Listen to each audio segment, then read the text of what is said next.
This kid got betrayed in the most cowardly way imaginable, but the goddesses have bigger plans for him. Raiders are powerful, rich, good-looking, and famous. Jaehyun was poor and always dreamed of being powerful and good-looking like them someday. Nobody could have imagined this kid would end up being even more amazing than all of them. One day, the protagonist was furious. He'd been unemployed for a long time, and his friend offered him a really bad job. "Why are you offering me something this bad? It's dangerous work, but it pays really well. It's better for a warrior to die in combat than to starve to death." Desperate for quick cash, Jaehyun takes a dangerous gig as a meat shield for a raid in an A-rank dungeon crawling with undead. His broker and agent Jeon Wooman, an A-rank mage, is the one organizing the mission, so he will see him there. The next day, at the mission site, the protagonist is already prepared. He looks at his phone and thinks that Jeon Wooman was supposed to meet him there, but he sees no sign of him. He muses that Wooman should have at least notified him of his absence, but then he reflects that honestly, Jeon Wooman would be much better off working with a superior raider. Jaehyun knows he is a D-rank warrior raider, while Wooman is an A-rank mage. He has no idea why someone like that is working at a raider agency, as Wooman could join any guild but is instead wasting his time. Jaehyun thinks it would be much better if he were in Wooman's position, but in his thoughts, his subconscious labels him as useless, making him feel a bit down. However, he is then called out. A guy named Myungho approaches and says they have met again. Jaehyun notes his presence and says he has been receiving a lot of work lately. Myungho comments that this type of job can be dangerous, but the pay is substantial. The protagonist agrees, and Myungho asserts there is no other place for warrior-class raiders. He laments that kids these days have no appreciation for the sword, asking what is so appealing about throwing fireballs from the rear. However, Jaehyun internally admits it is not about passion. He is practically starving. Anyway, Myungho suggests they give it their best effort and go for a drink afterward. The protagonist says that sounds good, but deep down he is discouraged, mentioning he is low on cash. But Myungho reminds him that he paid last time. Jaehyun feels slightly embarrassed, and Myungho notices, offering to pay again this time, but firmly stating it will be the last. The protagonist expresses guilt for always relying on his friend, but internally thinks Myungho is quite naive. After that, a man appears, instructing everyone to gather at the dungeon entrance, stating they will enter in 30 minutes. Everyone there seems unmotivated, including the protagonist and his friend. Myungho suggests it is time to get ready. Jaehyun is completely unenthusiastic. He tries to pass the time by checking his phone. When entering a dungeon, raiders need to be mindful of two things. The first is the possibility of encountering unexpected fortune. The fortune found in dungeons can dull a raider's mind and lower their guard against the inherent dangers. While they are unable to think clearly, the dungeon tests the raiders to determine if what they hold is genuine luck or tragedy disguised as luck. Suddenly, Myungho interrupts his thoughts and asks if he is looking at his phone again. He mentions that Jaehyun always does this before entering a dungeon and asks if it is something interesting, like a picture of a girlfriend, but the protagonist insists it is nothing. Yet, he looks at the device again and sees a picture of himself with his mother, promising to return safely. Then, he heads toward the dungeon. After that, they are all already inside, and they immediately encounter some zombies. Soon, one person shouts for the tanks to raise their shields and hold a straight line. He insists on the order and tells them to hold their position, even if it results in death. The protagonist thinks this is a terrible job. Meanwhile, the mages get to work and cast their spells. Soon after, magical forces begin to emerge, and the tanks maintain their position. While they hold off the monsters, the magic cast by the mages destroys them. Jaehyun watches the monsters die, but he looks to the side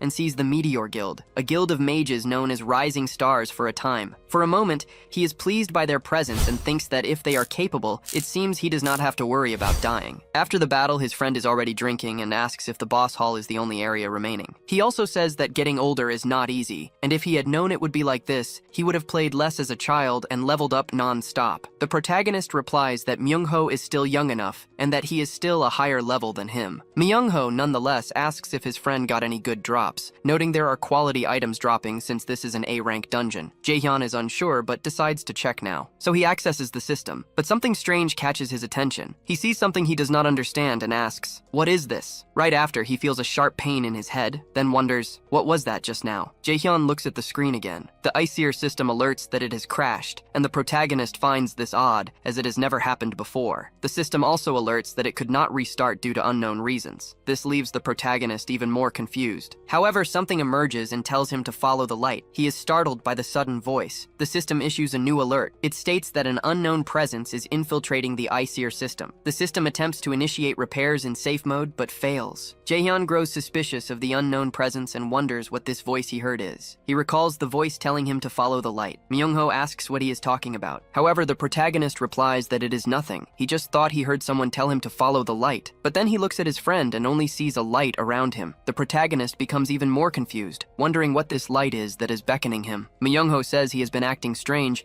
and asks if he is feeling unwell. Jaehyun insists that he is fine, but he wonders if he is the only one seeing this light, concluding that he must investigate. His friend asks where he is going. Jaehyun says it will only take a second and that he will return immediately. In his mind, he is still uncertain about what is happening. The protagonist enters the cave and follows the mysterious light. He tries to access the status window, but the system is down and has not returned. Jaehyun feels truly frustrated by this, but he persists in attempting to access the information. The system alerts that a function is partially damaged and will attempt a safe mode restart. Reading this, he becomes even more confused as he cannot grasp the situation. He has been awakened since he was 10, but the system has never crashed in these 17 years, nor has a function ever been reported as damaged. The voice he heard makes him think it is likely related to the system crash, the invasion of an unknown presence, and the system failure. An unknown voice sent him a message to follow the light. The Aesir system might be undergoing a significant change. This Aesir system is a reference to the Asgardian gods like Thor and Odin. It was theorized that the name Aesir represented humanity's last bastion of hope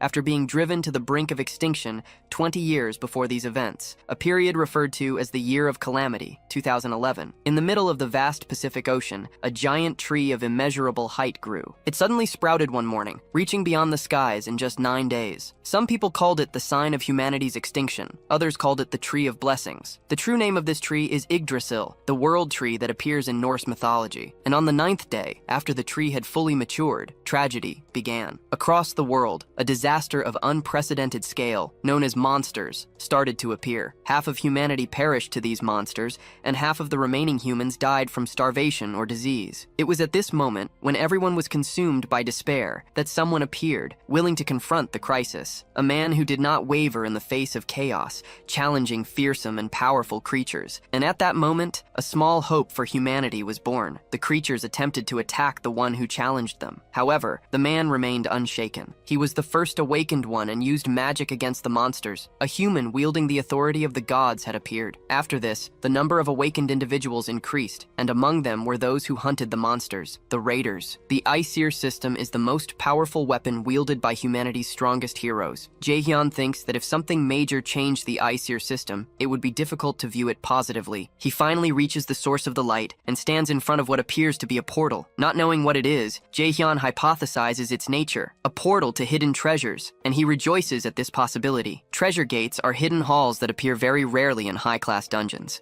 They typically contain special items or rare ingredients, and it is said that the items from a treasure gate are worth, at the very least, thousands of dollars. At that moment, the protagonist concludes that if something of Class A or higher appears here, he could immediately leave his current life. Before entering, he silently prays to all deities, hoping there is a piece of Class A equipment or higher inside. He steps through the gate. Inside, the environment is completely different from where he was. This leaves the protagonist very surprised. He never imagined that such a large space could exist inside a dungeon, and concludes that what was said on TV was not an urban legend after all. Jaehyun looks to the center of the hall and sees an item, thinking that, whatever it is, this must be the item he wants. So, he decides to inspect it more closely. Then he reaches out his hand toward the item, and just as he is about to grab it, the system alerts that a partial recovery of system functions has succeeded, and a new piece of equipment has been acquired. After that, it asks if he would like to evaluate the acquired item. The protagonist is only focused on the fact that things are finally going well, and the system returned at the perfect time. After this, he checks the item named Odin's Lost Eye, which, when equipped, allows the understanding of runes and the use of magic to disarm or destroy. The item is unique in the world, and when Jaehyun goes to check its status, he feels pain in his real eye. Realizing the pain is linked to the artifact,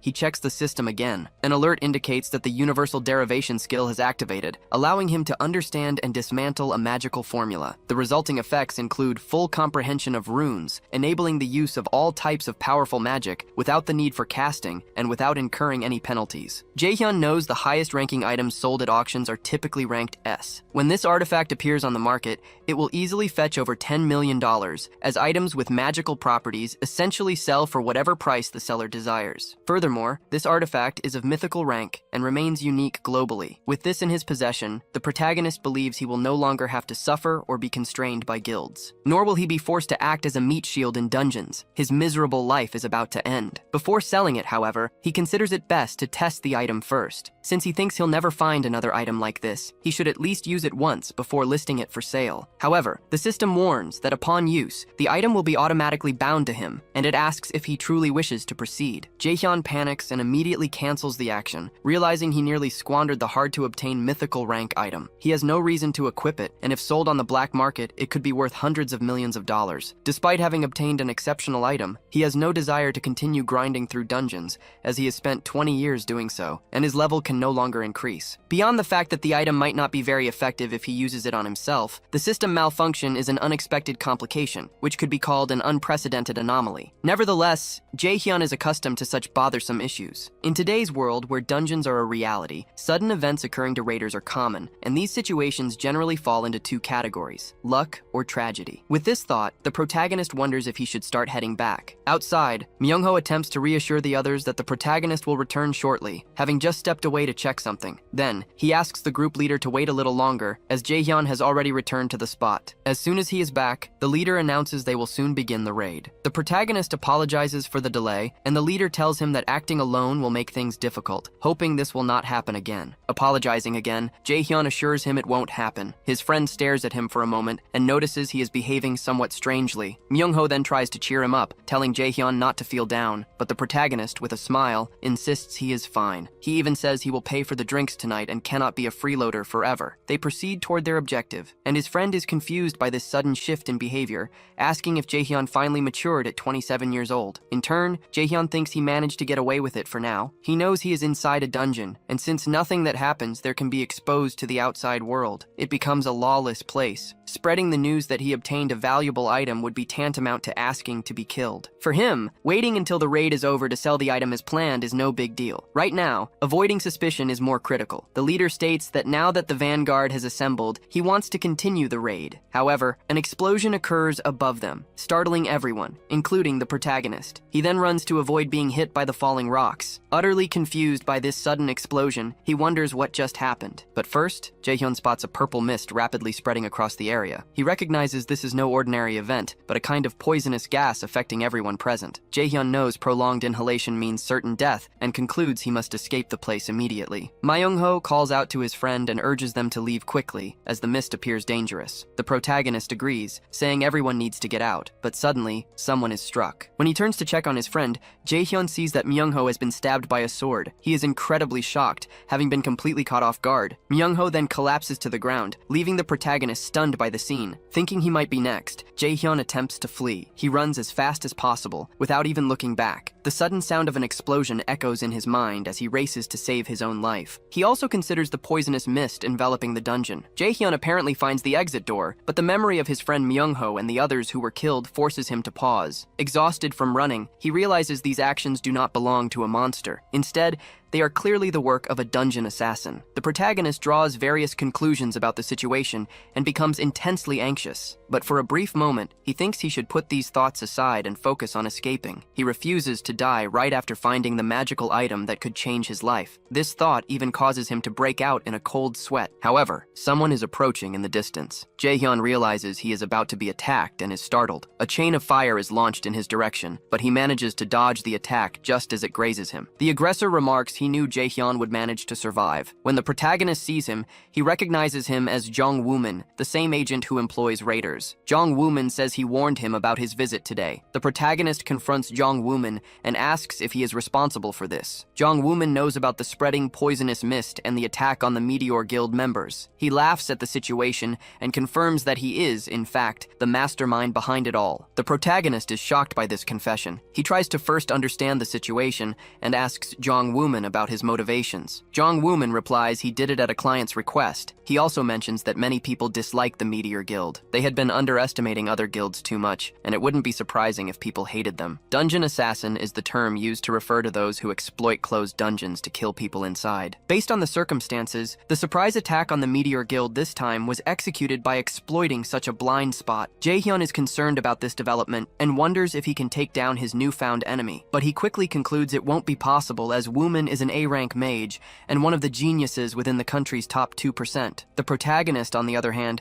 knows he is only D-rank, neither particularly skilled nor weak, just average. He shouldn't even be a target since he is not a guild member and is only there for support. So, he concludes that he simply needs to remain quiet. With the Aster system currently offline, there is no guarantee he can escape. It is unfair, but he has no other choice. He is overwhelmed by a sense of helplessness as he remembers his companions. Jaehyun clearly feels a desire to avenge those who fought with him on the front line, especially his friend Myungho, but in reality, he is powerless. The protagonist thinks the best course of action is to pretend that nothing happened today. He knows that as Yggdrasil grew, the world tragically became intolerant of the weak. However, John Wooman catches his attention and then launches a fire attack in his direction. The protagonist manages to dodge this attack, surprised that he was also targeted. He concludes that if he had reacted even slightly later, he would certainly have died. With a sinister smile, John Wooman stares at him and says that the target in today's dungeon was not just the Meteor Guild. Then, he launches more attacks, forcing the protagonist to retreat. Even without being hit directly, Jaehyun is still injured. He thinks he needs to get out of there as quickly as possible and wonders why he has become a target, as he is only a D-rank raider. Jaehyun questions if he has wronged someone or if some powerful person wants him dead. He reconsiders his thoughts to find a conclusion, but an answer isn't immediately apparent. However, for a brief moment, he remembers someone calling him hurtful names and also saying they didn't know how a kid like him was even conceived. This memory leaves Jaehyun slightly shaken. Then, he realizes something based on this memory and asks if his father was the one who ordered his death. Even John Wooman, who was smiling just moments ago, changes his expression upon hearing this. He appears shocked, but his reaction is fleeting, as he soon starts laughing loudly at the protagonist. John Wooman says he is quite sharp, and that's why he likes him. Jaehyun looks down as he processes these things, precisely because memories of his past are resurfacing. Then he has another question. Recalling his mother in a morgue,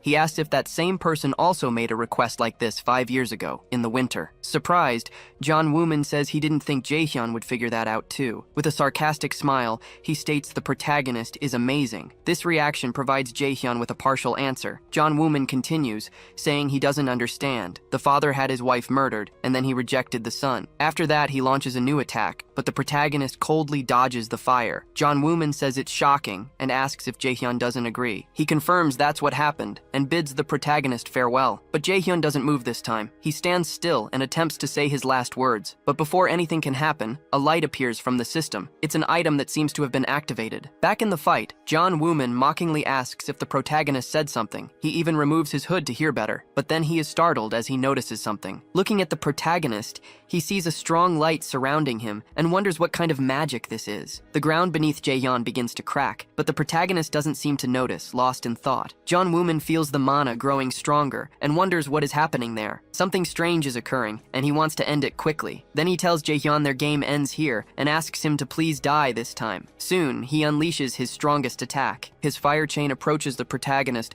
but he remains motionless in the same spot. At the last second before being hit, Jaehyun opens his eyes, and that action alone is enough to stop the enemy's attack. John Wooman is utterly shocked, as he did not believe such a thing was possible. Jaehyun, in turn, has his injured eye replaced with a better one. The system alerts that Odin's lost eye has been equipped, and the item has been bound to the user. Jaehyun knows he can no longer sell the item, and the system alerts that he has a blank card he can use. Frustrated, John Wooman shouts, saying this is impossible, as he realizes the protagonist's magic has awakened. Thus, Jaehyun moves toward his enemy and calls him by name, saying he'll kill him in the most painful way possible. Then, the system alerts that the electric chain skill has been copied, making it possible for the protagonist to use it. Right after, he turns the tables on his opponent, summoning multiple chains. John Wooman panics and asks how he did that. Since it took him years to master that magic, a D-rank warrior warrior shouldn't be able to use it so easily. He says he doesn't understand how the protagonist could use such a high-level spell and asks if his opponent thinks this will be enough to defeat him. Jae-hyun replies that he doesn't know the answer, but he will find out right now. Then he attacks his enemy. John Wooman manages to dodge a few chains,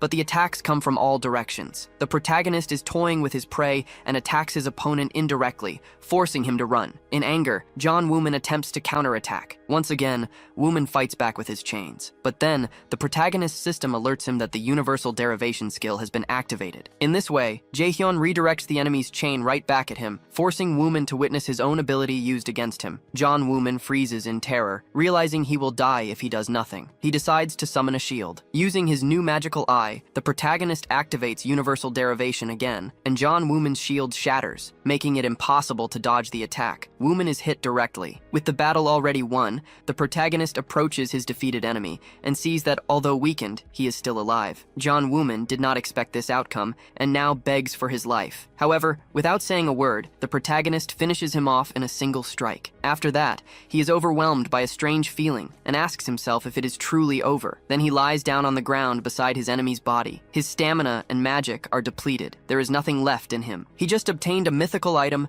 and he thinks he is going to die next, as if his luck decided to show up only now. Death. A terrifying word he has had to face many times while working as a raider. But now that he is facing it for real, he realizes the feeling of dying is so cold. Then, the system alerts him that a new operating system has been downloaded and asks if the protagonist would like to start it, stating that once the new system starts, time will revert to the period the user most desires. Jae-hyun realizes this is about regression and asks if the system will save him. Another variable has appeared for him. Jae-hyun does not know whether happiness or tragedy awaits him at the end of this journey, but he decides to start the new system. This is the only decision he can make now, as he has no other choice. A new message appears, saying that the new operating system Nornir has started. After that, he sees some images he doesn't fully understand, along with a different language. Some girls are talking to each other, but what they say is incomprehensible. However, they seem to be happy about something. One of them even reaches out her hand to the protagonist. As soon as he takes her hand, the system alerts that from now on, he is the adversary of the almighty Asir, and the passive skill, observed by the gods, has been acquired. This comes along with the Divine Eye skill, meaning the gods opposing the Aesir are watching him. And then Jae-hyun wakes up in a bed. He gets up, still startled, then looks around the place. Without fully understanding what's happening, he realizes the location is familiar. Looking at his hands,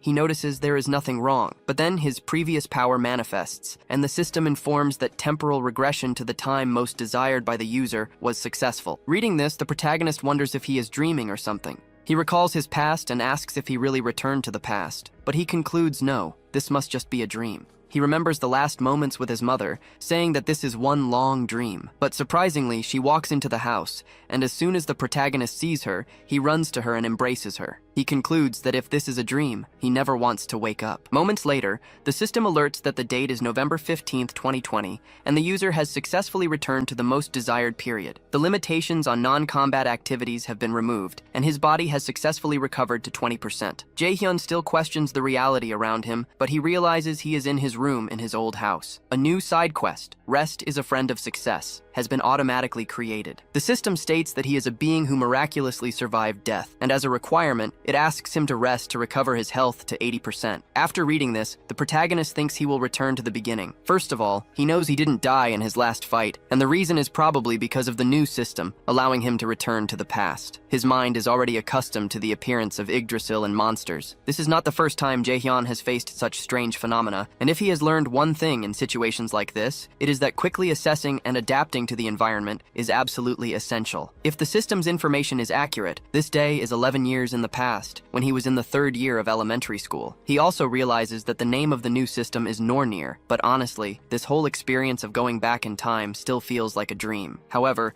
he is gradually getting used to it, and after checking his calendar, he notices one certainty. Jae-hyun sees a reminder on the calendar, stating he must apply for Mila's academy and choose the combat class, no matter what. Then, he picks up a pen and rewrites the previous reminder, declaring this a new and precious opportunity, one where he will not make the same mistake twice. He will be a mage in this life. After that, he sits down to eat, and upon tasting the food, he starts crying out of emotion. His mother sees him like this and doesn't understand this behavior, wondering if something has been worrying him lately, because he is usually so quiet, and now he has been crying so much. The mother then tries to talk to him, asking if something is wrong, but Jaehyun replies that he just had a nightmare. He remembers his past and feels distressed about it. Soon he says he needs to tell his mother something. She says she noticed and thinks he must be afraid of applying to Myla's academy. The mother is not surprised, as she knows being a raider is a very dangerous job, besides being highly competitive. And if he doesn't want to do it, she thinks she should make him quit and go to a regular school. But Jaehyun only says he wants to change his application to mage. With this answer, his mother feels more at ease. She remembers how her son had been fixated on applying as a warrior from day one, and he is so considerate of others. So Jaehyun wouldn't say something like that just because he was influenced by the moment. His mother is worried about him, and looking directly into his eyes, she asks if he is acting impulsively, but Jaehyun replies that he is not, and that he has been thinking about it for a long time. His mother says it's all right, and he is free to do whatever he wants,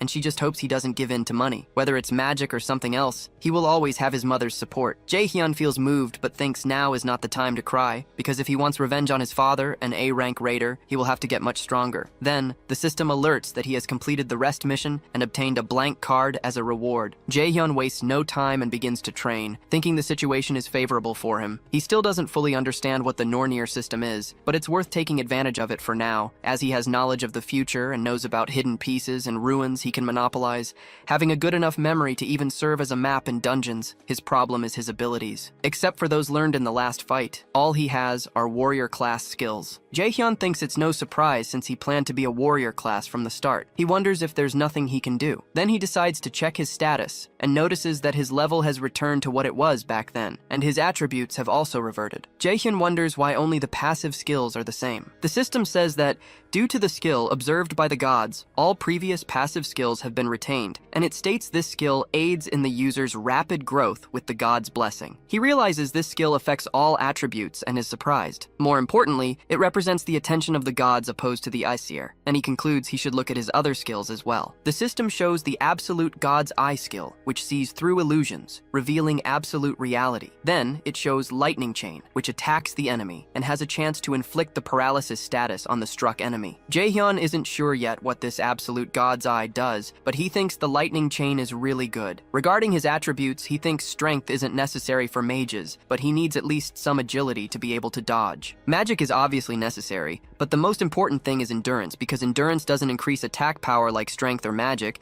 but it reduces fatigue speed in repetitive actions. If he raises it first, he will notice a significant change as he levels up. He has already taken care of the first priority. Now, the important thing is to choose the skills he will learn. His attack skills are fine. Besides, even if he tries to learn high-rank spells, he won't be able to use them since he lacks mana, and perhaps what he is missing is a healing spell. Currently, it is 2020, and mage classes are considered trash compared to warrior classes. However, raiders with healing skills are exceptions. They are treated as nobility wherever they are, because even without becoming raiders, they can work in the medical field, so they are well regarded. Jaehyun concludes that if he starts with a healing skill, at least he won't be looked down upon everywhere. But the problem is that finding an awakened one with a healing skill isn't so easy. Above all, it couldn't be avoided with women. However, later on, he will need to start using the blank cards as efficiently as possible. He doesn't know how many cards the system will provide, but it's unlikely he will get an incredible item that disrupts the balance. Jaehyun asks if there isn't an option like that somewhere. His phone rings, and as he checks it, his eyes widen at seeing Kim Yoo-jung's name on the caller ID. Kim Yoo-jung is his childhood friend, someone he's been close to for years, and who had always shared his dream of attending Neil's academy to become a raider. In his previous life, he tragically lost her in his arms, a fate he's determined to change this time around. He smirks as he reads her text message. Apparently, she's calling him to meet Saintess Yu Seon-yoon at her seminar. This news fills him with happiness, as Saintess Yu Seon-yoon is known for her magical prowess, particularly in the magic of sacrifice. Without hesitation, he stands up, grabs his hoodie, and quickly informs his mom that he'll be back soon. Once outside, he checks his phone again and lets Kim Yoo-jung know that he's on. Meanwhile, a luxurious Rolls-Royce speeds through heavy traffic. Inside, Saintess Yu Seon-yoon sits quietly, surrounded by a busy schedule as her manager updates her on the day's events. Concerned, the manager asks if she's all right, noting she's been pushing herself lately. She reassures him she's fine, but a bit tired, reminding him that sacrifice often means giving up one's own vitality. Meanwhile, the manager appears visibly anxious, wishing there was someone with healing skills comparable to Lady Seon-jun's. He fears it's only a matter of time before exhaustion takes its toll on her. Meanwhile, our duo finally arrives at the event location. The girl seems eager, practically pulling our hero through the crowd. When they stop, the boy teases her, asking if she brought him along just because she was afraid of getting lost. The girl gets annoyed and embarrassed, telling him not to accuse her like that. She falls silent, which which clearly indicates she did indeed bring him for that reason. He teases her again, joking about how such a smart girl can have such a terrible sense of direction. While she's giving him a hard time, our hero is secretly grateful to his friend. If he manages to copy Yu Seon-gun's sacrifice ability now, it could be a total game changer for him, potentially making him one of the best connections in Korea. As the crowd settles into their seats, our eager lady and our hero are amazed at her huge following, which isn't surprising. She's the Guildmaster of Lotus. She is a top-grade healer known across the nation and worldwide. In this era, raiders aren't yet used as meat shields, but she still always puts others' safety first. Finally, she steps onto the stage, and the crowd goes wild. Our hero waits eagerly for the perfect moment to copy her abilities. While he waits, he lets slip that in just 2 months, the Saintess is going to get seriously sick during a dungeon raid in Itaewon. And it's all thanks to her own healing magic, sacrifice. He figures he's the only one who could heal her if he could copy her abilities. Meanwhile, Kim Yoo-jung's getting all hyped up, which Jaehyun finds kind of annoying. On stage, the Saintess starts her spiel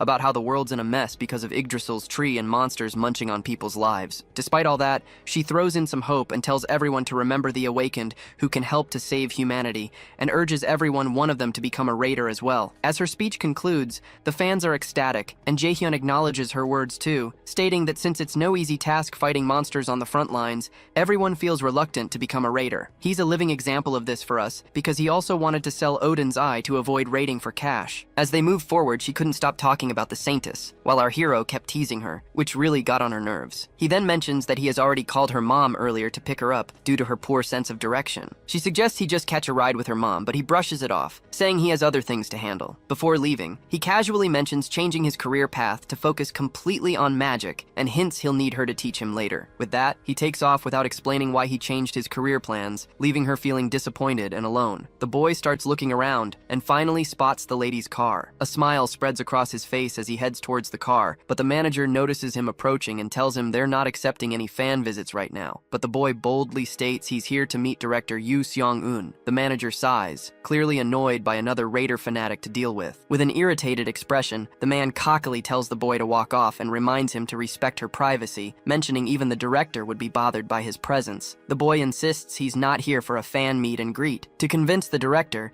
he reveals that he knows Lady Seong-yun is suffering from an untreatable disease and boldly claims he's the only one who can cure her. Naturally, the director is shocked to hear this and gets absolutely furious, grabbing our hero by the collar and demanding to know where he heard such a thing. But the boy calmly reminds him not to cause a scene and gestures towards the bystanders. At that moment, the lady herself rolls down her window and directly addresses our hero, asking if he can stand by his words. He confidently says yes, assuring her he can indeed cure her disease. Although she is hesitant to let our hero get close, the lady decides to give him a chance, knowing if he's lying, he'll be exposed soon enough. His unwavering confidence, however, makes him appear even more suspicious to her. She instructs her manager to make time for the boy and arrange a quieter place where they can discuss this privately. Once they settle somewhere quieter, the lady gets straight to the point and asks how he knows about her disease. The boy apologizes, but bluntly states he can't reveal that much to her, making it clear that if he has to disclose that, he won't treat her diseases. The lady chuckles at his boldness and moves on to her next question, asking how he plans to treat her. Jaehyun is honest and tells her he intends to copy her sacrifice skill. Naturally, the lady is shocked to hear this, and the manager grows impatient, yelling at our hero, questioning if he understands the meaning of a skill being unique, and demands to know how he even intends to copy something which truly belongs only to the lady. Before we proceed, here's something about unique skills. They're essentially S-rank skills, the highest level, obtainable only through blood inheritance or individual skill manifestation. Unlike other skills learned through calculative formulas, unique skills have impenetrable formulas, making them impossible to copy. This monopoly keeps them exclusive to individuals or families. The boy calms everyone down, emphasizing that if he didn't know all this, he wouldn't have come here in the first place. The lady immediately tells her angry manager to calm down, assuring him they won't take long to hear him out. She asks if he can actually pull off what he claims, to which the boy confidently agrees. We also learn that due to the penalty of her unique skill, sacrifice, she needs a higher or equal ranked skill to heal herself. Ironically, she can't use her own skill on herself, because her sacrifice skill requires a sacrifice to the god, gods, preventing her from healing her own body. Finally, the lady gives him the green light to proceed. As she glows with her magic, Jaehyun feels ecstatic and immediately copies her ability. The system window pops up, asking if he wants to register the new skill, Sacrifice, into the blank card. Confidently, the boy says yes. Once he finishes copying, he activates his Sacrifice skill, demonstrating its power by summoning it into the palm of his hand, leaving both of them shocked at the sight. Our hero decides to proceed with negotiations before healing her. But first, let's check the stats of this skill. The first benefit is that it creates a wave of healing to heal multiple allies and removes debuffs. Secondly, when used on undead monsters, it transforms into the attack skill called Judgment of Light. Lastly, since the skill was copied using a blank card, there are no inherited penalties whatsoever. So then, the lady asks what he would want from her guild. While she outwardly states this, but inwardly, she feels confident that dealing with this middle schooler will be a breeze, especially since she's the Lotus Guild representative. The boy gets straight to the point, asking her to sponsor him. The lady chuckles, asking if he wants her sponsorship just to help him grow as a raider. Without hesitation, he confirms this, explaining that it's his big dream and that he needs the resources, connections, and support that come with sponsorship to become stronger. Impressed by his determination and skills, the lady readily agrees to sponsor him, but she places a condition. As soon as our hero hears this, he's quite amazed to see that even though she's not in a strong position to negotiate, she remains bold in her stance. The lady reveals that her disease is a personal problem and has nothing to do with the Lotus Guild. What our hero wants is not entirely in her hands. He's asking for the support of the entire guild, which doesn't have any reason to favor him. Our hero tells her to lay out her conditions. If they make sense to him, he'll decide whether or not to shake hands with her. His mind races with all kinds of possibilities she might be plotting, but she surprises him by simply asking if he can join the Lotus Guild. The boy immediately asks if she's serious about recruiting him. The lady then lists several reasons for recruiting him. Firstly, he uncovered the classified information about the representative of the Lotus Guild's disease, which only a few knew about, showcasing exceptional information-gathering abilities. Secondly, he flawlessly copied her Sacrifice skill, something she's never seen before, and she's curious to see if there's anyone else like him in the world who can do the same. The boy feels awkward hearing this, knowing he can't tell her he only knew about her disease because he regressed in time, and he can only copy skills thanks to his cheat system. The lady then leans in uncomfortably close to him and states the third reason for recruiting him into the guild, which is that despite being a middle schooler, our boy didn't even flinch when facing off against the representative of the Lotus Guild, and she likes his guts he just showcased. In his past, the Lotus Guild collapsed soon after her death. Now that she's here, he's pretty sure joining the guild would level him up quickly, but he wonders how they can contract since he's a minor, and contracting with underage people is illegal. With a smile, the lady reminds him about the right of priority negotiation. It turns out our hero does know about it. The right of priority negotiation is a guild's privilege to support the growth of a raider trainee who hasn't yet reached adulthood. Once they come of age, that guild has the right to make a contract with the trainee before any other guild can. Jaehyun never thought he'd be using a perk like this, especially after getting rejected by even the crummiest guilds back in the day. The lady seems to have taken a liking to our hero, and the boy sits up from his seat, saying he'll heal her right away. Though her offer is a no-brainer, he decides to focus on the treatment first, before finally accepting her terms. While he stands right over her head, the manager doesn't seem thrilled about our hero healing her. Although he no longer doubts our boy after witnessing his powers firsthand, he's still cautious, fearing our hero might use something cursed or shady, especially since even top doctors failed to cure her. Shortly after, the lady feels magically healed, sensing the changes inside her. The manager is in absolute shock and amazement. He wastes no time bowing his head before our hero, apologizing with utmost respect for ever doubting him. Our hero just shrugged it off, saying it was understandable to doubt a kid's words, but the manager kept on apologizing, feeling bad for his rude behavior earlier. Jaehyun tells the lady that everything's done and she can move around freely now. As soon as she stands up, she walks to the window and uses her magic to light up the whole room. Tears fill her eyes as she realizes her symptoms are completely gone. She expresses her gratitude for this miracle and asks if he'll face any penalties for healing her. But we know penalties don't apply to his copied skill. My guy assures her with a smile that she can repay him when the time comes, and the lady gladly agrees. She then brings out her card and tells him to think about the offer. She promises to do her best to make sure it works out in his favor. The boy then tells them there's something he wants to ask. The next day, the manager escorts him to a low-ranked dungeon owned by the Lotus Guild. As you can guess, he's there to level up his skills, aiming to become an ace at Mills Academy. The guild makes sure they've got all the essentials ready for him and even loans him some spare gear meant for guild members. But the manager warns him going alone into the dungeon could be risky, asking why he insists on soloing it. Jaehyun just says he he wants to grind. As a safety net, the manager hands him a stone, saying it's a warp stone. If he breaks it, he'll teleport outside the dungeon gate. It's a little thanks for how he treated the lady, and the boy happily takes it. He proceeds to enter the dungeon, and as soon as he steps inside, he is sure that it's just an E-rank dungeon, not something to worry about. The manager urges him to warp out quickly if danger appears, to which he nods in assurance. Deep inside, though, he suddenly finds his mouth covered by unexpected hands, and the system indicates he's now in Helheim's field of the dead. The scene transitions to the director Yoo Seong-yoon office. There we see the lady deep in thought regarding our hero. She's concerned that even in an E-rank dungeon, a newcomer clearing it alone is nearly impossible, regardless of how skilled they are. However, she can tell this kid isn't your average Joe. He didn't just pick this gate on a whim, so she grins and decides to see where he's going with this. Suddenly, there's a knock on the door, and after getting permission from the director, a lady enters. The director asks about the matter she requested updates on,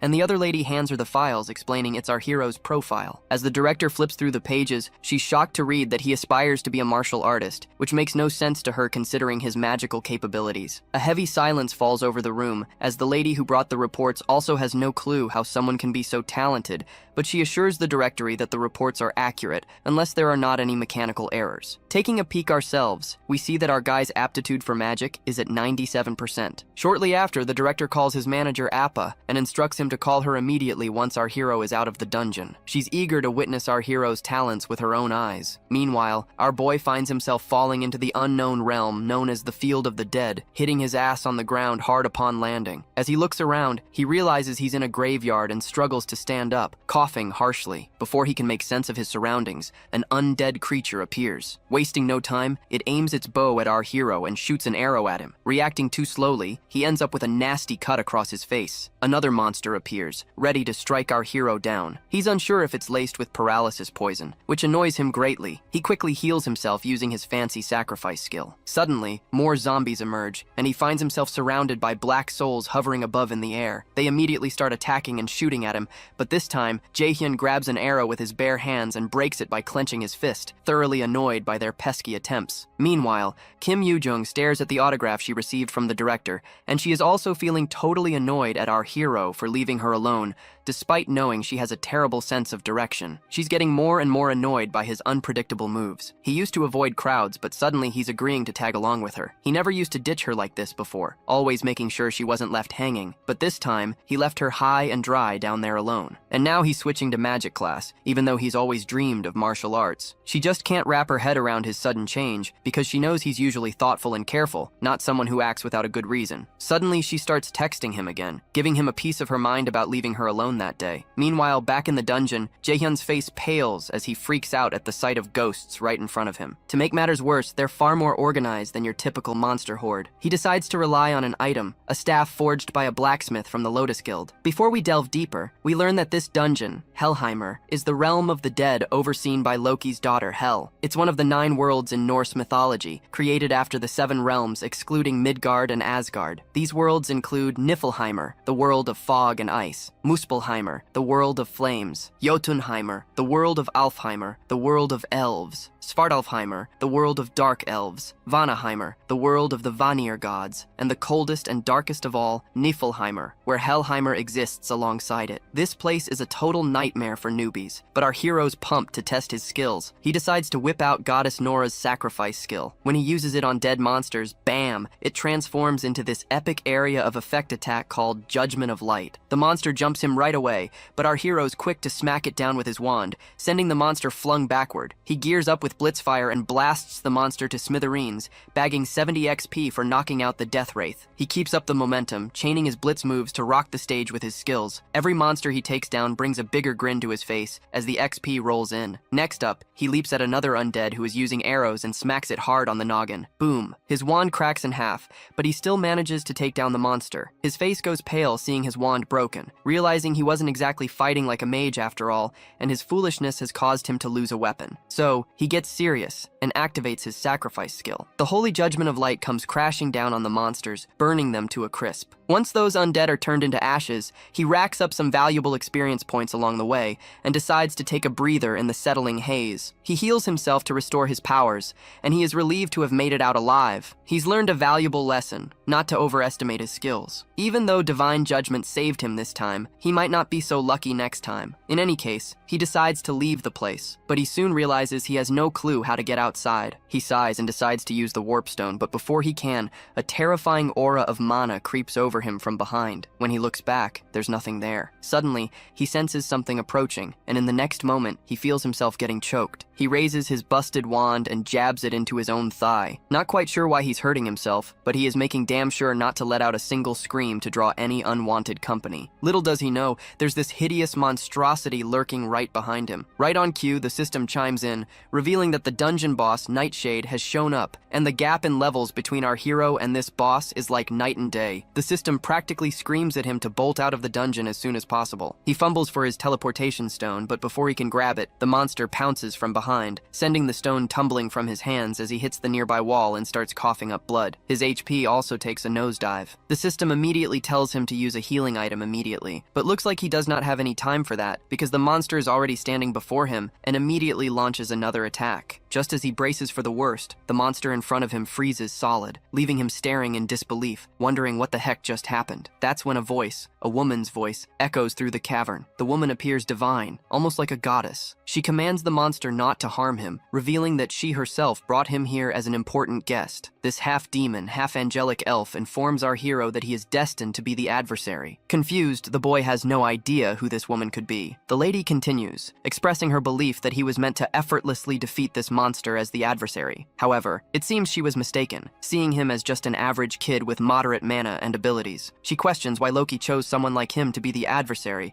against the mighty Aesir gods. The boy struggles to remain conscious, his life slipping away from the loss of blood. He knows he can't afford to die here, not when he's been given a second chance to make things right. Seeing the determination in our hero's eyes, the lady acknowledges his resolve but states that he's still too weak to fulfill his role as the chosen adversary. She begins to choke him, warning that his end is near. If he doesn't grow stronger quickly, she threatens to end his life with her own hands. Recognizing his importance to them, she decides to grant him another chance. She urges him to become much stronger than he is now, to defeat the Nightshade monster easily. If he succeeds, she promises him a reward, but emphasizes that he must act quickly. And then, a system pops up with the first main quest, Hell's Trials. His main goal in this mission is to take down Nightshade within 2 months, and it looks like this mysterious lady is none other than Goddess Hel herself, Loki's daughter. If he nails this mission, then the Goddess Hel will personally give him her gift, but failure means death as the penalty. As those creepy hands start dragging him into the darkness, he loses sight of everything. And as the scene shifts, we see this blonde goddess we saw during his time regression, and she still appears to be saying something to our hero in this foreign language. Suddenly, he awakens in the real world. As he stands up, he realizes that his injuries have been healed completely. Checking his window stats, he sees the same quest still hovering before him, which confirms that everything he felt back then was real, and the lady he encountered was indeed Hel, the goddess who rules over Helheimer, one of the 9 worlds of mythology. He's still clueless about this whole adversary thing, and he's heard something familiar already right after getting this new Nornir system. With a pile of unanswered questions looming over him, like why he regressed and what the heck this adversary stuff is, he knows one thing for sure. He's got to level up fast. If what that goddess said holds water, the moment he stops getting stronger, he will be killed by that goddess. But hey, he chuckles to himself, at least he's got some daring tasks ahead. Still, he's got a long road ahead. He doesn't know how to fight as a mage, and he also lacks any basic spells to handle small fry. Pulling out his phone, he sees a call from the director summoning him. He tells her he'll swing by tomorrow and is ready to make the contract. The next day rolls around, and our hero steps into the Lotus Flower Guild. The manager leads him inside, and as they walk, he understands why they are giving him so much special treatment, because his mage aptitude is at 97% after all. Arriving at their destination, our hero brightens at the sight of the lady director, exuding confidence with her long hair and a presence that catches his eye. They exchange greetings warmly. She dives into the perks the guild is offering with the contract, and our hero enthusiastically confirms they're impressive. I mean, who wouldn't be thrilled? Alongside a stipend for living expenses, the guild provides him with an endless supply of B-rank items at no cost if they break. On top of that, he'll earn a substantial profit based on his contributions in the raids. These terms are usually reserved for top-notch A-grade raiders. Before signing the contract, he reveals a condition. The lady director warmly encourages him to speak his mind. He explains that it's only been a month since he transitioned from martial arts to magecraft, making him inexperienced in magic. Therefore, he requests to be personally trained by the director herself. The manager marvels at our hero's audacity to directly confront the prestigious director without hesitation. Meanwhile, the boy asks if she agrees to his condition before signing the priority negotiation contract with the Lotus Guild. She chuckles at his interesting request and agrees to his terms. He thanks her, and she teasingly reminds him she's already got her eye on his potential and can't wait to see it in action. She presses him to display his talent first, if he's comfortable enough. Of course, our hero had already anticipated this. After all, it's the main reason the Lotus Guild is interested in him. He immediately asks what he should do to demonstrate his power. The lady simply clicks her fingers, and blue energy begins to manifest behind her, forming a mana cube, and she tells him to endure it. The boy is absolutely baffled by the sight of the mana cube. The lady quickly reminds him that a talented individual should be able to manage at least this much if he's going to sign the priority negotiation contract with her. You see, a mana cube is a test that B rank and above mages use to gauge their mana sensitivity. But there's no way someone like our hero wouldn't be overwhelmed by it, as only 7% of awakened mages can endure it. The boy asks the lady if she's trying to scare him off. She reassures him that even if he fails, it won't affect their priority negotiation, and they'll still form the contract. With no way out, our hero bites the bullet and steps forward. The director nods to her manager to prepare, who expresses concern about her decision, since even current mage raiders struggle with the cube. The lady reaffirms that our hero isn't your average guy, so it's worth a shot. Reluctantly, the director nods and activates the cube. Once the mana cube is activated, the boy hesitates before the overwhelming energy. The lady behind him encourages him to step in, and finally he gathers the courage to enter. As soon as he's inside the mana cube, the manager remains visibly anxious, seeing him as just a young kid. The lady reassures her that he can handle it, confidently expressing trust in her intuition that he won't fail. Inside, our hero feels like he's drifting in a vast ocean made of mana. Surprisingly, he can breathe normally, alleviating his earlier concerns about getting sick from prolonged exposure to thick mana, which could even lead to death during the test. He searches for a way out, recalling that the only escape from the mana cube is finding the singular door connected to the outer world among countless whirlpools. He gathers his resolve, searching for a way out within the mana cube. Suddenly, he senses something unusual, an unassuming crystal tucked away, pulsating with immense magical power as if containing the entire essence of the great ocean of mana. Meanwhile, the manager remains anxious while the lady continues to chuckle. Anxiously, the manager asks how long it typically takes. The lady mentions the fastest exit from the cube is 40 minutes, a record high. Upon hearing this, the manager bluntly states it'll either end in our hero's death or he'll set a new world record. The lady agrees, albeit confidently expecting the latter outcome. Their eyes widen as they witness the crystal starting to fracture. Shocked, the manager grabs his phone and realizes only 10 minutes have passed since our hero entered. While the spectators anticipate what's happening inside, our hero senses the immense power of the crystal and grins, thinking that breaking it might just be his ticket out. With determination, he swims towards the stone, clenches it tightly in his fist, and shatters it into pieces in a swift motion. As cracks begin to spread around him, a system notification reveals that he has acquired a passive skill called Crystal of Mana Operation. Suddenly, the mana cube collapses, leaving both spectators in a mix of terror and awe. This kind of test typically takes an hour for an S-rank player, but our guy smashed through it in just 26 minutes, shattering the record held by the European Union's Camilla, a genius mage noted in the World Guinness at 36 minutes. The manager immediately walks forward, shaking our heroes enthusiastically and showering him with praise. The lady also joins in, but her curiosity is piqued about how he managed to shatter the cube so quickly. The boy explains that he found a crystal inside the cube and broke it. The lady is shocked to hear this because a mana cube crystal contains all the magic power within the cube, and it's incredibly rare for anyone, especially a regular awakened person, to find or break it. The fact that our hero not only found it but shattered it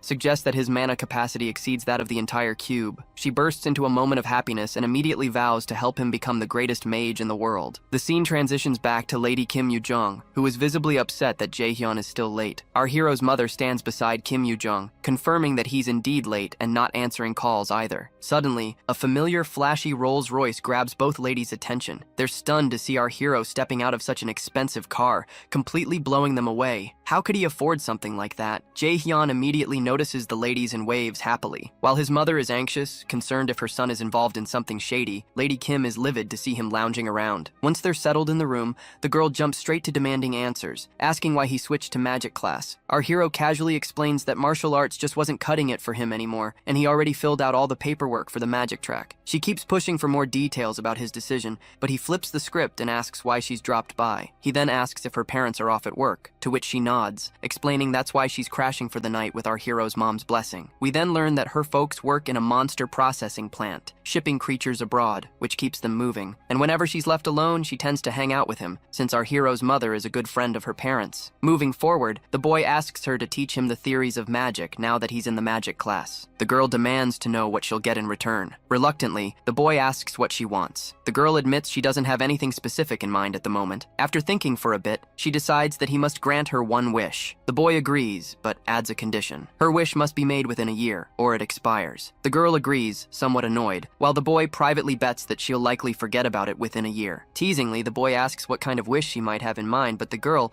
now visibly annoyed, tells him to shut his yapping. The lady gets so mad that while she was holding to that pillow, I thought that she is squeezing her boobs hard. Did you get the same kind of illusion, or it is just me? Let me know in the comments. As they continue their banter, their mother calls them to dinner, but they ignore her, caught up in their playful pillow fight. Observing their chemistry, it wouldn't surprise me if the girl jokingly tells him to marry her as her wish. Meanwhile, in the forest, violent ravens float above in the air, and a man clad in black easily dispatches the monsters with his sword. Finally, we meet our hero's father, Min Seong-ho, who receives praise from the armored man for effortlessly clearing the dungeon. The man invites Min Seong-ho to join their guild, but our hero's father declines, preferring to stay solo. The armored guy practically begs our father to join, promising all sorts of respect from the Scarlet Guild, but the man in black just scoffs and calls him stubborn. Then, out of nowhere, the father starts summoning these weird chain things, and he also yaps about humans being greedy like he's giving a lecture. He vanishes into thin air, leaving the armored guy scratching his head. After this spooky encounter with this killer dad,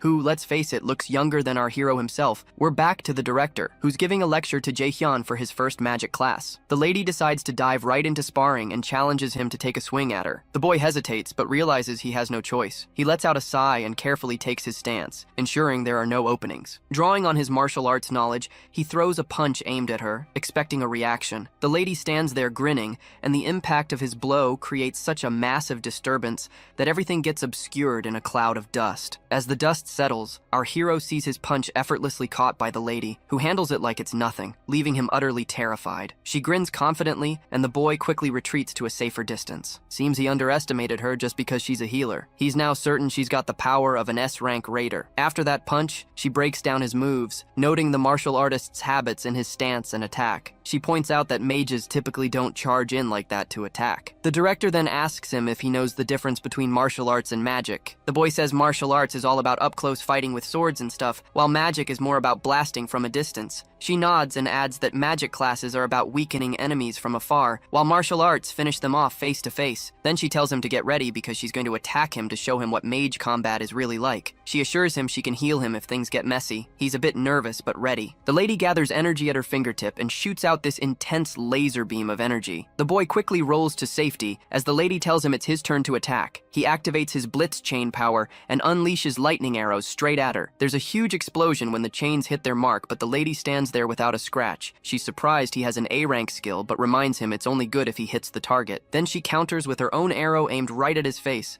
He freaks out and ends up taking the arrow straight. Even though he's battered head to toe, he stays standing, impressing the lady with his resilience. But then she decides to go all out, throwing a barrage of blue lightning bolts at him. This time, he immediately uses his absolute calculator skill and the magic disintegrates, leaving the lady shocked. She can't believe he reversed her attack and neutralized it in such a short time. The lady is once again amazed and asks him if there are any more surprises he's hiding. Our hero just tells her to find out for herself, and with that challenge, the ground right in front of her starts crackling with intense energy. She takes a direct hit but manages to deflect it with her hand, though her hand trembles from the impact. She's absolutely baffled at how he managed to cast this attack so fast. Meanwhile, he sends a barrage of arrows her way, but she quickly throws up a shield to protect herself. She's curious why he's casting magic without chanting, as casting for a mage typically requires a deliberate process. Experienced mages can reduce the chant for lower-powered spells, but each of his attacks is just as potent, making her doubt he's casting without uttering a single word. On the flip side, our hero's almost wiped out and can't muster enough mana to keep attacking, so he just blurts out that she's a monster for being so resilient. The lady strolls up to him with this smirk, saying he's an interesting kid with loads of potential, but she points out he's still green, catches him off guard, and knocks him to the ground just like that. He's clueless about how it happened, while she just chalks it up to her years of experience. Thinking about his skills, she gives him props for his melee combat game and how he can cast magic without a hitch. She's impressed by his knack for unraveling spells with that reverse calculation trick, thinking he could totally create a one-of-a-kind fighting style. She tells him she's taking him under her wing from now on, officially making herself his teacher. Apparently, he's the first lucky duck to get this kind of VIP treatment of becoming her student. The next scene shows our hero sitting melancholically, lost in thought. His friend snaps him out of his daydreaming with a disdainful aura, and he clicks his tongue, telling her he's listening. It seems she's been munching on ice cream ever since she arrived, which our hero bought for her as a tuition fee. He asks if she's not full yet, to which she replies she could eat it all day, urging him to focus on his studies. As she continues teaching him about magic, the system window reveals that his knowledge of magic has increased, and his efficiency in using magic has risen by 5%. The boy is tired of these persistent notifications. Every time he learns something new, they start to annoy him. The system feels like it's pushing him to grow constantly. It seems even Lady Kim finds it pretty strange how quickly he's picking things up. He's learned more in 2 days than most people would in 2 months, but the boy downplays it, saying there's nothing surprising since she herself can memorize forms just by looking at them. This annoying girl gets even more irritated and demands our hero to call her teacher. Her annoyance seems to stem from the fact that he's learning everything so fast, despite her being in the magic field much longer than him. She's worried he's going to surpass her sooner than later at this rate. The boy sighs and reluctantly calls her teacher, reminding her that he surely has natural talent in the field of magic, so of course he is learning faster. But let's face it, he's putting in every effort to learn magic as quickly as possible because he doesn't want to get screwed over by God as hell. The lady then reminds him that when he said he was going into martial arts, she was really surprised, and she now starts yelling at him for his decision he made back then, asking why he thought of abandoning the magic field even though it was suited for him. While Yoo-jung and Jae-hyun are having their study session, Jae-hyun sees the vision of a man's face that is linked to the events that happened in his past life. Yoo-jung pulls him out of his daydreaming by asking him if he's training for the practical exam in his own time, and he affirms that a different teacher is helping him train his practical. He wonders what the vision he just saw was and is uncertain if it was just his imagination. However, he also recalls that Hell gave him 2 months to defeat the Nightshade, so he pushes the thoughts out of his mind because it's not the time to get distracted. Our boy considers other beneficial things, like his hopes that the pill he's working on becomes a big help to raiders across the world and can help him overcome this wall in his abilities. Meanwhile, in the Lotus Guild Training Center, Park Sung-jae, the manager, supervises some of the raiders who are training and corrects some of the mistakes they're making. When he spots the guildmaster, Seong-yoon, he makes a comment to her about how the trainees aren't bad for newbies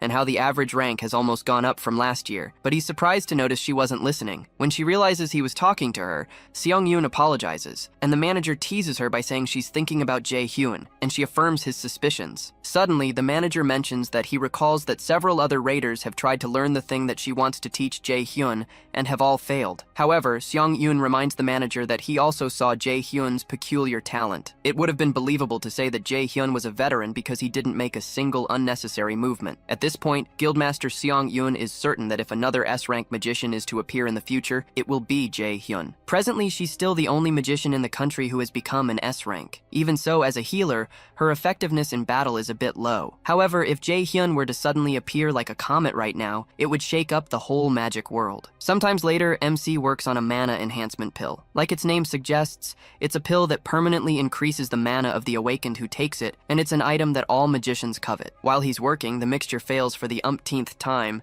and our boy throws away the spoon in anger. At this point, he's already used up 3 sets of the ingredients, and it seems like he'll blow up all his money if this continues. In the present of November 2020, no one knows how to make the mana enhancement pill just yet, because the pill won't be invented for another 5 years. Before returning to the past, the pill's recipe was shared by a world-class alchemist. As he published the recipe, the alchemist expressed how he hopes that the pill will be of great help to numerous raiders around the world. It seems to our boy that just keeping at it like this won't work, but he gets another idea of what might have a higher chance of working, and that is finding Lee Jae-sang, since he's the one who will invent the pill in 5 years' time. Even if he ends up unable to make the pill, creating a connection with that guy won't be a loss. Since Jae-sung is presently a senior who's currently a first year at Mills Academy, he has to go to Mills Academy to meet him. While he's out, Yoo-jung comes to see Jae-hyun, and she opens the door to find a pot that seems to be possessed by some demonic power and a disgusting sink. She immediately becomes worried that something bad happened and wonders if she should call the police as she looks at the disaster all over the house. Wielding a frying pan as a weapon,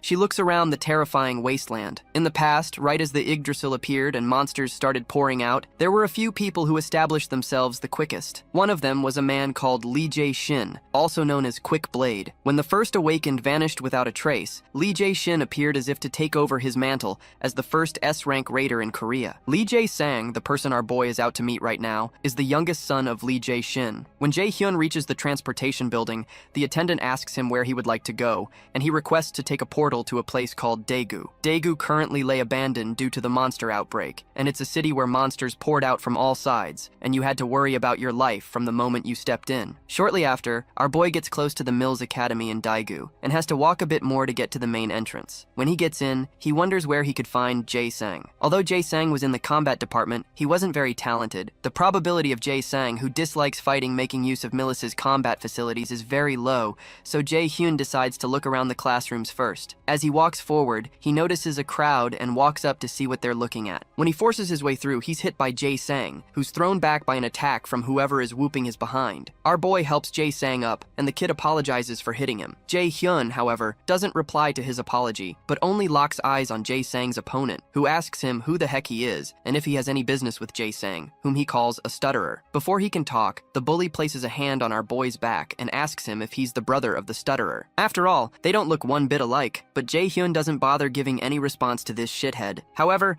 the bully clarifies that they're having an important discussion and advises him to wait outside if he doesn't want to end up in a bad situation. Before the guy can finish his statement, our boy slaps away his hand. Finally, Jae-hyun tells the kid it would be best if he went to the nurse's office and asks if he can walk, but Jae-sang just stares at him in confusion. Annoyed, the bully steps forward and grabs Jae-hyun by his collar, calling him a bastard. The angry bully demands to know if he doesn't understand when spoken to nicely and asks him if he wants to die. However, our boy mentions that this is the second time someone is grabbing his collar, and he doesn't know why people keep doing that so often lately. He remembers his lessons with Yu Jung about having a clear image in his head, then calculating the magic formula, constructing the spell, and then executing it. As he recalls Seon-gyun, the image our boy chooses is a beam of light that shoots out like an arrow. Suddenly, the system notifies him that the skill called Holy Arrow has been activated. Just by pointing his finger, our boy releases a blast of the Holy Arrow into the big guy's chest and throws him backward, even knocking out spit from his mouth. As the big guy screams in pain, Jae-sang watches in shock as he realizes this stranger just cast a spell without incanting. The other onlookers also wonder what the heck just happened, and they wonder how this guy was able to cast and how he was able to fire a holy arrow that broke the arm of a prospective warrior. As the students begin to chat that it's possible that the big guy is just weaker than he seems, the big guy becomes annoyed. If this goes on, his reputation is going to be destroyed, so he pledges not to let this bastard go without leaving a dent. As he holds on to his broken arm, he generates a sword. When Jae-sang notices it, he calls out to Jae-hyun to be careful, but the angry bully swings the sword to injure Jae-hyun. As the sword closes in on Jae-hyun's face, he remembers how Master Seon-gyun had taught him how to create a barrier by evenly wrapping mana around his body so attacks violently bounce off. He immediately activates his mana barrier skill, and the bully's huge sword bounces off like rubber until it swings out of his reach. A look of terror crosses the big guy's face, but he's unable to react quickly enough because our boy soon grabs his face and asks him if he's done with his tricks. As the bully attempts to call him a crazy bastard, Jae-hyun doesn't let the words fully come out of his mouth before he blasts a holy arrow into his face, violently knocking him backward and breaking his nose. A huge thud occurs as the bully crashes into the ground, and Jae-sang watches in awe as he wonders who this stranger is. When Jae-hyun eventually locks gazes with him, the kid shrieks in fear, but Jae-hyun only walks past him towards the unconscious bully, who's still enveloped in smoke. Jae-hyun crouches near him, and he's surprised by how good he got the guy. Soon after, our boy brings out a potion. He regrets having to use the potion he bought for this, but it can't be helped, so he pours it on the injured bully. Immediately, the bully's face completely heals up, and our boy is impressed by its effectiveness. Once that's done, he turns to Jae-sang, who's still pretty shaken up, and proposes that they get going to the nurse's office. As they head to the nurse's office, Jae-hyun stops when they reach somewhere where no one can hear them talk. Confused, Jae-sang stares at him, and he suspects that Jae-hyun came looking for him because he knows who he is. Eventually, he musters up the courage to ask Jae-hyun if his father sent him by any chance. Intrigued, Jae-hyun replies that his father didn't, and asks how he would know who his father is, but it's clear that Jae-sang isn't buying it. Eventually, Jae-sang asks him why he came looking for him, so our boy informs him that he has a favor to ask. When Jae-hyun mentions that he would like him to make a certain pill, Jae-sang becomes shocked and states that he doesn't know how to make things like that. Confused, Jae-hyun tells him he's good at alchemy, and when he brings out the potion he used on the bully, he asks Jae-sang if he wasn't the one who sold the potion on the black market. Shocked, the kid wonders how on earth he found out, because there's no way he could have found his information from the black market. Jae-hyun knows what's on his mind, and truthfully, he's not wrong because the black market is a transaction system that completely hides the user's identity. The sale of items, product price, recipient, and everything else happens through the Easter system, so it can only be secure. Fortunately, the black market works normally with the Nornir system that Jae-hyun possesses, which made him able to buy this potion and made things much easier. Once more, Jae-hyun asks Jae-sang if he made the potion, and Jae-sang utterly denies it, but our boy immediately tells him he's not very good at lying. Eventually, Jae-hyun tells him he completely understands why he would like to hide it, but he explains that he doesn't have much time. Jae-sang recalls how he had listed the potions on the black market and wonders if it was a mistake to register his potions on the black market. He hadn't thought that things would become like this because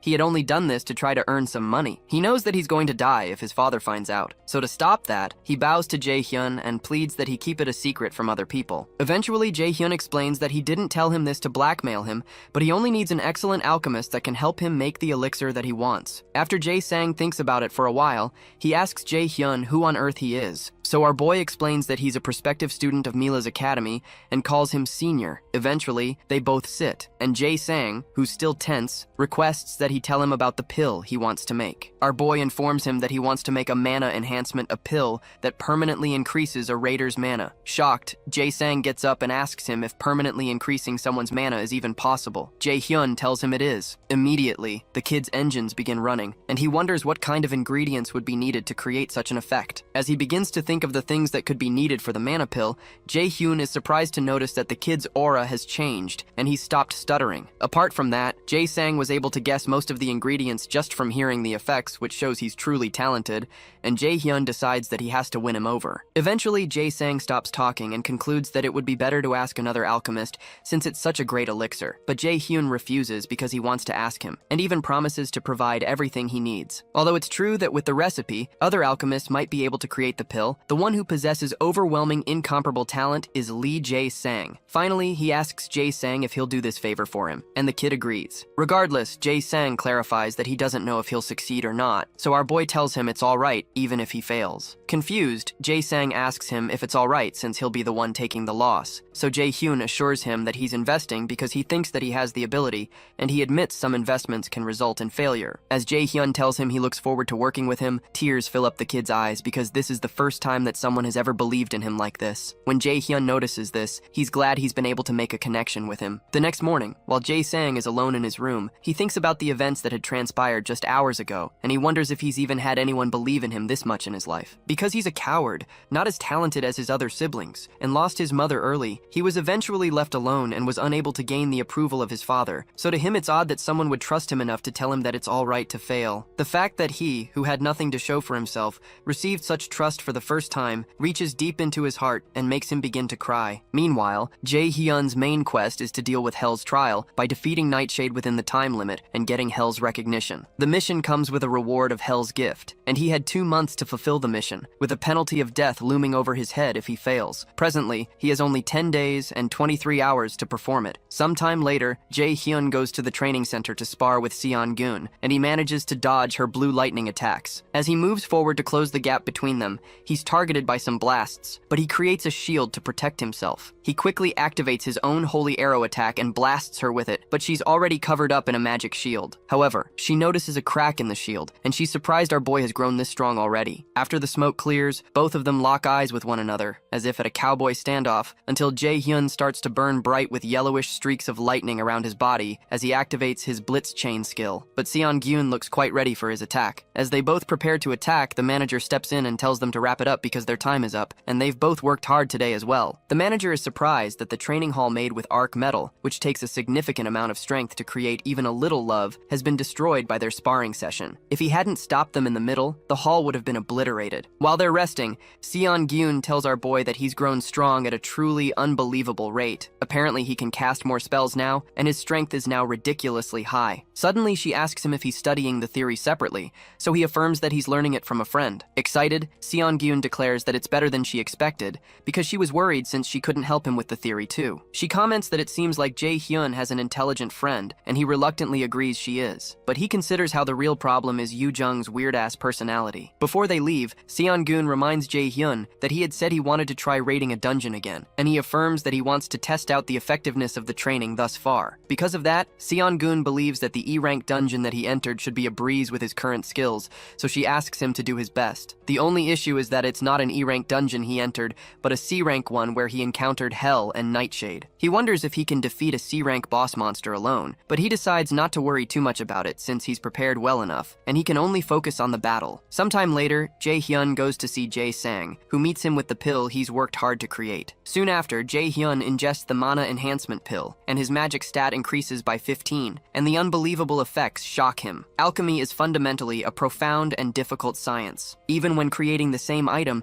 its effect could differ greatly depending on the skills of the alchemist. If Jae-hyun had taken the ingredients to a different alchemist, they probably wouldn't have been able to give him an item that could even increase his magic stat by 5. Eventually, our boy smiles and reminds Jae-sang that he's truly talented, but Jae-sang says it's because he could believe in him, and he thanks him. Shortly after, our boy takes his leave, and he believes he's ready to defeat Nightshade the next day. Meanwhile, Hell speaks with her dragon Garmer and informs him that it seems that they'll be receiving a delightful guest that day. With 9 days and 22 hours remaining on the timer, he has to clear the dungeon. Our boy returns to the gate of the dungeon. He's given a complete probationary Valkyrie set, with which he gains a passive skill called Mana Plundering. Soon after, he enters the dungeon, and the portal system informs him that he'll be transported to Helheim's Land of the Dead because of the Nornir system he possesses. He falls through the portal and finally lands in the Land of the Dead. If he defeats Nightshade, he'll be able to meet Hell again. Suddenly, he hears a voice behind him refer to him as the adversary, mentioning Loki and Nornir. Soon after, the monster speaking to him fires arrows at him, but our boy protects himself with a magic barrier. As he turns back, he notices several monsters coming out of the ground, and he recalls how Shang-chen had told him that what she wants to teach him is the combat style of a battle mage. These battle mages are also called swordsmen by warriors,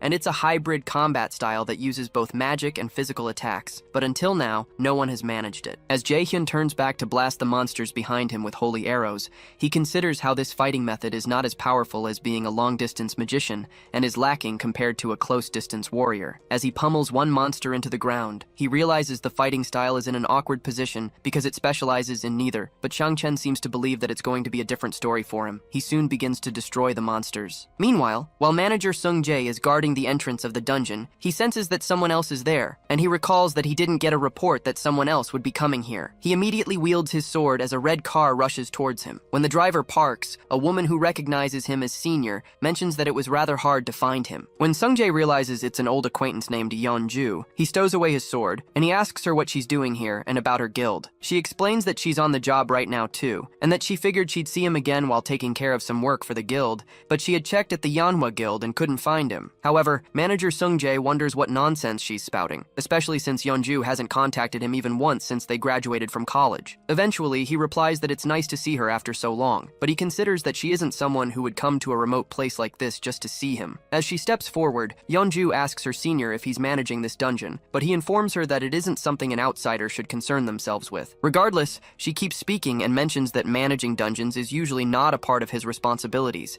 and asks if he got demoted. When he doesn't answer, she mentions that she was curious to know if the rumor that Guildmaster Seong-gun is sick is true. Manager Sung-jae's face becomes grim, and he informs her that it's obviously just a rumor. When he asks her where she heard something like that, she comments that there are plenty of listening ears, and that their curator guild has a lot of them. Intrigued, manager Sung-jae wonders if she's saying that they have spies in their guild, so he thanks her for letting him know, and informs her he'll deal with that. When he grows impatient, he asks her if that's all because he probably has to head back and start the cleanup now, so she also asks him if he knows a kid named Min Jae-hyun. The question alarms manager Sung-jae, and Yeonju mentions that this kid has been visiting Yeonhwa Guild and meeting Guildmaster Yoo Seong-eun quite often, so she wants to ask if he knows the reason for it. Confused, manager Sung-jae informs her that he doesn't think that is something an outsider should care about either. Eventually, Yeonju sighs and walks away. As she leaves, she informs him that she didn't expect him to tell her anything because she knows how inflexible he is, but the reason she came all this way is because she should at least pretend to do something deserving of her salary at the guild. Eventually, she gets into her car and drives off. Meanwhile, in the dungeon, our boy piles up a lot of monster corpses and sits on them. Soon after,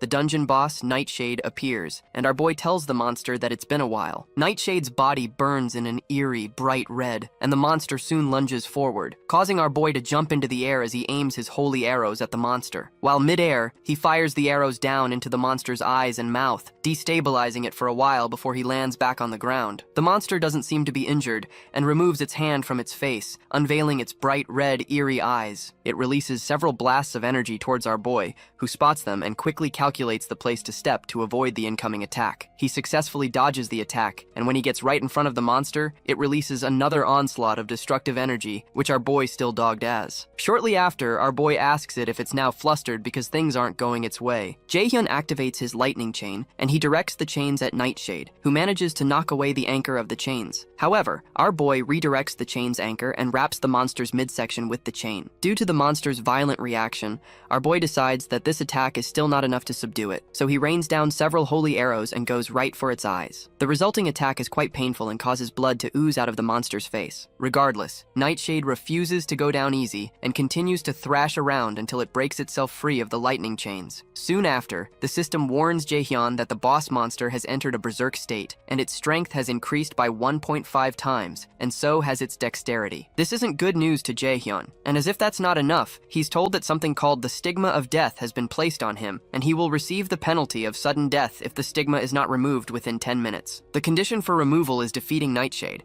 and our boy wonders what this sudden death penalty is since he's never heard of it before. Oddly, the system also informs him that his absolute calculation skill, also known as universal derivation, has been activated. Still confused, Jaehyun suspects that hell has something to do with this, so he calls out to her and asks how she can just interfere like this. Instead of an answer, the system displays the 10-minute countdown, and he's already down by 30 seconds. With the stigma still on him, our boy runs towards the berserk monster, but he's shocked when Nightshade begins to run away from him. Jaehyun quickly fires a holy arrow blast at the monster's face and creates a hole in it before it can get too far away. The timer continues to count down to 8 minutes and 32 seconds, and a smile develops on Nightshade's face. It seems to know that it will win as long as it prolongs the fight, so Jaehyun decides to use a wide area skill that it can't dodge. As he's about to activate the attack, Nightshade captivates him with its gaze, and it breaks our boy's concentration and casting. The system informs him that he has failed to resist and has temporarily acquired a fear debuff that weakens his abilities. While he's still shocked at what's going on, Nightshade strikes him. After he's struck, the system displays that the fear debuff has disappeared,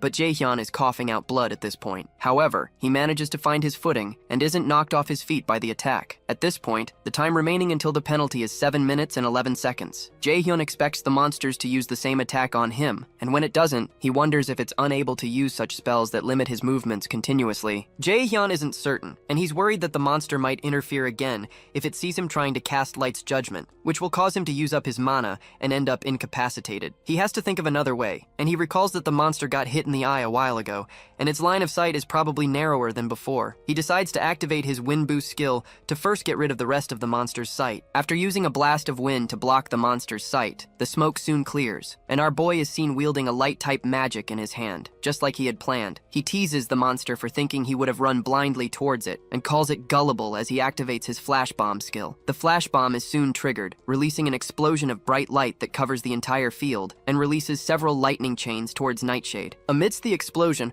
our boy is relieved that he finally got the freaking bastard. As the monster is burned up by the explosion, it screeches in pain. Out of nowhere, our boy notices some of the undead monsters he faced earlier behind him. He activates his sacrifice skill, and the system declares that sacrifice has changed into an attack skill, allowing him to use his Light's Judgment skill. With only 3 minutes and 46 seconds on the timer, our boy begins to rain blasts of light from the sky onto the field. In the frenzy, the timer goes down to a few seconds until only just 10 seconds are left. As we count down to 6 seconds, our boy fixes his gaze on Nightshade's crumbling body, and he pats himself on the back for having done it. As the timer reaches 3 seconds, the system declares that he's defeated the dungeon boss and has obtained the title of one who has overcome the first trial. Meanwhile, Hell, who had been watching the whole thing, exclaims that it seems there was a reason behind Jaehyun being chosen. She stretches forth her hand and asks the boy to come to her temple. After defeating the dungeon boss, the stigma of death disappears, and our boy receives some experience points, a crafting item called Nightshade's Core, as well as an equipment item called Shadow Armor. He's also told that he's gained 3 levels and has obtained the title of the one who has overcome the first trial. After checking his qualifications,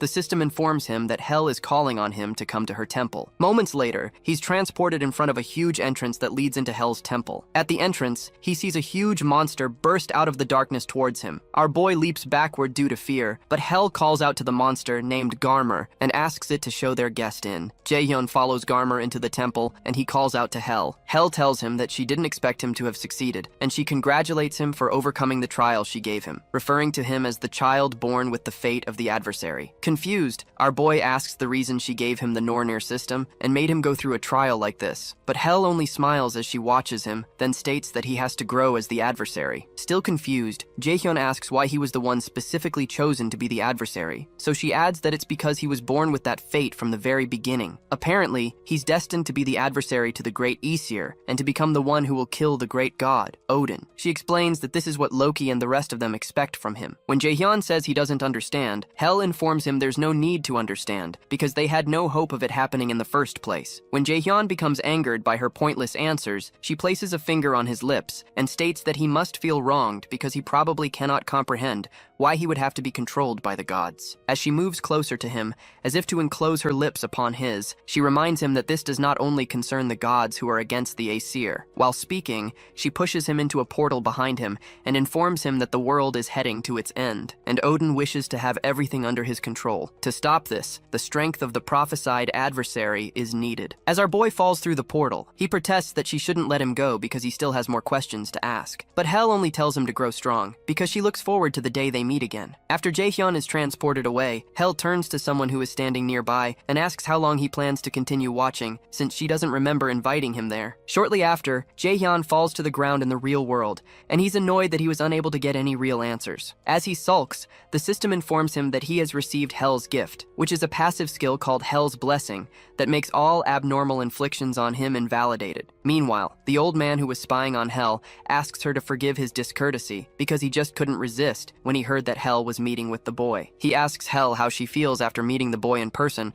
and she replies that she doesn't know because it's too early to decide, especially since the adversary has only taken his first step forward. She admits that the growth of the adversary was to a greater extent than she expected, and he won despite the stigma she gave him, and stood before her in the end, which is a fortunate miscalculation on her end. The old man is relieved that the boy is doing a good job. Eventually, Hell asks him what he wants because she knows he has more to say to her, referring to him as Mimir, a figure in Norse mythology. Mimir, however, claims he doesn't know what she means, and the goddess accuses him of trying to feign ignorance till the end. As she continues to speak, Mimir asks her to calm down and admits that it seems he can't deceive her after all. Hell further states that the adversary's left eye is without a doubt the one Odin had sacrificed at the Well of Wisdom. She's certain that Mimir and Loki are concealing a secret from her, but Mimir pleads that he would wish to tell her, but it's still too early, so she agrees to wait. However, she states that she can't sit still, and when Mimir asks her what ideas she has, she explains that the adversary is still too immature because, according to the prophecy, there are innumerable hardships waiting for him, and he needs a guide. Sometime later, around 7 days before Mill's academy admission,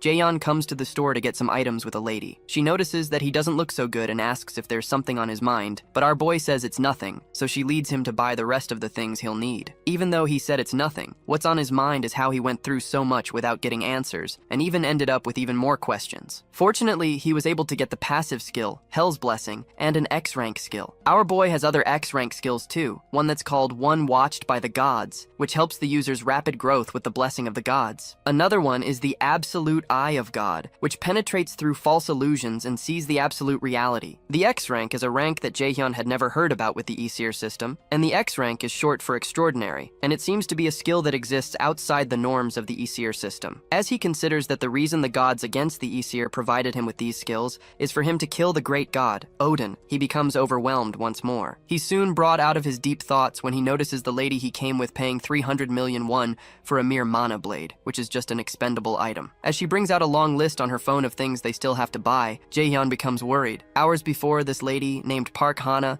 had approached our boy and told him she's from the Manhua guild. Apparently, Shang wishes to give him a gift seeing his admission to Mila's is right around the corner, and he had thought they would be coming here to buy a few elixirs and artifacts at best, but this is on a totally different scale. After offloading several bags in Jaehyun's hands, she proposes they go take a look at armor now, but Jaehyun stops her and says they don't have to buy armor since he has something that he can use. He shows her a shadow armor equipment that he received from Nightshade that gives him the stealth skill once equipped. Since it's B-rank protective gear, he's certain that there's nothing they can buy that's better than this, especially since it also provides stealth. When Hana notices his armor has stealth skills, she asks him if he also needs an artifact that grants the stealth skill, since that's an item all raiders would desire, even though it would be difficult to obtain in a place like this. But Jaehyun says he doesn't. He adds that it would be difficult to get one unless he's lucky to find one in a dungeon, especially since there aren't that many people who learn stealth. Hana agrees because the only raider who possesses the skill in the country is her brother. She walks away right after saying that, and Jaehyun asks her what she means, so she informs him that manager Park Sung-jae is her brother. That information shocks Jaehyun, and as she walks away, he can't believe it because Hana and Sung-jae act nothing alike. Out of nowhere, his eyes begin to shine bright, and the Nornir system informs him that an unknown entity is resonating with him. He begins to feel queasy, and he suddenly sees a light trail that he had seen from the treasure gate. When he dashes back to follow the light, Hana calls out to him, but he tells her he's only going away for a moment. While he's following the light, his Absolute Eye of God skill is activated and pierces through the false illusion and shows the truth. The system informs him that the Absolute Eye of God's first low-rank skill has been opened, and he's obtained the skill called Detection. Detection is also an extraordinary rank skill that allows him to check unappraised items as well as invalidate an opponent's stealth or phantom skills. While he watches in surprise, the Nornir system activates the detection skill. In another place, a close combat match occurs and is soon concluded after a guy named An Ho-yan beats his opponent. Some men in the audience talk about how phenomenal Ho-yan is, but clarify that the difference in his talent and that of his opponent is too obvious, which is the reason why they say he's a future S-rank raider. When Ho-yan leaves the fighting ground, his father commends him for having done a good job. However, his father warns him not to get excited because this was an obvious win. With no excitement in his eyes, Ho-yan states that he knows, so his father proposes he goes to prepare for the next planned activity and asks him to go take a shower. While he's in the shower, Ho-yan thinks about how he despises this tiresome life, where his own opinion and desires don't matter. The raider that he wanted to become was nothing like this, and he wonders when it turned out this way. In the store, the Nornir system presents our boy with an equipment item called Mistletoe, with a growth type rating, which is a mistletoe branch that ended the life of Odin's son, Baldur. It grows alongside its user and contains an immeasurable amount of magic, and it allows the user to acquire the passive skill called Mana Perception once equipped. The Mana Perception skill is rated A, and it raises the user's ability to detect mana to the highest possible extent. Jaehyun is excited, but he keeps following the light. He walks past Ho-yan. While Ho-yan stands by, his father picks several pieces of equipment for him. When Ho-yan asks if they need to buy this much, his father insists that they will all be of use to him since he's someone who will become an S-rank raider, and he doesn't need to be too stingy about such things. Ho-yan further protests that spending this much will affect his mom's hospital fee for this month, but his father silences him. His dad insists that it is for him to worry about, and his job is to just focus on training, so Ho-yan agrees with his dad as usual. While his dad continues buying, the boy wonders what the heck he's doing there. While he follows his dad through the store, several people who recognize him wonder what a combat genius like him is doing in this store. Meanwhile, Ho-yan pays them no attention as some of them try to take pictures of him, and he wonders if this is truly the raider life he envisioned. He wonders what the difference is between this and being a monkey stuck in a zoo. When he was young and first awakened his abilities, his mother smiled softly at him and on the head. He dreamt of becoming a raider in that dark and poverty-stricken house, because he was like a ray of light that could change everything. However, that light didn't last long in front of his father's wish to make use of it. Right now, as if he were a robot, he's merely a tool that continuously does as his father says. He wonders if he can last for 3 years at Mills Academy when he's this pathetic. While they're walking around, a message comes through the speakers to inform all visitors that a dungeon break has occurred in the vicinity of department store, and monsters have appeared. They're told the raiders sent by the agency are on their way, and they're asked to calmly follow the employees. By the way, dungeon breaks occur when a dungeon isn't cleared within the time limit, causing monsters to overflow from it. Some of the employees signal to the people to follow them and try to calm them down. As Ho-yan's father goes towards the evacuation, he asks Ho-yan why he's just standing behind and not following. His father reminds him that he's a genius with the potential for complete control over Korea in the future. If he gets hurt in a place like this, it will only become a disadvantage during the Mill's enrollment event. He warns Ho-yan that he won't gain anything from getting involved, but Ho-yan still doesn't move an inch. The boy agrees with his father that the raiders from the agency should be able to quickly take care of the monsters,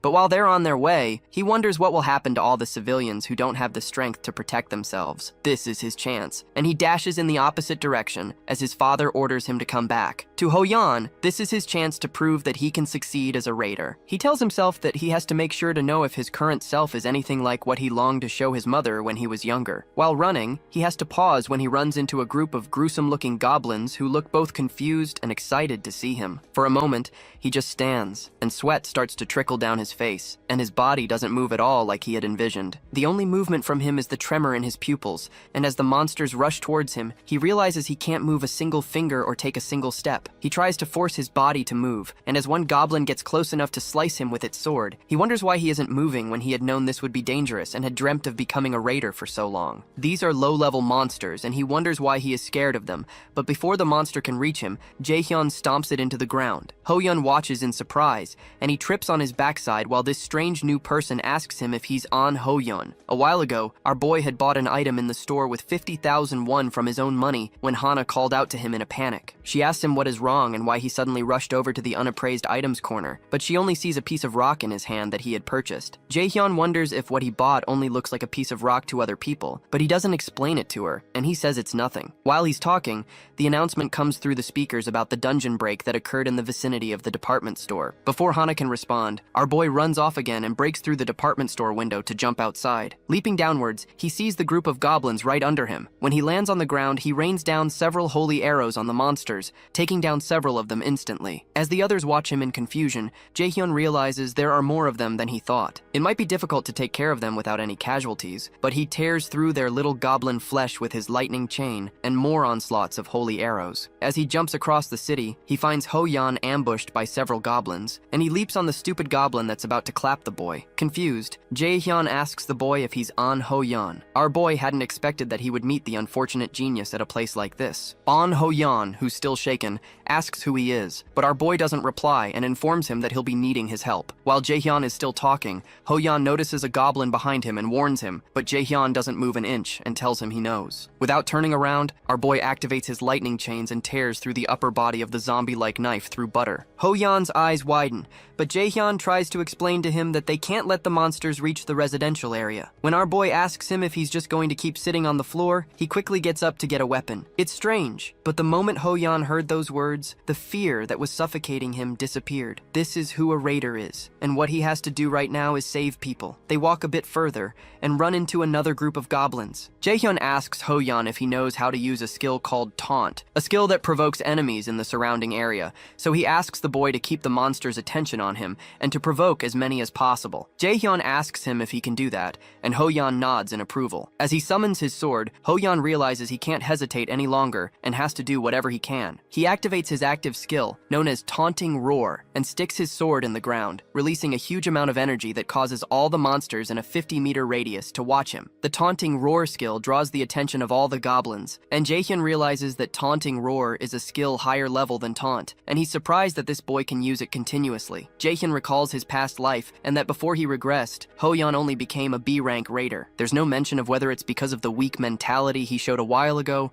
or some other reason. Contrary to his present fame, Hoyeon had a quick downfall, and that's why he was called the unfortunate genius. However, Jaehyun believes that a weak temperament can be fixed. As Jaehyun activates his lightning chain, he's certain that Hoyeon is a valuable card that he can make good use of. During the fight, he proposes to Hoyeon that they end this in a jiffy, and the boy excitedly agrees. As Jaehyun's chains tear through goblin flesh, Hoyeon slices them up. Soon after, the ground is littered with goblin corpses, and when one of the raiders arrives, he wonders what on earth happened here. The boys watch him expressionlessly, and the man introduces himself as Park Kyung-hoon from the raider agency, asking the boys if these goblins were taken care of by the two of them. Glancing at Jaehyun, Hoyeon says they were, and Raider Kyung-hoon recognizes his facial features as belonging to the famous An Hoyeon. Kyung-hoon has heard a lot of people call him a genius, but he should only be at an age to enter high school. The other guy standing next to Hoyeon seems to be of a similar age, but he still can't believe that they took care of these many monsters by themselves. Confused, Kyung-hoon confesses that he doesn't know how to report this to the higher-ups. However, Jaehyun mentions that he wanted to talk to him about that. He asks Kyung-hoon to say the agency took care of things since no one would believe that they were the ones who killed all these goblins anyway. Confused, Kyung-hoon states that this is a clear violation of the law, but our boy explains that it would only be if there were anyone who saw what went down. Kyung-hoon explains that since they're a governmental organization, it's not something he can take care of any way he wants, but he assures him that he'll keep everything on a down low if he doesn't want to attract any attention. He adds that the boys will receive the reward for hunting the monsters. However, Jaehyun states that it's fine, and proposes that he give all the reward to Hoyeon and keep the fact that he was here a secret. it. Since he's been sponsored by Manhua, he's not lacking money either way, and it's better not to attract too much attention with the mill's enrollment coming up. Also, he considers this as a way of having An Hoyan in his debt, which would be much more beneficial. After a short pause, Kyung-hoon asks them if that's all, but as Jae-hyun is about to leave, Ho-yan asks him what he means by what he said, since he's the one who did everything. Our boy stops and explains to him that he has his own circumstances. The truth is, he doesn't plan to attract the interest of his father this close to the mill's enrollment. He didn't pay attention to it before he regressed, since his combat aptitude was so low, but he plans to pay attention to it now. His father still doesn't know that he shifted his focus to magic, and he doesn't know what problems might occur if he learns of his actions. Right now, he decides he needs to lie low because revenge should be as quiet and covert as possible. He needs to grow strong where that man can't see him and wait for the very last moment before ripping his throat out. Meanwhile, Ho-yan wonders what he should do. He couldn't have done this by himself, so it's not right for him to take this person's credit like this. But with this money, he might be able to relieve his mother's disease, even if just a little bit. He wanted to be a raider that wouldn't have to stand in shame before others, but if because of that he missed a chance and his mother were to pass away, he doesn't know if he would be able to hold on. Jae-hyun watches him, and he figures that Ho-yan's trouble with accepting this doesn't seem to be his pride, and he wonders if there's another reason. To help him choose, Jae-hyun asks him to think carefully because his actions were clearly worth that much. He reminds him that if he hadn't moved, someone would have lost their life. So Ho-yan agrees that he's right, especially because his dream would become meaningless if he hesitates like this, and his mother dies. Eventually, he assures Jae-hyun that he'll pay back this debt someday. As Jae-hyun proceeds to take his leave, Ho-yan asks him for his name and contact number. Jae-hyun notices he's speaking to him using polite speech, so he reminds him he doesn't have to since they're the same age. But he informs him that they're both prospective cadets at the Mills Academy, so they should be seeing each other more often. On the day of the Mills Academy enrollment, Jae-hyun and Yoo-jung are seen in the crowd. Meanwhile, some other students spot Ho-yan, whom they refer to as the genius warrior, and they speculate that he's a totally different species from them. They notice a beautiful lady behind him, and it turns out her name is Seo In-ah. Our boy notices that In-ah is already gathering attention, as is expected of someone whose name was always on the list of most popular raiders in his past life. If he could bring Seo In-ah over to his side as well, he would have more cards to use. But the only problem is that he's different from the others, so there's no need to force things right now, especially since he already knows other resourceful people. Suddenly, Yoo-jung interrupts Jae-hyun's thinking by saying, "It's disgusting to keep staring at Seo In-ah like that, no matter how pretty she is," but Jae-hyun asks her what nonsense she's spouting. Soon after, a man steps on the podium and tells the new cadets of Mills Academy that it's nice to meet them. He introduces himself as Chairman Gu Ja-in, and our boy recognizes the face of the chairman from his past life and calls him a bastard in his mind because he had done something wrong to Kim Yoo-jung. He turns to her and tells her to be resolute because no one knows what might happen at Mills, but she wonders why he's suddenly saying that and assures him that she's going to do really well. After enrolling, Kim Yoo-jung was a genius who made it to the top 3 of the magician's ranking, and Jae-hyun assures himself that he won't let her die this time. Chairman Gu Ja-in announces that they'll now begin the Mills Academy's entrance ceremony, and cynically adds that there is a special event prepared, a game where the seniors and the freshmen steal each other's name tags in a demi-plane. When he announces that the freshman hunt will now begin, a magic circle appears under their feet, which startles the students. As Yoo-jung jumps away because she's startled, our boy grabs her hands because it's dangerous to get separated. Meanwhile, manager Park Sung-jae recalls that today is Jae-hyun's entrance ceremony, and Seon-eun wonders if it's time already because she wanted to send him a message and wish him good luck. She realizes he won't be able to see the message anymore, and asks manager Sung-jae if the freshman hunt will also take 3 days this time. He affirms that it will happen in the demi-plane for 3 days. Seon-yoon considers that it's a shame that she won't be able to contact Jae-hyun for another 3 days, but Sung-jae informs her he figured this would happen, so he sent a message in her stead. Excited, the guildmaster asks him if Jae-hyun replied. Meanwhile, Jae-hyun and the others are transported to the demi-plane, and he asks Yoo-jung, who is still disoriented nearby, if she's alright. When he looks behind him, he sees Seo In-ah, the black-haired lady with hazel eyes, born as a genius with a magic aptitude of 92. In his past life, she was someone who changed people's perception of magicians and became an S-rank raider, following in Seon-eun's footsteps. In the Manhua Guild, manager Sung-jae informs Seon-eun that Jae-hyun has replied that they don't worry. At the Mills Academy Central Control Room, the school officials gather to observe the proceedings of the freshman hunt. One of the instructors, Kim Seo-ki,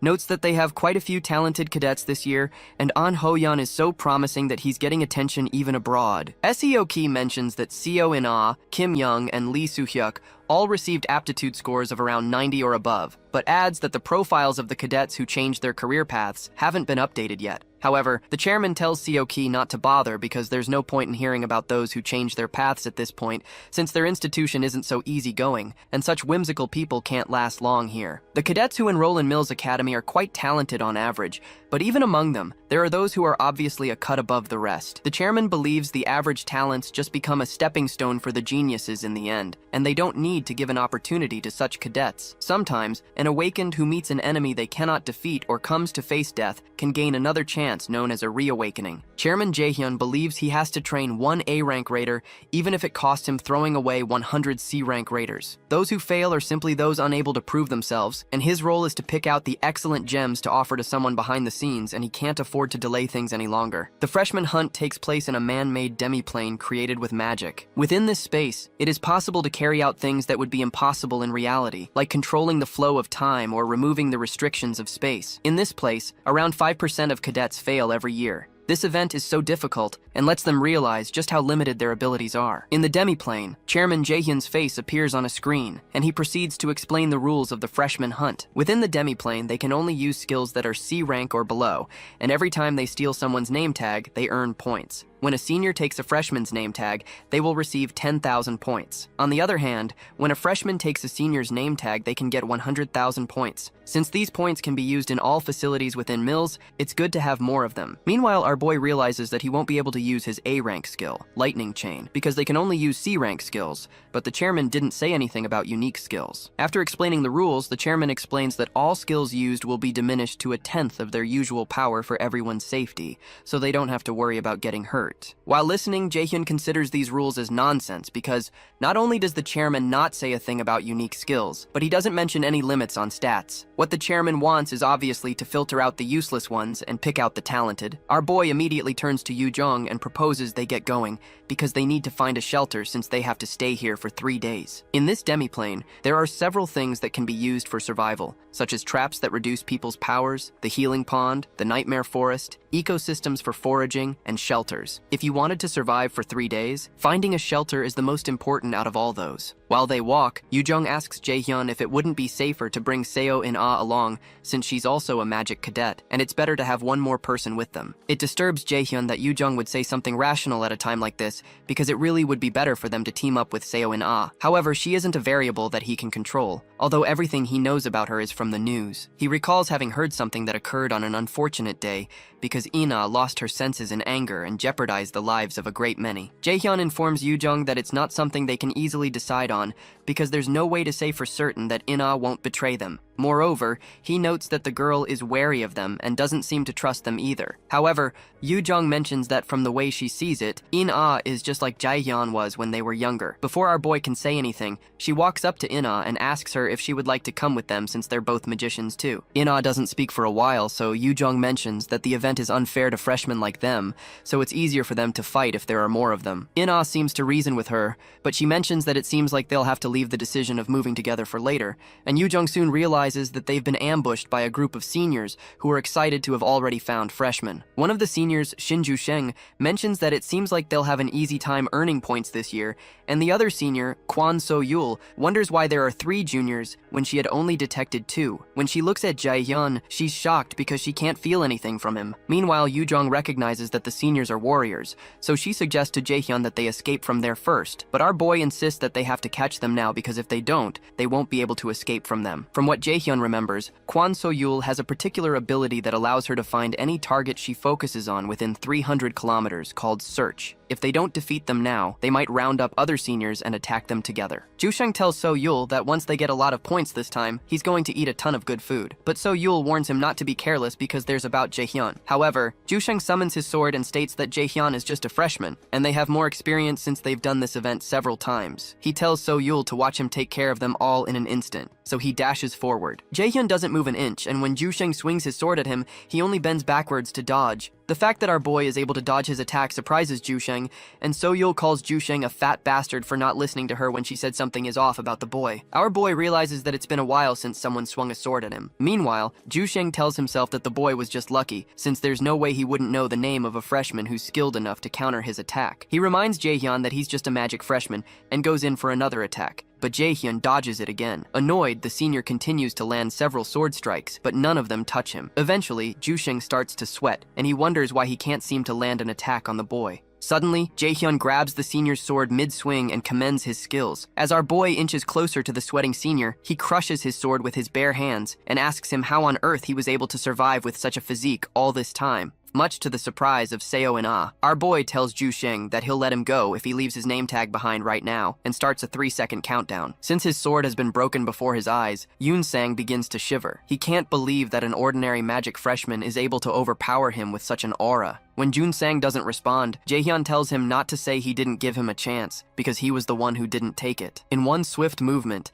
Jaehyun lands a startling punch at Jun-sang's jaw and knocks him backward towards Seo-yul. Immediately, the system in the freshman hunt announces that Shin Jun-sang has been eliminated. In the academy control room, the instructors read on the screen that Min Jaehyun has obtained 100,000 points. One of the instructors named Jang Yesu is shocked that it's not An Ho-yeon, but an unknown person named Min Jaehyun. She asks another instructor named Park Ha-jun if there's a problem somewhere, but Ha-jun, who is equally surprised, explains that there's nothing wrong with the results. Ha-jun asks another instructor named Kim Ji-yeon if there's any problem on her end either, but there isn't any. Meanwhile, a smirk develops on Chairman Jaehyun's face, and he seems drawn to Min Jaehyun. Inside the demiplane, Seo-yul demands to know what on earth Jaehyun is, but our boy informs Yoo-jung to get ready so they can take care of the other senior too, and he asks her to accept the party invite he'll send soon. As Yoo-jung equips herself, she wonders if Jaehyun was always this strong. In-ha equips herself also, and Seo-yul curses at the stupid Jun-sang, who has made things much more complicated. Even without the monstrous boy who took out Yoon-sang, 3-on-1 is too dangerous. She decides that she has to get rid of at least one of them and get away from here. After grabbing one of her daggers, she dashes toward Yoo-jung, who becomes startled. Jae-hyun considers that Jun-sang didn't make a bad decision. He knows she plans to create confusion with a rush attack, then make an opening to escape. It's a good plan, but that would only work if Yoo-jung were just an ordinary person.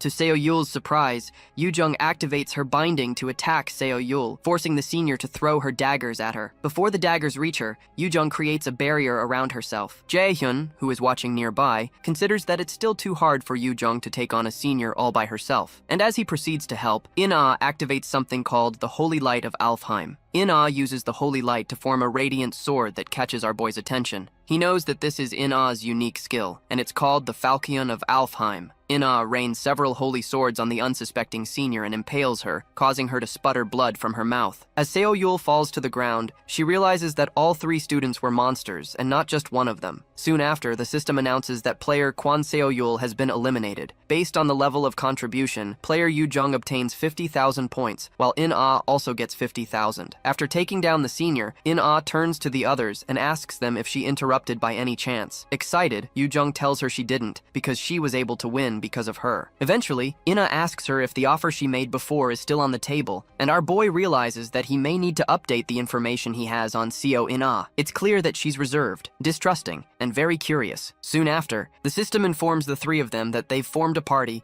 and placed Jaehyun as the leader of the party. Sometime later, close to a shelter at the Nightmare Forest, some footprints are evident, and some students figure out that people have passed that way before, and it seems like they entered a shelter. The seniors are looking for the freshmen who were able to eliminate Kwon Seo-yul and Shin Jun-sung, so they decide to stop searching and just keep an eye around this area. The freshman hunt game lasts for 3 days, and they believe those brats can't stay holed up in the shelter for all 3 days. As they move forward to find the 3 freshmen, Yoo-jung appears nearby, and one of the seniors named Kim Sung-hoon is punctured in the chest by a light, and the system announces his elimination. One other senior notices Yoo-jung running away and signals the rest, so they run after her. However, Yoo-jung is running with a smile on her face, and when she counts that there are about 5 of them, she's relieved that things are going smoothly. She soon turns to them and tells them that they're like dogs going after a bone, so she asks if they aren't embarrassed to be moving in such a big group, and the angry seniors ask her to stop right there. However, Yoo-jung keeps running away as she considers their simple-mindedness. Just a while ago, Jaehyun had told them that although shelters may be a safe place, they can't stay there the whole time because they need to find food and they need to obtain points. The girls are surprised, but our boy plainly tells them that they need to hunt some seniors. In the present, Yoo-jung keeps running until she finds some mushrooms. which are, in fact, a Class 1 organism that can reduce one's abilities. She's glad that she's found it and has succeeded in luring over the seniors as planned, but she becomes worried that her endurance is slowly reaching its limits. Using the Wind Boost skill, she blasts herself far away from them and leaves things in Jaehyun's hands. When the seniors enter the area, they're informed that they've entered the paralyzing spore mushroom habitat. A while back, Jaehyun had visited Jae-sung to find a way to deal with the paralyzing spore mushroom during the freshman hunt, and Jae-sung informed him that ash tree sap would probably be the best way since it's common in the nightmare forest, but it's only useful as a cure and can't prevent the effect. If you're already under the effects of the paralyzing spore mushroom, then it would be of good use. In the present, the seniors stop when they realize where they are. As they watch Yoo-jung run away, the system informs them that they have entered the paralyzing spore mushroom habitat. One of them signals to their leader Ji-hyuk that this is pretty dangerous, so he suggests that they retreat, but Ji-hyuk angrily sets his sights on Yoo-jung, who is still running away. He asks the others if they're really saying they should give up when they've gotten this far, but the others consider that everything will be ruined if they make a mistake now, so they suggest they stop chasing. However, Ji-hyuk insists that Kim Sung-hoon was taken out by that freshman brat, referring to Yoo-jung, so they shouldn't be saying such bullcrap right now. The cautious one among them reminds Ji-hyuk again that it doesn't matter if their opponent is a freshman because it would be of no use if they also end up paralyzed. Because the paralyzing spore mushroom can affect beings within an approximately 50-meter radius,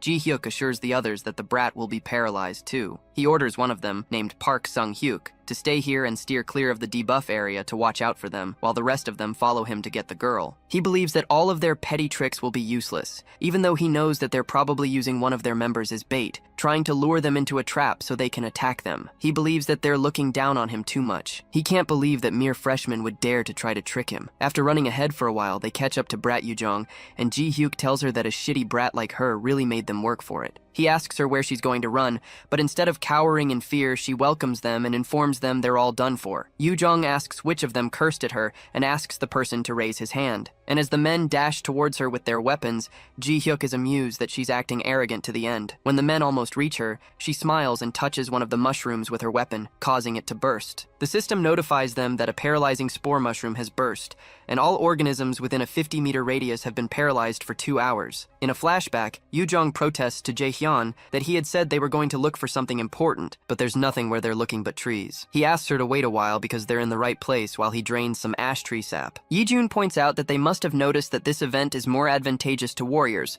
and Ina agrees that being able to use C-rank skills and below is a big restriction to magicians who rely heavily on skills. For warriors, who have great physiques already, the restriction in the demi-plane is useless. Yoo-jung laments that it's still alright for Ina, who has a unique skill, but all her own useful attack skills are sealed, and the best she can do is buff spells and basic skills. When she asks what she should do, Jae-hyun explains that they need to make a plan by using those basic skills as efficiently as possible, so he asks her if she knows how to use the skill called Change. Yoo-jung proudly tells him she can and reminds him that she was the one who taught him magic theory. Ina mentions that Change is a spell that swaps one's location with that of a designated party member, so she asks him what plan he's going to make with it. When he's done retrieving the ash tree sap, he tells the ladies that they can do something pretty fun with Change using the sap. In the present, Jae-hyun tells Ina they need to get ready, and she agrees. On the field where Yoo-jung is, Ji-hyuk calls Yoo-jung a crazy B-word because she really burst one of the spores, but Yoo-jung activates her change skill and passes the baton to someone else. As she disappears, she informs them that it's no longer her turn anymore, and Jae-hyun appears where she disappeared and pushes his leg into Ji-hyuk's face, stating that it's his turn now. Our boy breaks the senior's nose and kicks him to the ground, then later lands on the ground. Ji-hyuk lands on the ground still paralyzed and begins to curse. Still paralyzed, he angrily asks Jae-hyun if he thinks that everything will go according to plan, and he calls him an idiot for entering the paralyzing spore mushroom's habitat. He informs Jae-hyun that he figured he would do something like this, so he left one of his companions waiting outside, and he promises him that they're done for once the spores dissipate. Before he can finish his statement, Jae-hyun informs him that the guy he left behind won't be coming. Confused, Ji-hyuk says he's saying bull, but a scream soon erupts from the spot they left Sung-hyuk in, and the system announces to them that player Park Sung-hyuk has been eliminated. Sung-hyuk lays on the ground with Inha's holy sword driven through his body, and the system awards 100,000 points to Jae-hyun, Yoo-jung, and Inha. Ji-hyuk lays on the ground confused, and Jae-hyun reminds him that he told him that his friend won't be coming. Extremely angry, Ji-hyuk blurts out that they're still in the same situation for the next 2 hours, and he'll personally take care of him once he's paralyzed. While he's still talking, our boy takes a step forward and asks him what he means by them being in the same situation. That sight shocks the heck out of Ji-hyuk, and he wonders how this boy is moving right now. He protests that this is impossible,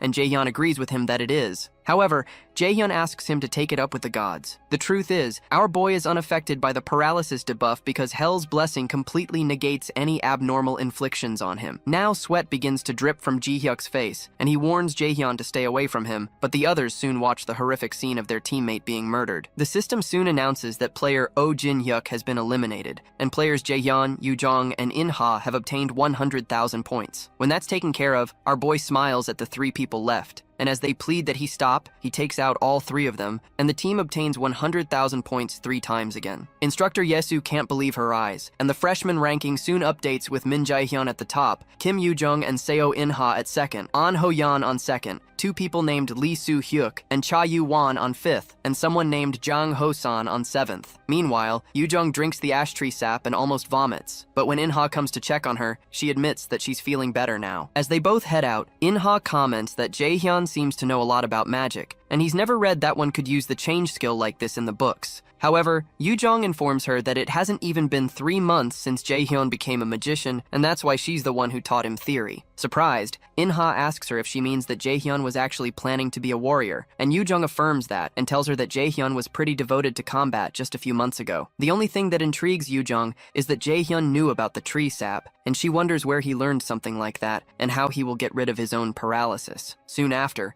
they run into him, and our boy asks them how the paralysis is because it seems neither of them has had any trouble. Yoo-jong cheerfully states that it's expected, even though she only just ran like hell and cast 1 spell. She turns to In-ha and asks if she's also fine, and In-ha replies that she's fine too. Eventually, Yoo-jong tells Jaehyun that his plan this time wasn't too bad. She adds that he usually looks stupid, but he looks a bit different today. Suddenly, Jaehyun grabs her cheeks and asks her who she's calling stupid, and asks if she has the right to be saying something like that. In-ha simply watches them messing around, and she wonders why Yoo-jong called Jaehyun stupid, and notices she thinks he looks pretty handsome. While they're both still messing around, In-ha is caught off guard by her thinking, and realizes this isn't the time to be thinking about something like that, and as a tear rolls down her cheek, she recalls that she has to be careful. Later, they return to their shelter, and Jaehyun proceeds to make some sort of concoction. In-ha approaches him and asks what he's making, so he tells her it's an HP recovery potion. He says he learned to make it from an older brother of his just in case he needs it, and he recalls Jae-sung crying over him murdering his poor ingredients when it took him over 100 tries to do it. Yoo-jong asks Jaehyun how he can know someone that can teach him such things when he doesn't even have friends, and he taunts her by asking if she has many friends aside from him. The comment stings, and Yoo-jong laments that that was a bit unfair. Suddenly, In-ha tells Jaehyun that he's really amazing, and it's like he's not someone their age. She says he's so skilled that it's like he's lived a decade more. Confused, Jaehyun doesn't say anything, and he wonders how she got such great intuition since she was able to get the timing right. Eventually, Yoo-jong butts in and says it's time to stop chatting because they need to eat if they plan to get anything done tomorrow. She tells our boy to wait and see because she'll go and make something, but he tells her not to bother since they can eat some of the fruits they foraged. Annoyed, Yoo-jong asks why he said that, and asks if he doesn't trust her, so our boy asks her to tell him the color of the cookie she made during home economics in middle school, if she wants him to trust her. After thinking for a while, Yoo-jong recalls that they seem to be purple, so In-ha asks her if she put in some blueberry jam. However, Jaehyun clarifies that that's not the case, but Yoo-jong can't cook, and he recalls how they had to call the teacher because he passed out after eating the cookie. To clarify things, he states that he can't cook either, so In-ha mentions that she knows a little about cooking and asks if she can cook for them. Surprised, Jaehyun asks her if she can cook, so she says she used to cook every day when she was living with her grandmother. As she ties up her hair to start cooking, our boy recalls that there was never much information on Seo In-ha's family life. Since she just mentioned that she used to live with her grandmother, our boy wonders if that means there's some circumstance around her parents. After a short while, In-ha finishes her cooking and serves it to the others. When Yoo-jong tastes it, she hugs In-ha and declares that the food tastes delicious. Jaehyun also keeps munching and agrees that the food is delicious, and he's surprised they can eat something this good at a place like this. The compliments from them warm In-ha's heart, and a smile forms on her face because it's been a while since she felt like this. Meanwhile, in the Mills Academy control room, Instructor Seok-gi mentions that the much-anticipated cadet An Ho-yan is in 4th place. It's more surprising that the 1st and 2nd places are magicians, which is truly incredible, and Instructor Yesu still wonders if there's a possibility that it's a system error, because there seems to be no other way to explain this. Chairman Ja-in, on the other hand, seems to be beaming with excitement. Until now, such scores were only shown by warriors, and he can't seem to wrap his head around this new situation. A party with only 3 magicians is leading the event by taking out a group of seniors from the get-go. Excited, the chairman asks instructor Kim Ji-yeon to rewind the paralyzing spore part, and he watches Jae-hyun kick into Si-hyuk's face when he appears. He's enthralled by the fact that the boy could have such judgment in a situation like that. In addition, he has the ability to overwhelm warriors. Just calling him a magician or even a freshman is truly unbelievable. Suddenly, instructor Ha-jun calls out to the chairman and explains that he's brought the profile of Jae-hyun that he requested, but he's not sure if it's the correct file. Confused, the chairman asks him what he means by that, and when Ha-jun begins to stutter, the chairman tells him to calm down and speak. Eventually, the instructor shows the profile that displays that our boy's aptitude score is 97%, and he's a warrior class. The information shocks the chairman, but his shock soon turns into a maniacal grin, and he finally says that this is very good. He states that he wants to personally see how talented this Jae-hyun is, and instructor Si-hyuk asks him if he's saying that he wants to interfere personally. The chairman zooms in on Ho-yeon and proposes that they make an interesting scenario, so instructor Si-hyuk mentions that he'll prepare everything. Inside the demiplane, Jae-hyun's group keeps taking out other people and keeps earning points. At one point, Yu-jung is surprised that they've earned up to 1,100,000 points, and Jae-hyun replies that this is good because it's certain that they're in first place. However, Yu-jung asks him if they really have to leave their shelter, so Jae-hyun replies that it can't be helped because the seniors are too afraid to come there anymore. Ina agrees with Jae-hyun that they need to move if they want to gain more points. Eventually, Yu-jung agrees with both of them and asks what the record for the highest points obtained in a freshman hunt is. Ina informs her that it's 1,140,000 points. As they keep going, our boy senses something, so he signals the ladies to get ready because while they're standing, someone blasts past them, and Jae-hyun notices that this power seems to be way more than the level they're restricted to. The system announces that the connection to the demiplane is unstable and that the restriction on the player is broken. Jae-hyun tells the new fellow that he didn't think they'd meet again like this, and it turns out the fellow who has been loosed from his restriction is Ho-yeon. When he asks Ho-yeon what he's doing, he doesn't reply and keeps looking at the ground, so Jae-hyun wonders if he's unable to hear his voice. Ina warns Jae-hyun to be careful because she doesn't think this guy's in his right mind, and it's like he's being controlled by something. So, our boy suddenly recalls that this is the chairman's handiwork. Before he regressed, something similar happened back then at the Mills Festival. That day, which was supposed to leave the young cadets with happy memories, instead left horrible red stains that couldn't be forgotten. The cause of the event was Gu Jae-hyun's unique skill called indoctrination. After all his evil actions became known, just before he was arrested, Jae-hyun created a horrible event to turn the world's attention away from himself so he could hide. On that tragic day, numerous cadets lost their lives and Gu Jae-hyun escaped. For Jae-hyun, it was also the day that Kim Yu-jung lost her life. In the present, Ho-yeon activates his sword, and Jae-hyun realizes that he needs to get Ho-yeon to return to his senses first. Suddenly, a screen appears from the Nornir system, and a sub-quest to save the cadet under mind control is given. His job is to break the spell off the cadet under the mind control spell and save him. The difficulty is C-ranked, and the reward is 1 blank card, with a 2-hour time limit given for this quest. Jae-hyun is surprised by the sub-quest, but is more surprised by the mention of a blank card as a reward. The thought of getting a blank card that he can use to copy another person's abilities excites him, and Yu-jung tells him she'll help him, but he tells her he's fine and asks the ladies to leave quickly. He asks them to get as far away as they can and see if they can get some points while they're at it. Yu-jung stands there confused, and she reminds him that his opponent is the famous genius warrior, so he can't defeat him all by himself. But our boy only smiles at her and asks her if she thinks he can't. For a while, Ina hesitates, but she finally agrees to leave, and Yu-jung is shocked by the fact that she's agreeing with Jae-hyun. Frustrated, Yu-jung decides to play along and suggests they go gain points like he said, but she asks him not to get hurt before she leaves. She rushes into the woods and drags Ina, who is still looking at Jae-hyun, and she asks him to beat Ho-yeon up, or steal his name tag, and then come find them. After the ladies leave, our boy mutters to himself that it won't take too long. A few hours ago, after Ho-yeon just took out one of the seniors, he wonders if his last kill made a total of 600,000 points. He's glad that he managed to survive for 2 days, and knows he just has to hold on for 1 more day. Since he's in 4th place,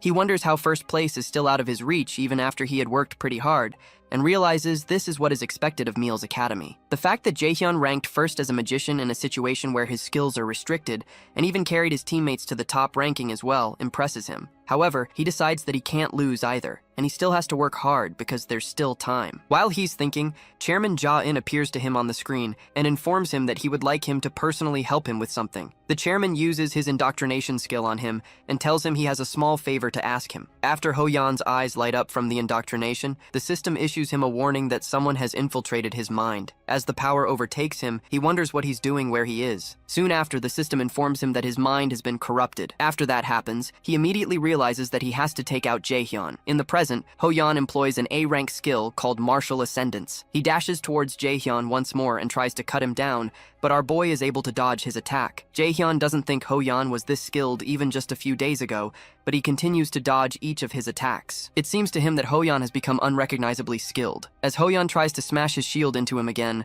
Jaehyun jumps backward and avoids the impact. He knows that he'll lose if this fight is determined by both of their physical abilities. To create some distance between them, our boy blasts himself backward with a gush of wind after activating his wind boost skill. The impact of the wind is so strong that Hoyeon blocks his face with the shield, but this gives Jaehyun enough time to circle to his back before he brings down the shield. Our boy tries to use some lightning magic on him, but before he can hit him, Hoyeon turns back and moves backward in one swift movement. This reaction surprises Jaehyun because Hoyeon was able to move his body first, even before his eyes could track his opponent's movements. Jaehyun realizes that his opponent has an innate battle sense, and this isn't as easy as he thought it would be. Breaking indoctrination would be easy with his absolute calculation skill, but the problem is that Jaehyun is watching them. Even if he can't see the chairman, he reasons that he's probably got an evil grin on while watching what he does against the talented warrior An Hoyeon. This time, Jaehyun smiles, and he considers that it would be such a waste to end things carelessly. He decides to give them a show if they want to watch, but promises to make the show an expensive one. When Jaehyun begins his display, Instructor Yisu wonders if she's seeing things correctly. It's unbelievable that our boy, who is a magician, is fighting on the front lines like a warrior, but now he's overwhelming his opponent, even when the opponent is the said genius warrior, An Hoyeon. On the field, Jaehyun seems to be using his lightning chain skill, and Yisu considers all of this unbelievable. She wonders how on earth this boy is doing that since a magician can't win against a warrior, and that is something that has always been carved into her mind as she walked down this path as a magician. Meanwhile, Chairman Jaehyun watches with keen interest when Jaehyun injures Hoyeon, and he begins to plead. In the demiplane, Hoyeon crouches by his sword, and Jaehyun tells him that he wasn't planning to go this far, but he promises him that he's tough, and he'll recover quickly. Eventually, Jaehyun takes a look upwards at the instructors since he knows they're watching. Then he activates his flash bomb skill, and the impact blinds all the cameras and stops the instructors from seeing the field. Inside the meal's control room, Instructor Seok-gi turns to Ji-yeon and demands to know what happened to their screen, but the chairman realizes that something is wrong, so he grabs the remote out of her hand, desperately trying to bring the video feed back up. Instructor Ji-yeon mentions that it seems that Jaehyun used a spell to block their sight, but Jaehyun recognizes that he used flash bomb, and he wonders out loud if this is how Jaehyun wants to do things. Immediately, he summons Instructor Seok-gi, and he asks him to bring Jaehyun to his office after the event ends. Worried,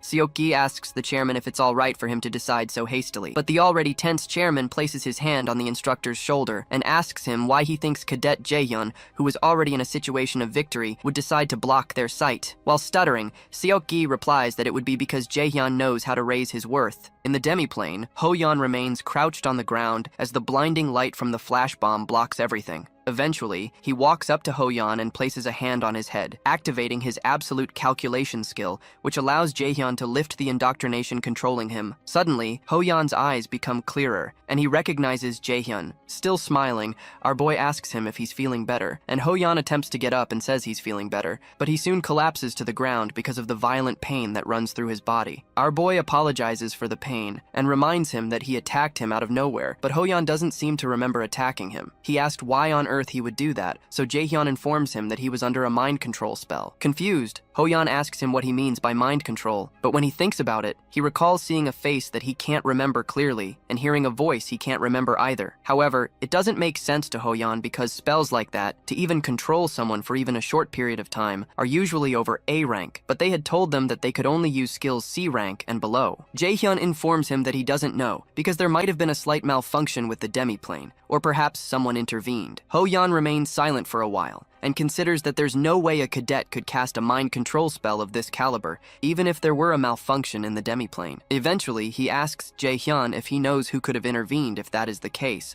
or why they would do something like this, but Jaehyun tells him he doesn't. However, he adds that if whoever did this could do something like this, They're probably someone most wouldn't dare go against. Jaehyun doesn't want to spell it out to him, but he knows that as they go through more experiences at Miles, Hoyeon will also figure out for himself what kind of person Gu Jae-in is. Suddenly, the Nornir system announces that Jaehyun has cleared the subquest to save the cadet under mind control, and he's received a blank card as a reward. Eventually, Hoyeon attempts to get up. He realizes his body is a mess, but Jaehyun doesn't have a single injury, so he wonders if this is his current limit. When he finally gets up, Hoyeon says he has nothing to say for himself and apologizes for what happened, but Jaehyun jokingly tells him not to be gross and says he'll be leaving now since Hoyeon can move around. Before he leaves, Jaehyun wishes them both success in the remaining time, and as he turns around, Hoyeon stops him and offers him his name tag. Confused, Jaehyun asks him what he's doing and reminds him that he'll be eliminated if he doesn't have his name tag. Regardless, Hoyeon states that it doesn't matter and informs him that he's been able to earn quite a bit of points, even though it's not as much as Jaehyun has been able to earn. However, because he lost, he believes that the name tag belongs to Jaehyun. After he tosses the name tag to Jaehyun, he tells him that he lost this time, but it'll be different next time, and he promises to win his name tag back at the Mills Festival. After Hoyeon disappears, the demiplane system announces that he's been eliminated, and it awards 10,000 points to Jaehyun's team. For a moment, our boy just stands there staring at the name tag that he recognizes is only worth 10,000 points. However, to him, the name tag is worth a lot more than that because Hoyeon was born with the combat talent that he coveted so much in the past, and now he acknowledges him. He's experienced quite a lot since he regressed, but this sense of accomplishment is on another level. With a smile on his face, he believes this is the beginning. For the first time, he feels like he's starting to move forward, leaving behind the past where he was weak as hell and stepping forward. Sometime after that, the 72-hour event finally comes to an end, and the system calculates the points that everyone has earned. Jaehyun earns the highest number of points on record, which is a startling 1.53 million points, and he's soon transported back to the real world. When the students appear back in the real world, our boy considers that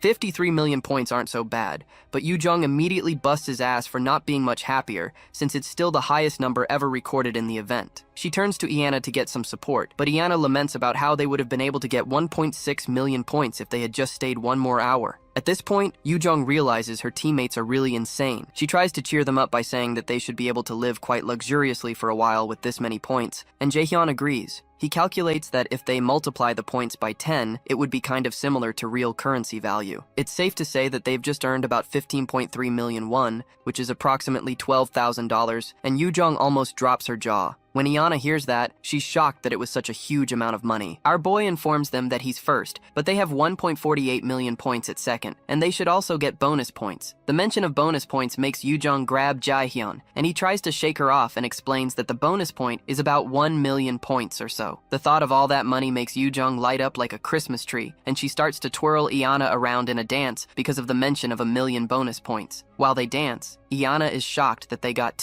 48 million points and won 24.8 million won in just 3 days. Jaehyun tries to stop them from dancing because it's embarrassing, and he notices the other students watching them with contempt. However, the girls continue to sing until instructor Seo-ki enters the room to greet everyone. He introduces himself to everyone and tells the 3 top winners he has something to speak to the 3 of them about. To get some privacy, he asks that they go somewhere else. So Jaehyun asks him if it's related to the amount of points they got during the hunt. And when he nods, Jaehyun follows him hastily. The ladies don't follow him, so they ask to know where they're going first. However, Jaehyun already knows, and he tells them they're going to the chairman's office, and Seo-ki affirms his prediction, informing them that they've been summoned by the chairman. Once inside the office, our boy takes his seat and crosses his legs. He asks where the chairman is, and makes a comment that the one who called them here isn't even present, which makes Seo-ki angry, but he has no choice but to control himself. The ladies, who are following behind, wonder why Jaehyun is suddenly acting like that, and they stand speechless until Seo-ki tells them to also take their seats. When they sit down, the chairman enters and apologizes to them for being late. The 2 ladies stand up,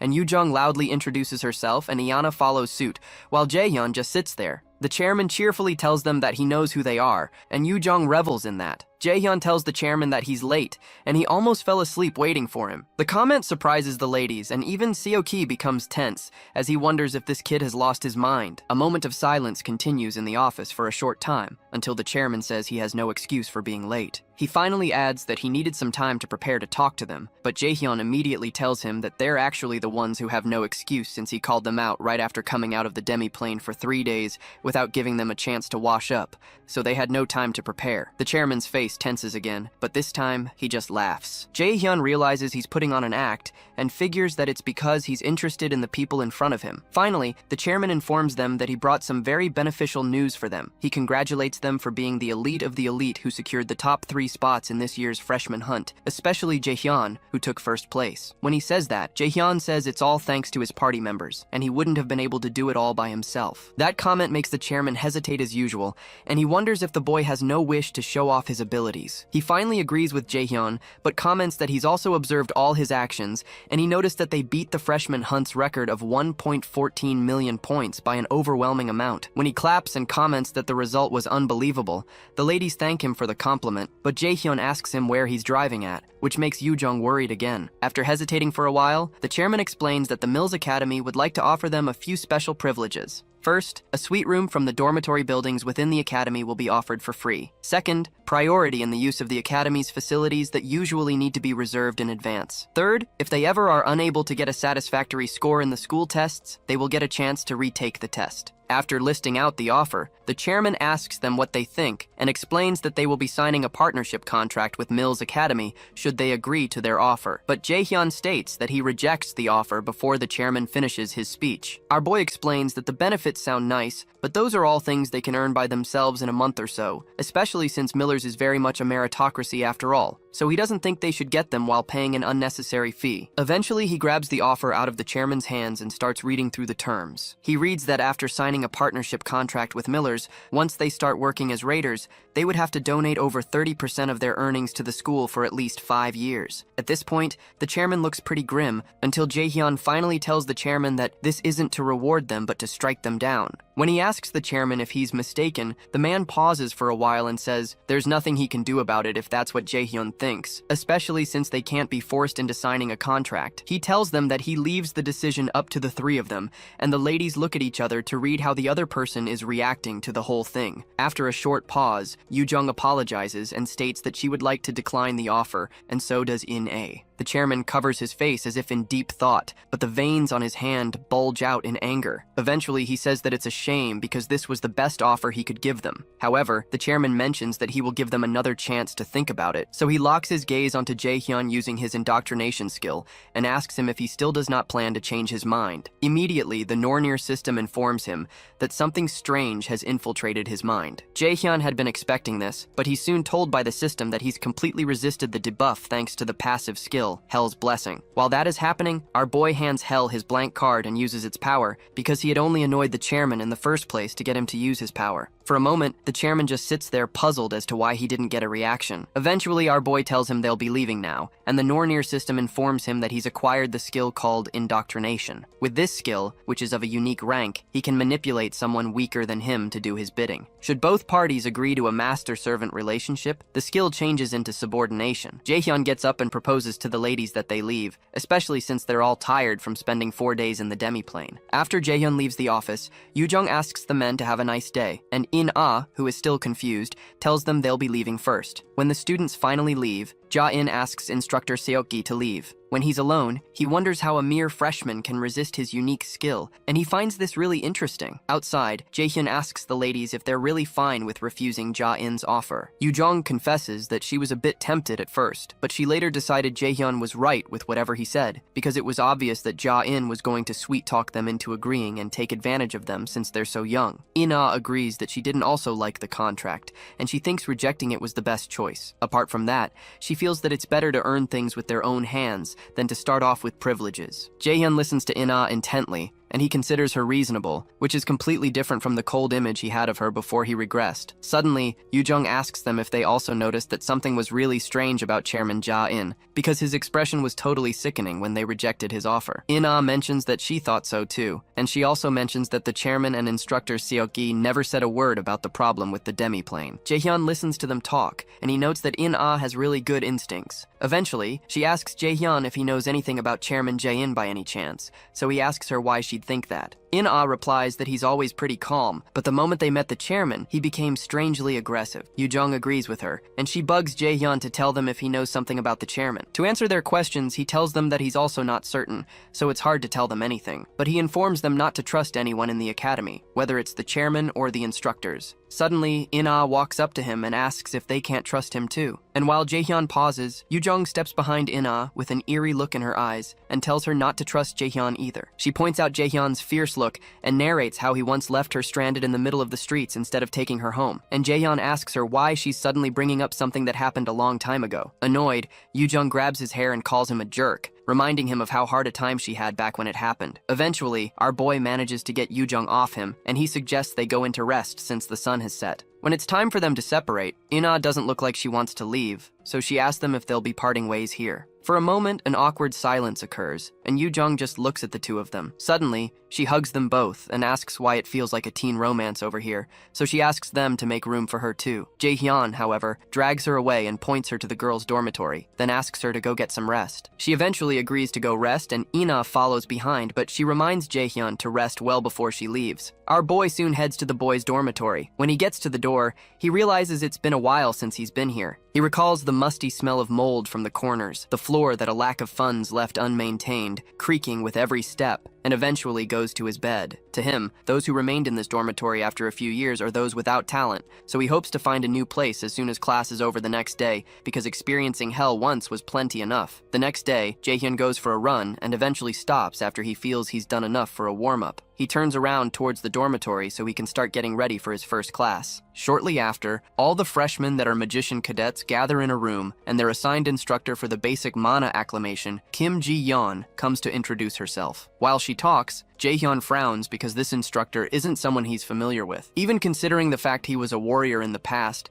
he doesn't have many memories of his instructor. She could be one of the instructors who quit soon, even though becoming an instructor at Mills wasn't easy. The instructors who still remained at Mills were those like Kim Seok-gi that were greedy for the crumbs Ji-yeon was willing to throw them. Ji-yeon mentions that she's sure that most of them found it strange that their first class was not in a classroom, but a large facility like this instead. As some doors open behind her, she explains that the reason is to test their mana sensitivity. The students are shocked by the sight of the doors that seem to be exposing a mana cube, and they hope they're not saying they have to go in there. While they lament that this is too difficult for a first class, Jae-hyun considers that this mana cube feels similar to the mana cube he saw before, but it has way less mana. Instructor Ji-yeon explains to them that what they're looking at right now is called a mana room. It was built based on a mana cube that can normally be found at guilds. For cadets like them, she explains that it is close to impossible to break out of a mana cube, and that is why they prepared this. The odd thing is that our boy had broken out of a mana cube at his guild. The mana room is divided into many sub-rooms. The first room's mana is similar to the amount in the atmosphere, but the mana becomes thicker as you go further in. On average, a first-year Mills Academy cadet can usually reach level 3. A graduating cadet can reach their limit at around level 7. In this class, they will find out what level their mana sensitivity is at. Ji-yeon asks the cadets to form a line and follow behind her. She informs them that they can raise their hand if they have trouble during the test,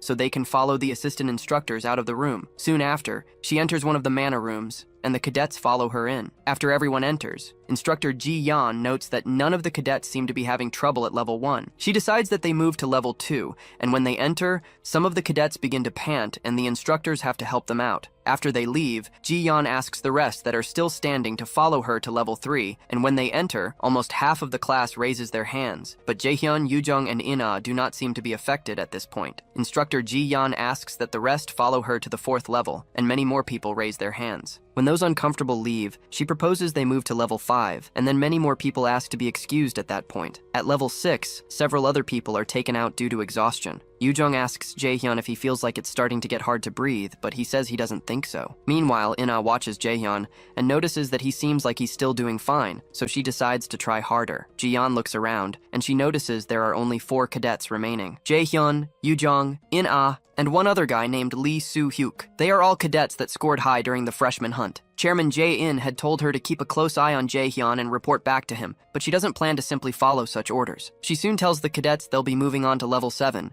and the other students wonder who the heck those guys are that are moving on to the next level, especially since the instructor had said only graduates reach level 7. When they enter the 7th level, Instructor Ji-yeon proposes that they move on to the 8th level and asks any of the cadets if they're having trouble, and no one speaks, even though Yu-jung seems to be struggling at this point. The other students are in awe as they watch them move to the 8th level, and when they get there, the cadets feel a sharp spike, except for Jaehyun, of course. Starting from level 8, the mana level fluctuates at every moment like it does within a dungeon. Ji-yeon knows that geniuses should have trouble starting at this point, and true to her expectations, Soo-hyuk and Yu-jung raise their hands to leave the mana room. Meanwhile, Iana begins to sweat, but when neither she nor Jaehyun raise their hands, Instructor Ji-yeon has no choice but to move to level 9. When they enter level 9, Iana almost vomits and begins to stagger, which startles Jaehyun. When Ji-yeon turns around, she's unable to help because she recalled that the chairman had told her that she should never offer any cadet help before they ask, no matter what kind of situation they face. He had said that danger is no different from a new opportunity to a cadet,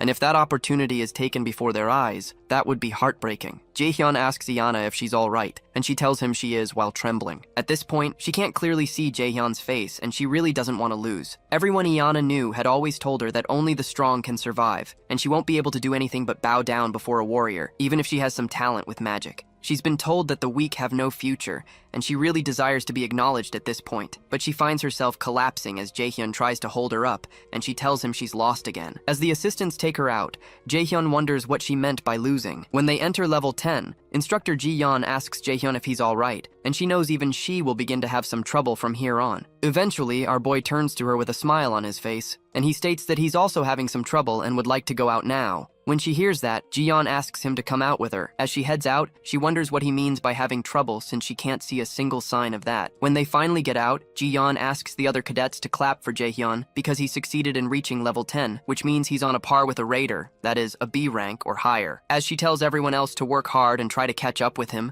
Soo-hyuk glances at Jaehyun with a frown, and In-ha doesn't look so happy with herself. Shortly after our boy asks In-ha if she's alright, she tells him she is and apologizes for making them worry, so Jaehyun tells her it's good since nothing serious happened to her. Yu-jung asks Jaehyun if he's also alright since he looked pretty unaffected a while ago, and he tells her he is. Then he asks her to take the towel from around her neck because she looks like a construction site worker. The statement riles Yu-jung up as expected, and she regrets having been worried about him. While she's ranting, Jaehyun asks her if she's also not in any pain, and she says that the doctors also said she's fine, and she gloats about how fit she is. For a moment, Jaehyun watches In-ha. He had thought she was just a bit competitive, but something seems to be different. It seems to him like a case of compulsion. Fortunately, she didn't get very hurt this time, but with that kind of person, it will be hard to control her later. Of course, he doesn't mean to make In-ha dance to his tune, but like it's happening with Seong-yoon, Ho-yeon, and Jae-sung, he has a feeling that In-ha's future will change also. He also figures that's also true for Yu-jung, and while he glances over at her, she asks him what he's looking at and if she's that pretty. But Jaehyun asks her if she's sure there's nothing wrong with her because she could only be saying such nonsense if she's hurt somewhere. As In-ha tries to subdue Yu-jung from taking revenge, our boy thinks about how he doesn't know what kind of effect his actions will have in the future. In this quickly changing environment, he decides that he needs to prepare if he wants to stay one step ahead. While he's thinking, Yu-jung manages to break free from In-ha's grip, and she wraps the towel around Jaehyun's neck. With a smile on his face, our boy removes the towel, covers her head with it, and uses it to scatter her hair. When he's done, Yu-jung begins to curse and her surroundings light up like an inferno. Annoyed, she asks him if he knows how much time she spent setting her hair this morning, and asks him if he has a death wish. However, Jaehyun tells her he's sorry, but he comments that it doesn't really make that much of a difference. That statement further annoys her, and she asks him if he's calling her ugly, and it is at that moment that Jaehyun realizes he messed up. He immediately turns around to make a run for it, while Yu-jung chases after him, while In-ha watches them in amusement. In-ha considers how the two of them are really close, and when the two friends run past Soo-hyuk, the guy notices Jaehyun and wonders how the bastard reached level 10. While he's looking, a friend of his named Kim Min-soo comes by to say hi and asks him what he's thinking about so deeply. Soo-hyuk asks Min-soo to tell him everything he knows about the guy that's getting his hair pulled out by the lady, and even though Min-soo wonders why Soo-hyuk is talking to him like a slave, he explains that Jaehyun is the first guy to get first place in the freshman hunt as a magician. Soo-hyuk tells him that he knows that, but what he wants to know is where a guy like that came from all of a sudden. But Min-soo just shrugs because he doesn't have that answer. No matter how much Soo-hyuk thinks about it, it doesn't make sense. To him, there's something weird about this Jaehyun guy, and he believes he's hiding something. Meanwhile, Min-soo thinks about how he's not used to this new Soo-hyuk because he used to know him when he was younger. Eventually, he tells Soo-hyuk that Jaehyun has already proved himself twice, so there's no need to keep looking for something mysterious, since it's most likely impossible to cheat in meals. However, Soo-hyuk informs him that there's no way there's someone stronger than him unless they're cheating. That statement stuns Min-soo, and he considers that Soo-hyuk won't win against In-ha or Yoo-jung either, but he doesn't say it out loud. Eventually, he advises Soo-hyuk that they don't need to become unreasonable, because he won't win against Jae-hyun even if he dies and gets resurrected, but the guy doesn't listen to him. Sometime later, Jae-hyun has a video call with his delightful teacher, Seon-gun, and he asks her if she called him because she wanted to hear about what happened at the freshman hunt. Seon-gun agrees that she did, because it's more interesting to hear it from him directly. Excited, he informs her that he got first place and that makes Seon-gun proud. She notices that his apartment seems to be too good for a freshman to have, and suspects that he got a lot of points. Finally, she congratulates him for taking the best first step in Mills Academy, known for being hard to survive. She tells him she's proud of him, and our boy mentions that he's relieved because he was worried that she would scold him if he got second place. That makes her giggle, and she asks him if there were any cadets who caught his eye during the freshman hunt. Surprised, Jae-hyun asks her if she's going to scout them or something, so she tells him that they're considering it and they're planning to reward him for the information he shares. Jae-hyun explains that telling her isn't hard, but to think he'll get a reward for something like this. He asks her if she's not being too generous, but she insists that she's doing this because she knows he won't cooperate if she offered 10 times the amount in the future. Eventually, he mentions In-ah, Yoo-jung, and Ho-yeon, saying those three are the ones that can be recruited by Manhua. When he hesitates to mention someone else's name, Seon-gun asks him to speak, so he adds that he knows someone who isn't a freshman, but would be good to recruit from the upperclassmen. Seon-gun promises to give him a big welcome. After they end the call, the guildmaster thinks of Lee Jae-sang, whom Jae-hyun had mentioned, and she recognizes him as the youngest son of the S-rank raider, Lee Jae-sin. During the call, she had mentioned to Jae-hyun that Jae-sang is not as talented as his other siblings, and she knows that Yeonhwa might have some problems with Lee Jae-sin's Zephyr Guild by taking Jae-sang in. With such a risk, Seon-gun asks Jae-hyun if he still thinks they should recruit the boy, and he says he does because Jae-sang will become the world's best alchemist in the near future. After they end the call, manager Sung-jae informs her that Guildmaster Ms. Baek Ji-hyun has arrived. Seon-gun asks him to escort her in, so Ms. Ji-hyun steps in with Yeonju behind her. When they step in, Seon-gun comments that they arrived exactly on time, so Ji-hyun responds that time is also a very valuable property to a merchant. Ms. Ji-hyun stretches her hand to Guildmaster Seon-gun and states that it's been a while, but Seon-gun politely tells her that she doesn't think they're close enough to greet each other so familiarly, and asks her to take a seat. When Ji-hyun has her seat, Seon-gun, still smiling, asks her what the master of the Curator Guild wants with her. Ji is amused by Seon-gun's straight-to-the-point nature, and comments that becoming close will really be difficult, but she admits that she also likes it. Eventually, Ji-hyun mentions that there seems to be someone Yeonhwa has been raising quite well,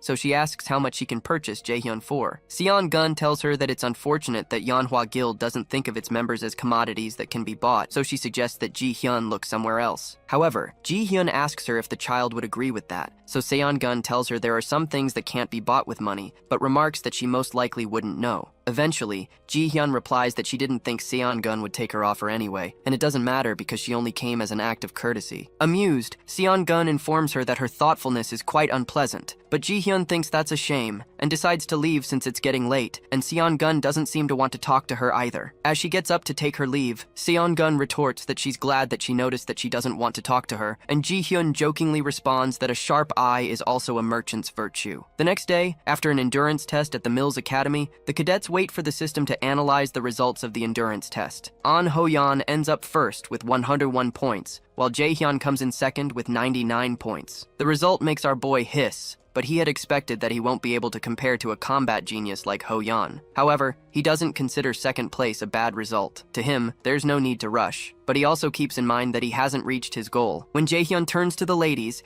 he notices their disturbed looks, and Yoo-jung eventually asks him what the hell he is, and she asks how a magic raider can get second place and contend with An Ho-yeon in an endurance test. When she demands to know how that's even possible, our boy informs her that it's not strange since he started out as a warrior, but that explanation still doesn't satisfy Yoo-jung. When she tries to protest again, Jae-hyun tells her there's no need to focus on only magic so much, and she needs to also focus on her health. That remark makes Yoo-jung grim again, and she threatens to one day show him he's not as important as he thinks he is, but Ina soon holds her back so she doesn't start another fight. Meanwhile, instructor Seo-ki watches them nearby, and he realizes that Jae-hyun is a dangerous guy, just like the chairman said. The boy's muscular endurance is not something a magician should possess, and that makes Seo-ki wonder what on earth he is up to. Soon after, The students hear the bell that signals that their next class is about to start. So Seoki tells the students that their second endurance test is called the AR evasion test. Jaehyun recalls this test from the time before he regressed, and he knows it was the test that examined numerous cadets on their talent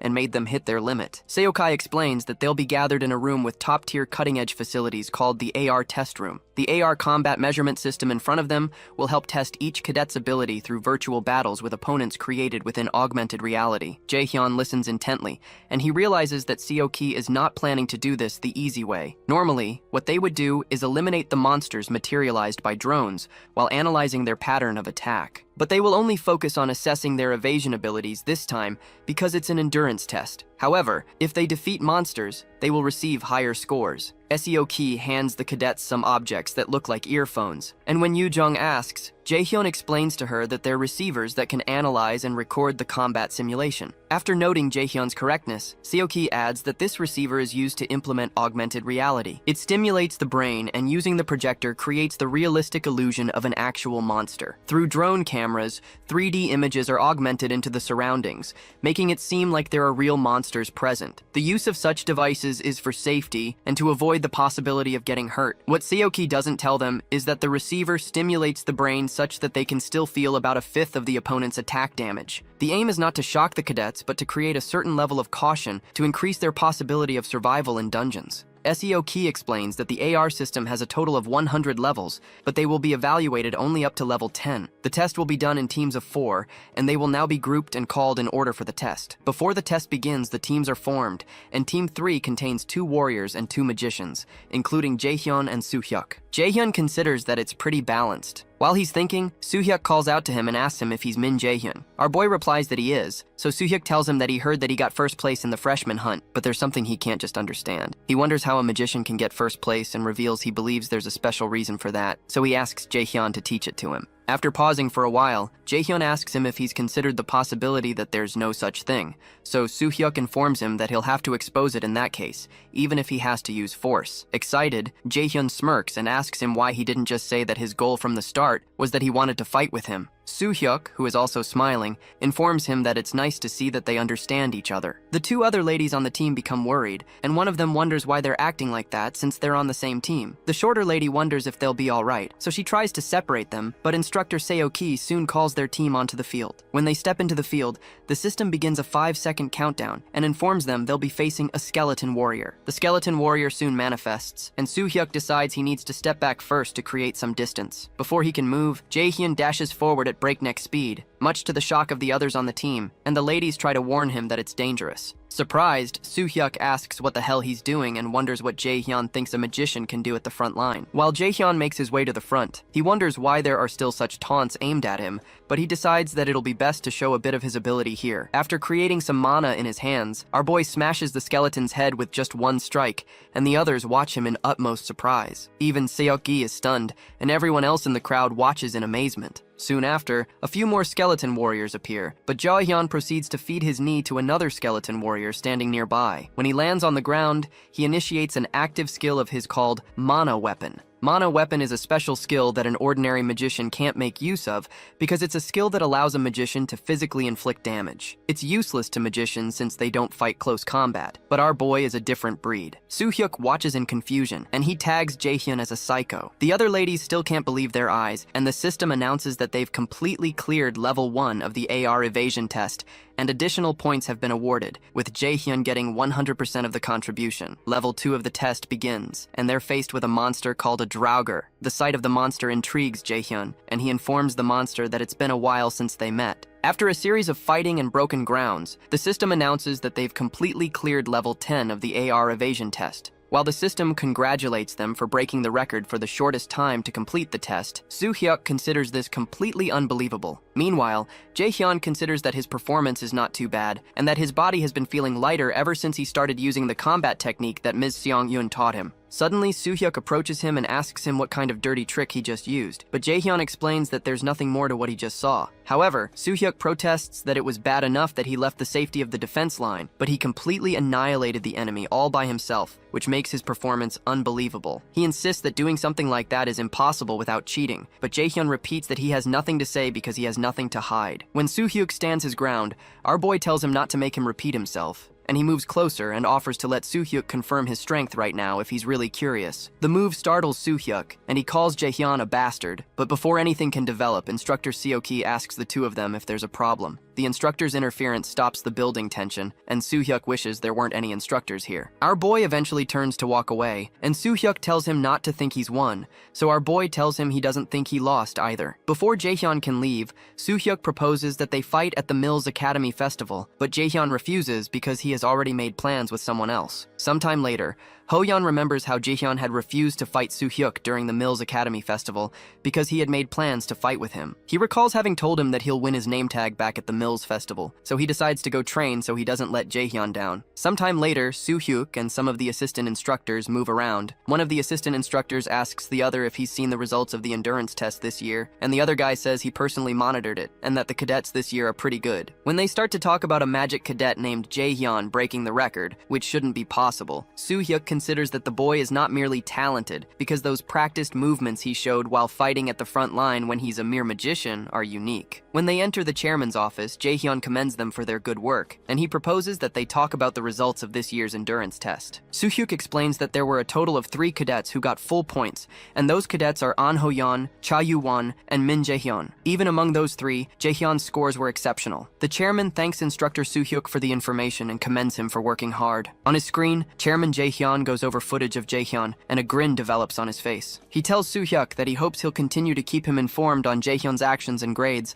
and to tell him immediately if he starts acting strange, to which Soo-hyuk agrees. The chairman tells them all to keep up the good work, and he asks that they inform the instructors to prepare for the next event. Sometime later, Jaehyun returns to the AR evasion test and completes level 27 of the test. The 27th level seems to be his limit, and this is a difficulty level that a 6-member party of C-rank raiders would normally clear with effort, so it means he's equal to that much of a force. It turns out that the next event for the freshmen is the Dungeon Practicum, and Jaehyun decides to start preparing. He remembers the Dungeon Practicum incident, which was one of the most disgraceful and tragic incidents at Mills Academy, where numerous cadets lost their lives. He and his teammates were mixed up in that incident, and in the end, he was the only one who survived on his team. Even as he had to listen to people tell him that he should have been the one to die, he couldn't bring himself to leave Mills Academy because he didn't want to disappoint the people who believed in him. Shortly after, our boy goes to the store to make a purchase. When he's done, he wonders if he'll be able to live differently in this life. He was unable to protect anyone, led a pathetic life in his past life, and was as expendable as a single-use item. However, he doesn't plan to live the same life all over again. Living a life of regret once was enough. One day before the Dungeon Practicum begins, the students go to class as usual and soon finish their activities for the day. When class ends, Yoojung and Inha approach Jaehyun, and Yoojung asks him what they should do tomorrow since it's their first Dungeon Practicum. Inha admits that she couldn't sleep well last night, so Jaehyun informs them that everyone feels the same when they enter a dungeon for the first time. His comment surprises Yoojung, and she playfully asks if this is not his first time, and if he had gone into a dungeon for a walk or something. He retorts that he doesn't know about dungeons, but he's met monsters a few times, and there's one in front of him right now. That causes Yoojung to lose it one more time, and she starts to curse and pound her fists on him. Inha watches them nearby, and their goofiness makes her smile. Eventually, Jaehyun offers the girls something if they're so worried, and Yoojung asks what it is. Our boy tells them that he bought the potion along with his own, and he tells them to use it when they need it. Eventually, Yoojung agrees to forgive him this time because of his good gesture, and Inha promises to make good use of it. Our boy considers that he survived the Dungeon Practicum the last time due to luck, but he'll ensure that he does it this time with skill. On the day of the Dungeon Practicum, Jaehyun spends some time warming up in the early hours of the morning. Warming up is important before going into a dungeon, no matter how great a magician's mana capacity is. If they suddenly overuse high-level spells, they will experience mana rebound. If mana rebounds when casting a spell, it could injure the user's body. A magician who uses high-level spells a great deal is prone to mana rebound, and Jaehyun recognizes that lightning chain and sacrifice are high-level skills. Apart from that, he's not sure how dangerous things will get during the dungeon practicum today, and he doesn't know if he'll die or if his teammates will. On top of that, if he keeps his mana pooled up in his lower abdomen like he has just done, he can use it to strengthen his spell or body quickly when he needs to. He suddenly recalls the time before he regressed, when the system had told him that time would be regressed to the period the user most desires. While he's deep in thought, the Nornir system activates a main quest. Apparently, he has succeeded in returning to the time he longed for. From now on, he has to go through several junctions that left him with regrets and decide whether to make the same choices or change them. The decision he takes may kill or save others, and whatever he decides to do is in his hands. The difficulty of the mission is unknown, and the rewards are unknown too, but they seem to depend on whether he takes route A or B. The worst part is that he has just 12 minutes to decide, and the penalty for failure is equally unknown. Jaehyun guesses that something came up again, and the Nornir system is obviously trying to help him grow stronger since the gods need him for their plans. However, he doesn't understand what they mean by him choosing his route, and he wonders what on earth they're planning. Shortly after, the freshmen gather at the Meals Academy underground mock dungeon. Instructor Yijin comes to attend to them and informs them that they'll be grouped into teams of 4 via lots and will have to act together. When the students begin to murmur, Jaehyun guesses that the others think it's not fair. Real monsters will appear in this dungeon, and if you're lucky, you can clear the dungeon easily. But if you're unlucky, you'd be part of a low-ranking cadet team struggling to raid the dungeon. When the murmuring continues, Yijin silences them and explains that their scores in the dungeon practicum will be part of their official tests. Apparently, only low-level monsters that they can defeat will appear in the dungeon practicum, and Yijin tells them all to try their best. While she's speaking, Jaehyun reasons that this is Chairman Jaehyun's trap. Like the instructor said, most of the monsters that appear here are low-level, but if things go like they did before he regressed, boss-level monsters will be mixed in. He recalls the D-rank boss monster, Kobold Lord, and even though it isn't a difficult opponent for him, he doesn't plan to follow along with Jaehyun's plans, except that the small gap Jaehyun will leave open in this dungeon practicum might actually give him the opportunity to end him. Shortly after, Yijin declares that the cadets should come forward and pick a lot, one at a time. After picking, Jaehyun and Ina end up together, and our boy tells Ina he's glad he knows someone on the team, to which she also reciprocates. He's glad there's someone on his team he can talk to comfortably, especially someone who is skilled. While he considers coming up with a strategy, he's shocked by the sight of his 2 other teammates. The lady introduces herself as Warrior Kim Jina, and the guy introduces himself as Warrior Park Sungwoo. Sungwoo cheerfully asks if they're also on Team 3, but Jaehyun recalls how these 2 people were his teammates in his past life, and they ended up getting killed by the boss monster after they asked him to run away while they took care of things. Suddenly, our boy understands what the Nornir system means by him choosing his route, and he can see the choices in front of him. When the new 2 warriors step forward, our boy realizes this is what the Nornir system wanted from the start, so he shakes them and introduces himself as Jaehyun, and introduces Ina also because she's clearly shy. It amuses Sungwoo that Ina is shy, but he's certain that they'll all get along as they spend time with one another, and Gina agrees that they'll all get along well. Our boy realizes that these 2 warriors are the same as they were in his past life, and he's happy with how cheerful they are with Ina. Once they've gotten introductions out of the way, Jaehyun proposes they make plans first. The other 2 agree, and one of them suggests making Jaehyun the team leader. With the quest the Nornir system showed to him still in his mind, our boy sits down to explain the plans to them. He reminds them not to get weak no matter what pops up in the dungeon, because if the warriors and the vanguard start to falter in particular, the whole party will end up annihilated. The warriors are intrigued by Jaehyun's tactical intelligence, and Sungwoo says this is expected of the person that got first place in the freshman hunt. Sungwoo realizes the details of the strategy are no joke, and says he's memorized all 6 parts of it, and Ina says she has 2. Soon after, Instructor John steps forward to inform the cadets that their planning period is over. From now on, they will officially begin the dungeon practicum, and she asks the team leaders to come forward. Jaehyun steps forward, and when he looks to his side, he notices Hoyeon coming forward as the team leader of Team 4, which Yoojung is part of. He's glad that Hoyeon is the team leader because that means Yoojung won't get hurt. When the team leaders step forward, Jaehyun instructs the team leaders who are ready to lead their teams into the dungeons assigned to them, and wishes them good luck. Shortly after, Hoyeon leads his team into the dungeon assigned to them. One of the party members notices that the place is pretty damp and has a musty smell, which enlightens her about how dungeons are in real life. Yoojung asks the rest if kobolds will probably come out since it's an underground dungeon, and their other male teammate agrees that they probably will because he heard underground dungeons have a lot of ore. Excited, Yoojung hopes that there are diamonds around somewhere, but while she's talking about it, she suddenly pauses when she senses something, and Hoyeon immediately announces that something is coming, so he asks them to go to their positions. Yoo-jung quickly goes into action, but the other cadets don't look so confident when they notice that they're surrounded by kobolds. As if it's not enough that they're monsters, the kobolds are equipped with digging equipment. Hoyeon informs his team that the kobolds are weak monsters, but it'll be difficult to deal with them if they swarm them, so he charges at them and proposes they finish this quickly. Yoo-jung uses an explosion from her holy force and activates her flash bomb skill, causing a release of a huge explosion that blinds the monsters, giving Hoyeon the chance to cut them down. While the other two teammates fight with the monsters, Yoo-jung activates a move called the Wind of Helheim and activates a skill called Air Blast. She releases several blasts of air towards the chest of the kobolds and knocks them to the ground. After they take down the monster, Hoyeon asks if everyone is fine, and the ladies reply that they are. When they turn to the other male, Seho, they notice he seems to be choking, so they rush to help him, and Yoo-jung wonders what's wrong because she's never heard of kobolds using poison. When Yoo-jung looks up, she realizes that the boy isn't choking because of poison, but because of an overwhelming wave of mana hitting him. In front of them is a huge kobold boss, and the students freeze. Shocked, Hoyeon asks why there's a kobold lord here. Meanwhile, in the dungeon assigned to Team 3, Gina confesses to Jaehyun that she knew he was strong, but he's really amazing. She asks him how many monsters he's dealt with so far in their walk through the dungeon,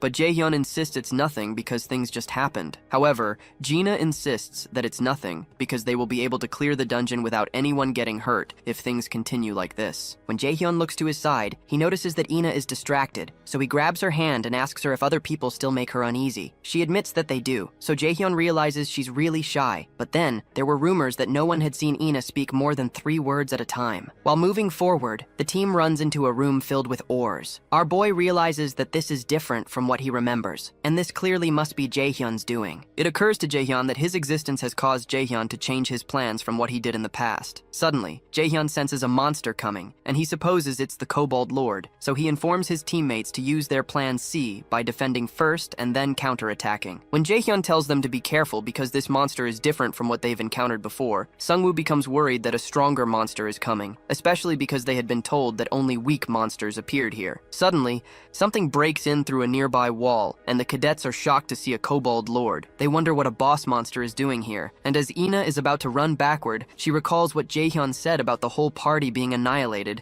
if any of the warriors in the vanguard start to falter. She quickly activates the magic armor around the warriors, and Sungwoo struggles to focus because of the sheer size of the monsters. Eventually, Jaehyun activates his taunt skill, and when the Kobold Lord attacks Sungwoo's shield, Sungwoo calls out to Jaehyun. Our boy rushes towards them and creates a mana attack in his hands, and he blasts the Kobold Lord. Ina is shocked by the amount of power that Jaehyun's attack packed, and she hopes that such a great attack would deal a great deal of damage, but the monster easily gets up as if nothing happened. The sight makes Jaehyun laugh, and as he witnesses the destroyed parts of the monster repairing itself, our boy confesses that he didn't expect anomalies. As its body heals, the Kobold Lord smiles at them, and Jaehyun starts to wonder if a Kobold Lord with regenerative abilities isn't too much to handle. Suddenly, the Nornir system identifies the existence behind the Kobold Lord as something called Odin's Raven, so it gives him a special quest called the Raven Hunter. The special quest requires him to kill all of Odin's ravens that are weighing down on him and the gods against the Aesir. There are 5 objectives, and the mission is an S-rank difficulty with a reward of a blank card and class increase, with a penalty of death. Meanwhile, outside the dungeons, instructor Ji-eun goes through footage of Jaehyun's previous fights, and she wonders how the boy can give such a performance as a magician. She's an A-rank magician herself, but such battle skills that Jaehyun shows are unthinkable to her. She considers that the chances of Jaehyun's Team 3 taking first place in this dungeon's practicum are high, and when one of the doors opens, she's surprised to see Cadet Siho being helped up by Hoyeon, while Yoo-jung tells her that there's a big problem. Still shocked, Ji-eun asks her what happened, and they inform her that a Kobold Lord appeared in the dungeon. She's surprised that they could run into a Kobold Lord because there's no way it could have gotten in, and Ji-eun begins to wonder what on earth is going on inside the dungeons. Meanwhile, the assistant instructors come to help Seho, who has a mild case of mana addiction, and they ask him to take deep breaths. Soon after, Yoo-jung asks instructor Ji-eun if Team 3 has not come out yet, and she's told they have not. Hoyeon doesn't believe it because he's sure that Jaehyun and Ina are too skilled to be unable to escape the Kobold Lord easily. After hesitating for a while, Ji Ji-yeon places a call through to Chairman Ja-in, who sounds surprised to hear from Instructor Ji-yeon, even though he has a smirk on his face. She informs him about the appearance of a B-rank monster, and she requests rescue personnel, and the chairman acts surprised to hear that something like that happened. He tells her not to worry too much because he'll send a support team, so he asks her to wait on site. After he hangs up the call, Instructor Ji-yeon experiences a strong feeling of uneasiness, but can't explain it. Meanwhile, inside the dungeon, Ina, Gina, and Sungwoo grow tired. The system informs Jaehyun that the existence behind the Kobold Lord is Odin's raven. With two ravens named Hyugen, which translates as thought, and Munin, which translates as memory, Odin gathered all kinds of knowledge from across the realms and used it to rule over Asgard. Eventually, Jaehyun calls the Kobold Lord a follower of Odin, showing the ravens that he recognizes their presence. Apparently, the mana he feels is close to B rank, and it's a regenerative Kobold Lord. Even though our boy has grown strong, this is a difficult opponent for him, and he wonders whether he should run. To him, running would be the smartest choice. That's what he always did before he regressed, hiding behind his selfish reason of self-preservation. But his life was a continuous string of regrets. He considers this a second chance, and he doesn't care if this is someone's test for him because he's going to protect them this time. Immediately, Jaehyun tells them all to run straight out of the dungeon while he distracts the monster. Sungwoo asks him what he's talking about and asks how he will deal with the monsters, but before the words can come out of his mouth, he's ambushed by two kobolds from behind. Fortunately for him, Jaehyun quickly blasts them away with some holy arrows, so he asks Jungwoo to shut up and get out of there. As the Kobold Lord swings his huge weapon again to smash Jaehyun into the ground, our boy tries to explain to the others that he can't fight and protect them at the same time. As the monster is about to pound our boy into the ground, Ina calls out his name in fear, but as he turns around to face the monsters, a shield appears between him and the monster to weather the impact of the strike. Surprised, Jaehyun looks to his side and realizes that Ina activated the shield. She informs him that she can help, and our boy knows from the look in her eyes that he can't convince her out of this. He wonders if this is another change he has created in the future. Then he asks Ina to stay with him while the others go back to the entrance of the dungeon and tell Instructor Ji-yeon about the situation. When Sungwoo tries to protest, Jaehyun begs him to leave, so Gina agrees and promises to tell the instructor as soon as they can. As the two of them head out, Jaehyun and Ina are left alone to face the monsters. Jaehyun tells Ina he'll cover her from the back, so she summons her radiant holy sword and sends the sword through the flesh of the smaller group of kobolds. Jaehyun takes that as his cue, and he rushes forward to meet with the Kobold Lord that's coming for him. When he gets closer, Jaehyun notices that the Kobold Lord's body is melting, and our boy decides to stop in his tracks. He recalls that there's a limit to the amount of mana a body can contain, and there's something controlling the monster from the shadows, and the thing is pouring in way more mana than it can handle. That thing must be Odin's raven, and he decides to expose the ravens. Our boy equips his mistletoe weapon. Due to having mistletoe equipped, his field of vision expands, and the active skill called mana perception becomes equipped. Because of this, he can more clearly recognize the movement of energy from all beings that use mana. Using his mana perception skill, our boy sees the trail of mana leading away from the huge monster to a claw underneath. Jaehyun is glad that he's found it, and as the monster comes in again to strike him, Jaehyun activates his lightning chains and assures it that he's going to make sure it's dead. Meanwhile, in the gathering of the Aesir gods, one of Odin's ravens goes to Asgard to see Odin. Hugin informs the god that, through the ravens, he has found the whereabouts of Mistletoe, which had disappeared from the god's storehouse. Frigg, Odin's wife, asks Hugin where the Mistletoe is, so he informs her that it's in Midgard, referring to Earth, and it seems to be in the possession of the prophesied adversary. That disturbs her, and she calls Mimir an old fool, but Thor, who is sitting nearby, assures her that they're watching closely, especially since they signed a treaty with the anti-Aesir forces. Freya, who is also sitting nearby, accuses Thor of being complacent and reminds him how they lost Baldur in the last war, and how the thing that killed him was the mistletoe branch, Mistletoe. After considering it for a while, Odin tells Hugin to find out whether the prophesied adversary has been in contact with the forces against the Aesir, so he returns to Earth to do that. Meanwhile, in the chairman's office, Ja-in keeps massaging the odd ring that he was massaging when Ji-yeon called him. Soon, Siaki steps in, and the chairman asks him how things are going. The instructor replies that no one seems to have noticed anything yet, and that pleases Ja-in. He chuckles again, and he's glad that he borrowed strength ahead of time. The chairman is certain that Ji-yeon will fall into his hands no matter how arrogant he acts. Ja-in tells him that all of this is for Odin and the Aesir. In the dungeon, our boy targets the monster's chest with his lightning chains. However, the monster grabs the chains, which do not seem to deal any damage to it, and swings its weapon to take Ji-yeon's head clean off. Our boy quickly leans backwards and jumps out of the way to avoid getting decapitated. With Aina by his side, he asks her if she can cover for him, because he needs to be clear of the monster's attacks. So she tells him she'll try, but she doesn't look so good. Jaehyun realizes that Aina is probably already aware that she can experience mana rebound. Even if he ends up defeating the Kobold Lord, the chances of Aina dying are high, but he wonders why she still plans to help him regardless. In this second chance at life, Jaehyun had resolved not to trust anyone. After all, this world was completely unfair and cruel to the weak, but he seems to be having a change of mind. He turns back to his opponent and decides to end this. He only has one chance, and he sends a barrage of lightning chains at the monster once more, while Aina provides some support by creating a mana shield around Jaehyun. Our boy dashes towards the monster, and Aina, who's feeling more uncomfortable, bites her lower lip as her hands begin to shake. The riled up monster targets Jaehyun, who is running towards it. Jaehyun recalls that his friend from his past life once told him that there's nothing more miserable than dying, because you couldn't trust your companions. As Jaehyun leaps towards the monster, he signals to Aina to act, and he promises himself to confirm what his friend said from here on out. Jaehyun jumps on one of the chains and uses it to travel forward, and Aina is shocked that he's able to use that as a movement skill. She wonders how skilled he is with mana control for this to be possible. Meanwhile, the monster waits patiently as Jaehyun dashes towards him on his chain,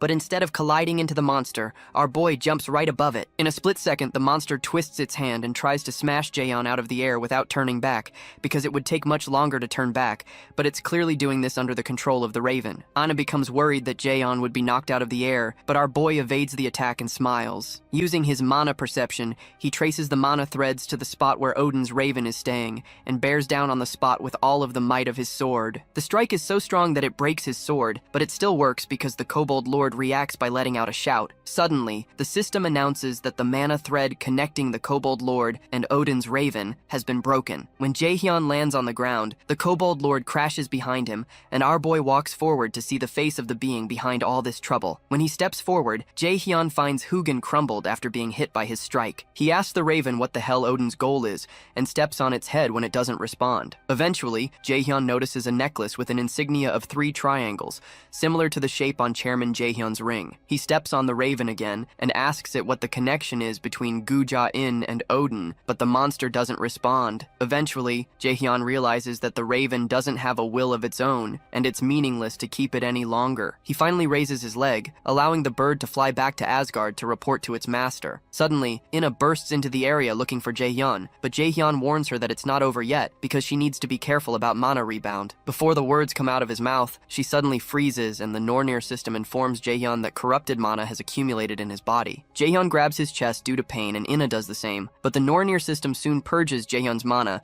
due to the purity of his mana. Soon after, he finally stabilizes, and the system notifies him that his mana capacity has permanently increased by 5%. Jaehyun is glad it worked, and he's told that he has succeeded in hunting the first of his prey from the special quest called Raven Hunter. He's rewarded with 5 stat points, a blank card, and a level upgrade. Once he fully recovers, Jaehyun realizes that things could have ended up worse than they turned out, but when he turns to Inna, he doesn't see anything good, and the Nornir system informs him that his teammate's life is in grave danger. Our boy rushes towards Inna, and he's told that she will die if she does not recover immediately. Sometime later, Inna wakes up in a pool of sweat and a headache. She notices Jaehyun by her side, so she asks him what happened. He seems to have been asleep, but he wakes up when he hears her calling his name. He's surprised she's awake and asks her how she feels, and when she checks her status, she's shocked to realize her health and mana have fully recovered. She's confused about what had happened because she remembers that she experienced mana rebound. Eventually, she tells Jaehyun that she's fine and asks him how he's doing. He responds that he's fine and mentions that he fell asleep. When she looks to her side, she realizes the Lord Kobold is dead,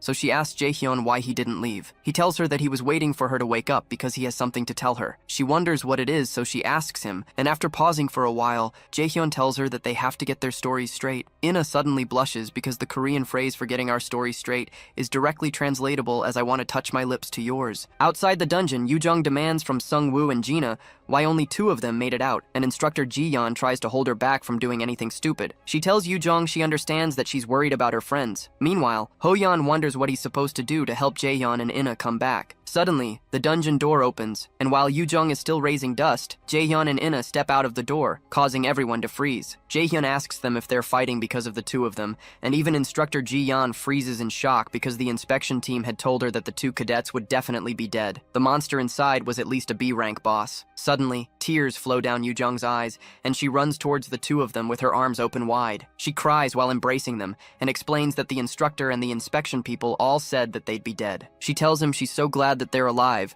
and it causes Ina to smile, but Jaehyun tells her he gets it and asks her if she can let go of them now. Even Sung-woo and Gina are teary-eyed, and when Jaehyun notices this, he thanks both of them for trusting them. Jaehyun tells everyone that their 2 teammates left because he asked them to go get the instructor for help, and they don't deserve to be insulted or blamed. However, Yoojung, who is still angry, asks them how they can just leave behind their teammates like that, so Jaehyun tells her he would have done the same, so there's no need for her to be like that. He reminds her that not everyone is as brave as her, and he asks her not to get mad for him either. The statement stings Yoojung, so she lets go of his arm and clings to Ina, stating that she was mad for Ina's sake and not for him. In a flashback to the time before they stepped out of the dungeon, Ina had asked Jaehyun if he was the one who healed her body, but he tells her he knows she's confused, but it's hard to tell her everything. He explains that he doesn't want people to know about this ability, so she asks him why he's hiding it. Eventually, our boy asks her if she's not curious as to why a kobold lord appeared here and endangered the students. He tells her it's because of Chairman Gu Jae-in, who's a piece of shit who thinks of students as tools. Jaehyun tells her that Jaehyun is very different from the side of himself he shows to the public and the media, and he thinks it's fine for useless students to die. Ina realizes that's why Jaehyun is against the chairman and why he's hiding his ability, and he confirms it. After pausing for a while, she reminds him of some things he said to her the day they went to the office. Apparently, he had told them not to trust anyone, whether it's the chairman or an instructor, so she asks him how much he knows about Jae-in. She points out that he knew from the beginning that Jae-in is a bad person, and he acted as if he already knew what was going to happen, so she asks him how he knows those things. When he doesn't speak for a while, Ina pleads with him to answer her, and Jaehyun still remains speechless because he didn't expect her to react like this. He knows her life may be at risk if she gets more involved, so he considers using his indoctrination skill on her, but he changes his mind because she has a high magical aptitude value. Since her mentality is strong, it might not work, and that's not a good solution in the first place and a terrible way to make allies. Eventually, he apologizes, but tells her he can't tell her more than what he already has, so she asks him why he can't. Jaehyun finally explains that it'll be too dangerous for her too if he tells her any more than this, and he asks her to let it go for now. In the present, Instructor Ji-yeon bows her head and apologizes to Jaehyun for not being able to rescue them from the dungeon, and she tells him she's glad he's okay. However, he tells her it's fine, especially because she didn't put them into the dungeon knowing what was going to happen. When Jaehyun turns back to go rest, Ina runs after him and asks again if he really can't tell her the things he knows, especially because no one knows if something like this will happen again, but he apologizes that he can't tell her and expresses his hope that she'll keep the promise she made. After Jaehyun leaves, the Nornir system informs him that he's cleared the main quest, which is the first turning point, and the rewards depend on the route taken. He's told that he took route B, which is different from the choice he made in the past. Because of that, he's given something called I-Dun's Golden Apple. Sometime later, Chairman Jae-in says that he has disappointed him. Seok-ji apologizes to the chairman, but the chairman insists that he will tolerate it once, but expresses that he hates having a useless subordinate. With an eerie look on his face, Jae-in turns to the instructor and asks him if he understands what he means. While trembling, Seok-ji promises not to disappoint him again, and Jae-in tells him he better not. The chairman tells Seok-ji to make sure to tame Jaehyun in the next event before his patience runs out. The next morning, our boy has a quick shower, and when he sees his clothes, he recalls how Ina experienced mana rebound. Before his regression, Kim Yoo-jung died, and An Ho-yeon didn't reach even half of his potential, so he believes he must intervene for the sake of the future. However, he believes he doesn't need to intervene for Ina because she'll do fine without his intervention. He decides that he has to be careful about how he interacts with her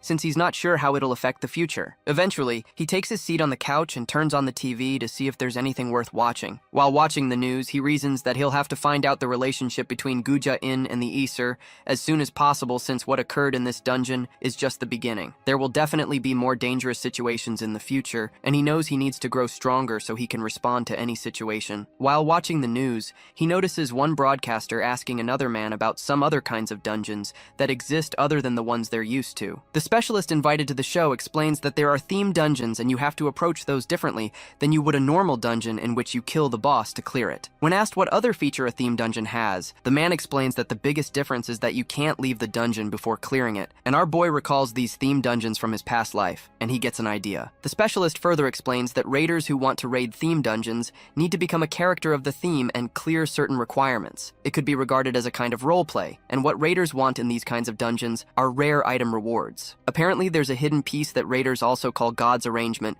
and this item is the reason raiders are desperate to clear such dungeons despite their difficulty. After hearing that, Jaehyun smirks and realizes this is his opportunity to get what he needs the most. Meanwhile, Ina enjoys a cup of tea with Yoojung, and she apologizes to her for making her worried. Yoojung Yoo-jung tells her it's fine because she's happy as long as the two of them are okay. She admits that Yoo-jung's personality is kind of shitty, and she was worried that Jae-hyun might have been mean to Aina, so she explains that Jae-hyun is always like that. Aina pauses for a while and Yoo-jung becomes angry and asks if Jae-hyun was actually mean to her. Surprised, Aina clarifies that he wasn't, but it's just that Jae-hyun seems to trust Yoo-jung a lot. She reasons that she would be happy if Jae-hyun could also trust her and depend on her a bit more. Finally, she mentions that he might trust her if she were a bit stronger, and when she pauses again, Yoo-jung becomes worried about her, so she eventually gets up and proposes that they throw out the thought of Jae-hyun and go eat something yummy instead. As Yoo-jung stretches out her hands, she explains that there's a place she's been waiting to go to, and while Aina stutters, Yoo-jung grabs her hand and declares that they're going to make her feel better. At first,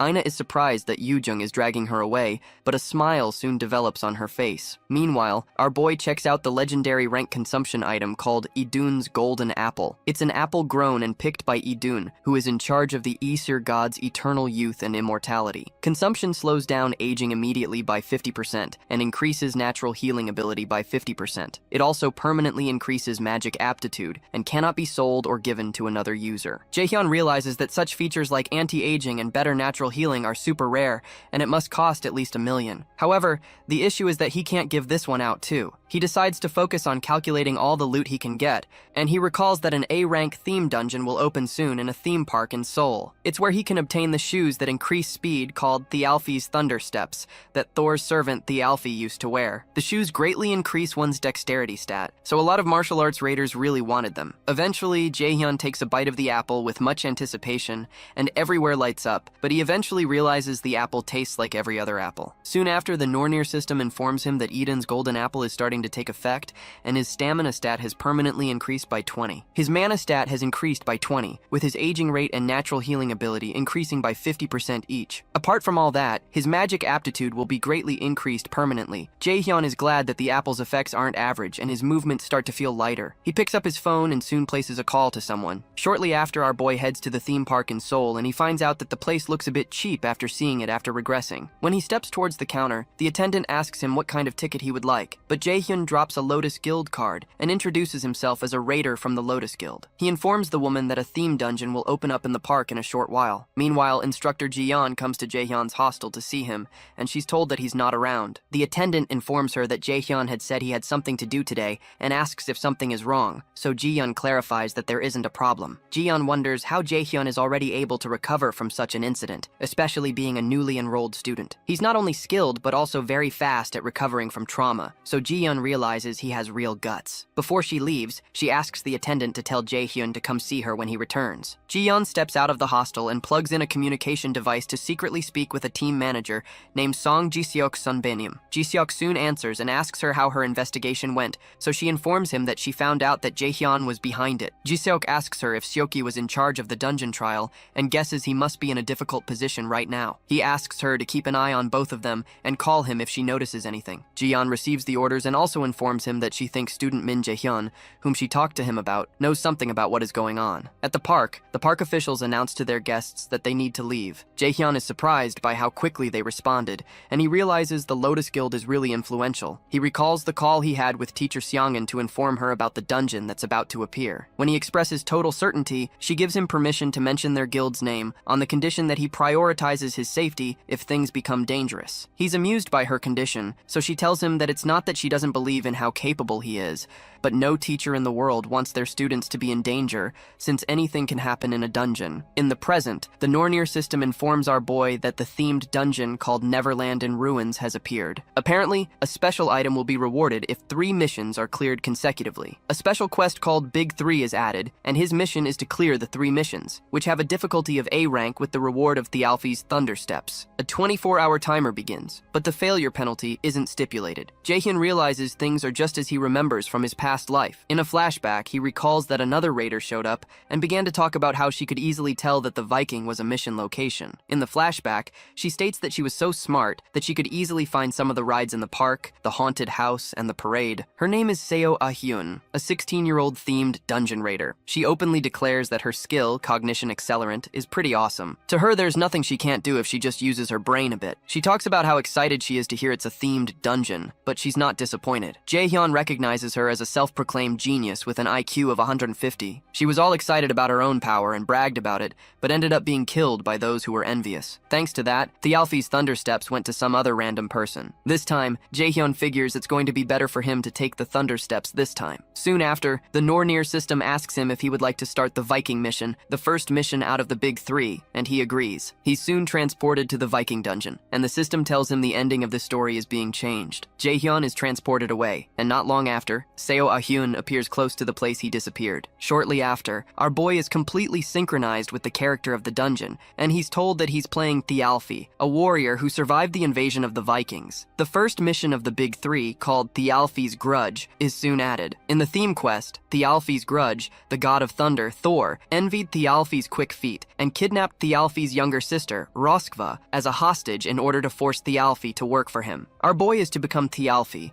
and save his younger sister Roskva to resolve the grudge. The difficulty of the mission is a B rank, and the reward is an active skill called Commander's Shout. The failure conditions of the mission are Roskva's death and Thialfi's death, but the failure penalty for him is death. Thialfi, servant of the god of thunder, Thor, and fastest in the 9 realms. He was originally a human, but he began to despise the Aesir because he lost his family to the Vikings who worshipped the Aesir. Jaehyun is surprised to learn that Thialfi hates the Aesir because this isn't the original story according to what is popularly known, and Jaehyun wonders if this is another conflict between the Aesir and the Nornir. Suddenly, Jaehyun hears someone call out to him using Thialfi's name, and the person asks him to wake up. When he gets up, he feels a sharp pain in his head but doesn't know where he is. When he looks around, he realizes he's in a ship he stole in order to find Roskva, and when he looks to his front, he recognizes the person who woke him up is Frederick, the person who came up with the plan to steal this ship. Frederick asks him if he's okay, and as he's about to reply, the ship collides with another ship, causing the entire ship to wobble. Before they know what's going on, a group of pirates enters their ship, and it looks like they're in trouble. Jaehyun doesn't know what's happening, but it's clear he's going to have to postpone finding Roskva for a bit. Jaehyun immediately tells Frederick he'll leave this to him,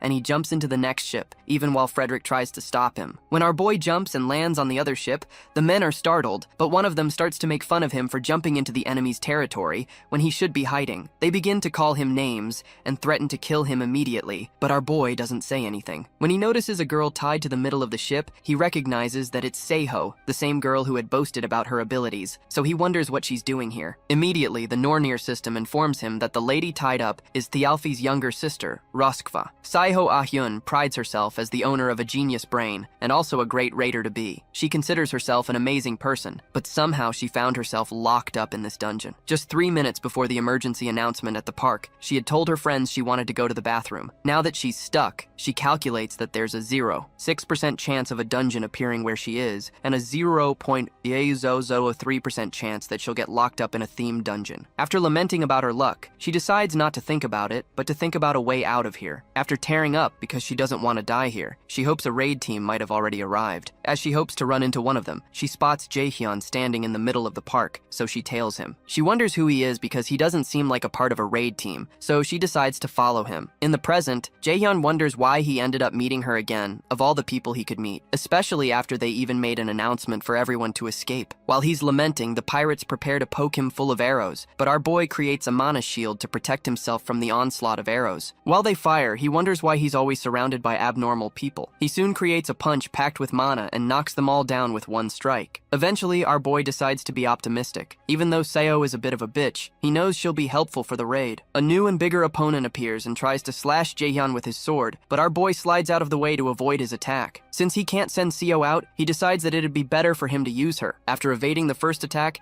he lands a punch on the big guy's face and sends him rolling backward. He'll have to first take care of this situation, and then figure out what to do with Seo after. The other pirates rush out to deal with him, so Jaehyun tells them he doesn't have time right now, so he asks them to come at him all at once. After a short while, he takes out all the men and walks up to Seo, then tells her she can stop pretending to sleep. Jaehyun asks her if she's supposed to be Roskva, but she only hisses and admits that she's been found out. With a smirk on her face, she asks him if he's supposed to be Thialfi. Jaehyun affirms that he is, and he crouches down to speak with her, but he suddenly cracks the structure she's tied to with a punch, causing her to tremble. With a crazy look in his eyes, Jaehyun tells her he can tell what she's thinking about right now, so he advises her not to try any of her funny ideas. It's clear the threat worked because Seo nods eagerly and hiccups. Soon after, the system informs Jaehyun that he's cleared the first mission of the Big Three, and he's being sent to the field. He and Seo soon appear in the park again, and they sit across from each each other at a table. In Seo's eyes, Jaehyun is a magic class raider that moves like a martial arts raider. She guesses he's roughly the same age as her and has a shit personality. As she wonders who this strange person is, Jaehyun finally breaks the silence and asks what kind of skill she has. Seo stutters and eventually reveals that her skill allows her to be better at swordsmanship. She believes that lies should trick Jaehyun since there aren't many middle schoolers who have skills. Since he has a shitty personality, she plans to use him to her advantage. But while she's thinking, Jaehyun tells her that's not all there is to her skill. When he tells her he hates liars, she insists that she's not lying, and she has a D-rank skill called Beginner Swordsmanship Revision. After a short pause, Jaehyun informs her that her skill is called Cognition Accelerant, and he explains that it makes it feel like time slowed down and quickens the user's thoughts. It's usually used in leadership positions, but it's effective for analyzing and figuring out the opponent's mind. When he asks her if he's wrong, she's utterly perplexed and asks him how he was able to figure out her skill. Immediately, Jaehyun gets up and tells her he can't take her around with him because she still seems to be planning to lie and use him. He tells her he's not that stupid and turns around, but she pleads with him to wait and apologizes with tears streaming down her eyes. She begs him not to leave her alone there because she'll absolutely die if he leaves her behind. Jaehyun asks her how he can trust her, and she offers to figure it out. When he hears that, our boy smiles and proposes she write a contract in that case. She's initially confused, but she soon understands what he's saying when they draft up a contract. The first term of the contract is that she can't act in any way that will harm Jaehyun. The second is that she must obey all of his orders. The third is that Jaehyun will guarantee her safety until clearing the Neverland-themed dungeon. And the fourth is that she will never talk about this contract. She grabs her hair in frustration as she reads the contract. This contract is enforceable using Jaehyun's subordination skill that comes with his indoctrination skill. He can hold supremacy through a contract, and he knows this is the best way to use her since she's a real pain in the ass. Eventually, she agrees to sign it, and a binding chain appears around her neck and arm after she does. The system declares that Seo has been subordinated, and the subordination will not be broken even after clearing the question, as it is a subordination through contract. Jaehyun tries to cheer her up by saying it's a pretty good condition since it's not like he has control over her mind, but she retorts that there's no way it'd feel pleasant to have someone else in her mind. When she says that, he tells her she can break the contract since he never forced her into this and he can just leave her here. But before he can finish his statement, she assures him she'll do her best. Meanwhile, in Hell's temple, someone tells Hell that he noticed the little adversary seems to be working hard, especially since the glares of the Aesir gods have gotten rather sharp. He shares that the Aesir gods will definitely be upset if he leaves now, so he asks Hell to be his eyes because he'll need to stall for time until the adversary is ready. At the park, Seo follows Jaehyun around, and she soon asks him where they're going now. He informs her that they're going to one of the rides called the Haunted House first, and she shrieks because she's afraid of rides. So Jaehyun asks her if she's scared. However, she asks him if he really thinks she'd be scared of that, and asks what kind of middle schooler is afraid of something like that. Jaehyun responds that someone like her could be, but when she insists that she's not afraid, he agrees with her. When they get closer,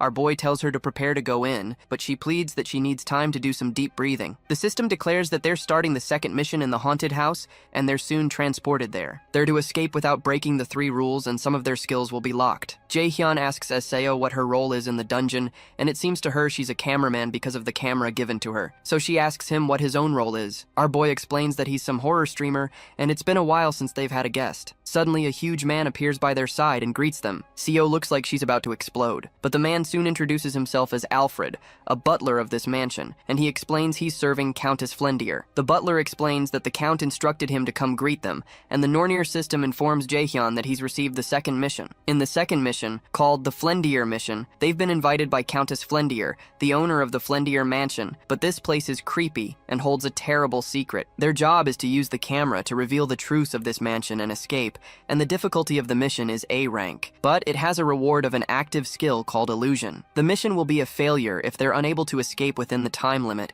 and reveal the mansion's truths, and the penalty is death. Alfred soon invites them in, because the Countess had emphasized to him that he must treat them to the best of his ability. Our boy looks slightly tense, but Seo is dripping with sweat. Alfred offers to guide them to the dining room first since they must be tired from the journey. Once inside, Jaehyun sees a vase with a tag that shows it's for the most beautiful and foolish little girl. Seo notices a pretty painting of a little girl and a dog, so Alfred informs them that it's a portrait of the owner and Sean, the dog. Our boy figures the girl must have been 12 or 13, so he mentions that the Countess must really treasure her childhood, seeing that she put up a portrait like this. Alfred agrees that the Countess values her childhood because she has very dreamlike happy memories, but he says says this with such a ghastly expression that it makes MC uncomfortable and CO teary. Eventually, the weird butler tells them to follow him. As they both follow behind, our boy knows he has to be alert. The system told him the context of the first mission, but didn't do so for this second mission, which means he'll have to figure out all the secrets himself. He looks over at CO, who is freaking out, and he asks her if she's good, pointing out that she was lying when she said she wasn't scared. However, CO interjects that she's only jittery because she's not gotten used to the place yet. Soon after, Alfred tells them they've gotten to the dining table, where he shows them the feast that Countess Flandier has prepared for them. Still with that creepy look in his eyes, he tells them to dig in and slowly disappears behind the door, as if waiting for them to eat poison off the plates. When Alfred leaves, the two of them pause for a while. Eventually, CO mentions that it would definitely be a bad idea to eat the food, so Jaehyun suggests that they explore since the butler isn't here yet. As he's about to move, CO tells him to wait so they can get some information before they go. When he waits, she focuses her attention and activates her cognition accelerant skill. The skill makes her very aware of her surroundings, and after a short time, she informs Jaehyun that she's discovered a few things about the mansion. Our boy is surprised by how fast she got information, so he asks her what it is. SEO states that she thinks the owner of this mansion is a kid that's about 12 years old, and when Jaehyun asks her why she thinks so, she explains that the nearby chair in the lobby are proof of that. The seat of the chair where the owner sits is higher than the others, which means she's much smaller than the other people who sit in the other seats. Apart from that, all the shelves in the lobby were pretty low, and only the lower handles were used. Jaehyun considers that it truly makes sense, so he proposes that they go check somewhere else. CO follows him around, and she expresses her wish to take the camera she got back with her because it's a really expensive one. When Jaehyun suddenly stops, Seo walks up to him and asks what's wrong, but he tensely tells her that this is not the time for jokes because they're locked in here. Outside the theme dungeon appearance, raiders and news reporters arrive 2 hours after the appearance, and a particular reporter mentions that an employee of the park had revealed that there is a raider from the Lotus Guild inside, and a middle school student, Seo Ah-hyun. She also expresses their concern to find out whether the two kids will be able to make it out okay. Nearby, a raider named Sunbai Nim standing nearby curses when he realizes that their inability to get into the theme dungeon early enough will stop them from getting promoted soon. His pal, Kyung-hoon, the same raider who had shown up after Jaehyun and Hoyeon dealt with the goblins, mentions that there was no way they could know that a theme dungeon would break out in the theme park. Sunbai Nim mentions that if the civilian council judgment of them falls, then Kyung-hoon may also be demoted too, despite having been promoted with the goblin incident, and Sunbai Nim recognizes that his own promotion will be nullified. Kyung-hoon thanks him for the positive words, and Sunbai Nim reiterates that they're going to be blamed for all this. He asks Kyung-hoon to check who the two people who are in the dungeon are, and Kyung-hoon is surprised to find out that it's Jaehyun. He recalls that he heard that the boy enrolled in Mills Academy, and he wonders if Lotus already scouted him. When Sunbae Nim notices his expression, he becomes worried and asks him if there are 2 people instead of 3. But Kyung-hoon assures him that he believes that this theme dungeon is going to be cleared. Inside the haunted house, Seo is petrified when she learns that they're locked in. She starts to tremble and asks Jaehyun what will happen if they're trapped in here and never make it out. But he asks her to calm down because this is a dungeon and there must be a way out. She has no choice but to agree with him due to her desperation, so she decides to look around a bit more for an escape. When he's alone, our boy considers that the owner of this mansion doesn't seem to like them. Secondly, there's no way he can't open such a flimsy door with the high stats he has right now. More so, Seo has escaped this place before on her own before his regression, so it's assumable that the required stamina stat for successfully raiding this dungeon is low. It seems to him that there must be another variable involved, and while he's thinking, Seo tells him to come look at something. He asks her what's wrong, so she explains that something is wrong with the camera. He thinks she must be dramatic, but when he steps closer,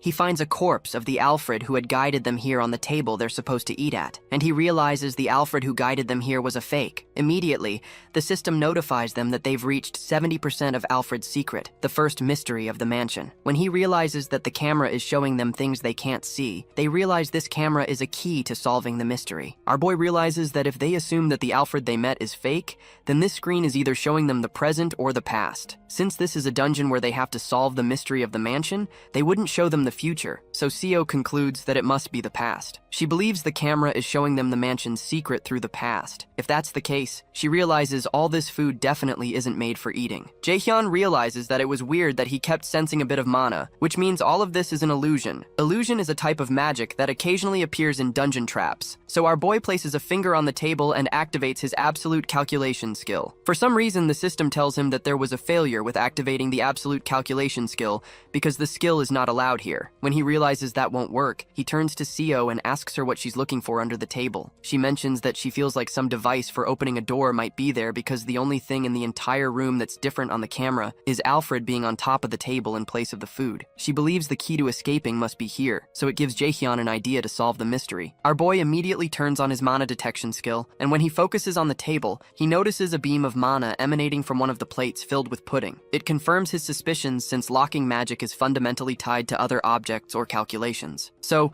in order to destroy the magic, you need to destroy either the object or erase the calculation. He informs Seo that the key must be inside that pudding, but for some reason, Seo is scared of going close to it because of the gory picture of the real Alfred's dead body. When Jaehyun taunts her by asking if she's scared, she screams at him that she's not, and proceeds to stick her hand into the pudding to find the key. After searching for a while, she finds a key, and the system informs them that they have succeeded in undoing the second secret of the mansion, the Seal of Magic Illusion, so they'll receive extra rewards once the dungeon is cleared. Meanwhile, the fake Alfred watches the two guests from a pearl in another room, and becomes worried that the guests did not like the meal. He states that they can't be lacking on how they treat their guests, and he promises that he, Butler Alfred, will never disappoint the Countess. Eventually, he walks out to go do something about it while laughing like a maniac. Inside the hall, Jaehyun and Seo make their way to a well-lit room. However, when Seo looks through the camera, she sees a lot of gloom, blood, and children's toys. They soon find a door through the camera, which Jaehyun figures is the guest bedroom. When Jaehyun proposes that they go in to see if there's anything strange, Seo jerks backwards because of the blood in the room, but Jaehyun reminds her that they have to find a way to get out of there, or stay in the mansion forever. Eventually, she agrees that she doesn't want to stay in the mansion forever, so our boy tells her to shut her mouth and look around and call him if she sees anything. After stepping in, Jaehyun decides to look around for clues. Not long after,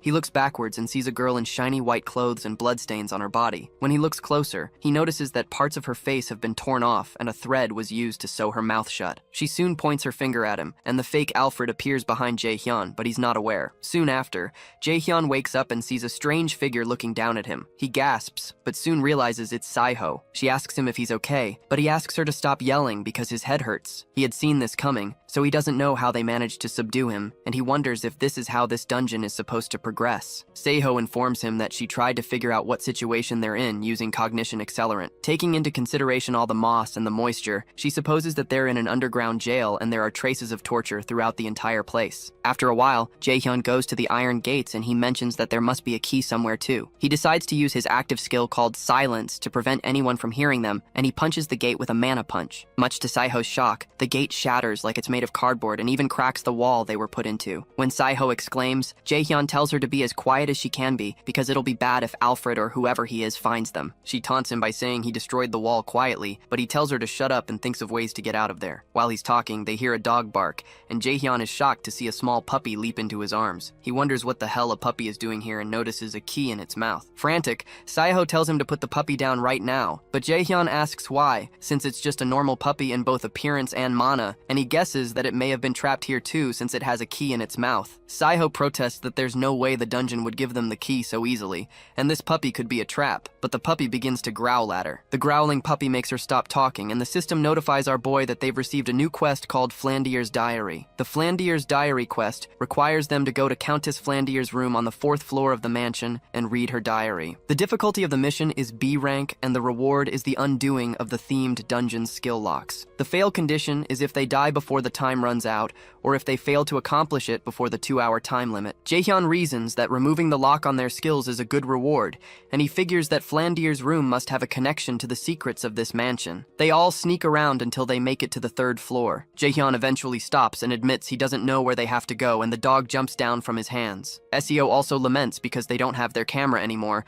but she stops talking when she notices that Jaehyun has frozen on the spot. She calls out to him to ask what's wrong because he's making her anxious, but when he doesn't answer, she turns back and sees the little bloody girl dressed in white clothes that Jaehyun had seen before. With a closer look, her eyes seem to have been gouged out and her lips sewn together. Jaehyun tries to talk to the girl, but Seo grabs his shirt and proposes they leave because they don't have time to talk to a ghost. However, Jaehyun brushes her hand away and asks the ghost girl why she's still here, and he asks if she has regrets related to this mansion. The girl shakes her head, so he asks her if she's here to help them, and she nods affirmatively. Eventually, our boy asks her where on the 4th floor Flandier's room is, so she points in the direction behind them. Jaehyun thanks her and promises to help her move on to the afterlife if he gets the chance, so he asks her to wait as they all turn around and the dog soon returns. Jaehyun signals to Seo that it's time to go, but she looks slightly worried about the whole thing. Meanwhile, in the theme park, Sunbae Nim sits with manager Sungjae, and he asks to confirm if he had said that the Lotus Guild will take responsibility for everything related to this theme dungeon. Sungjae affirms that this is true, and says he can point the knives of the National Raider Association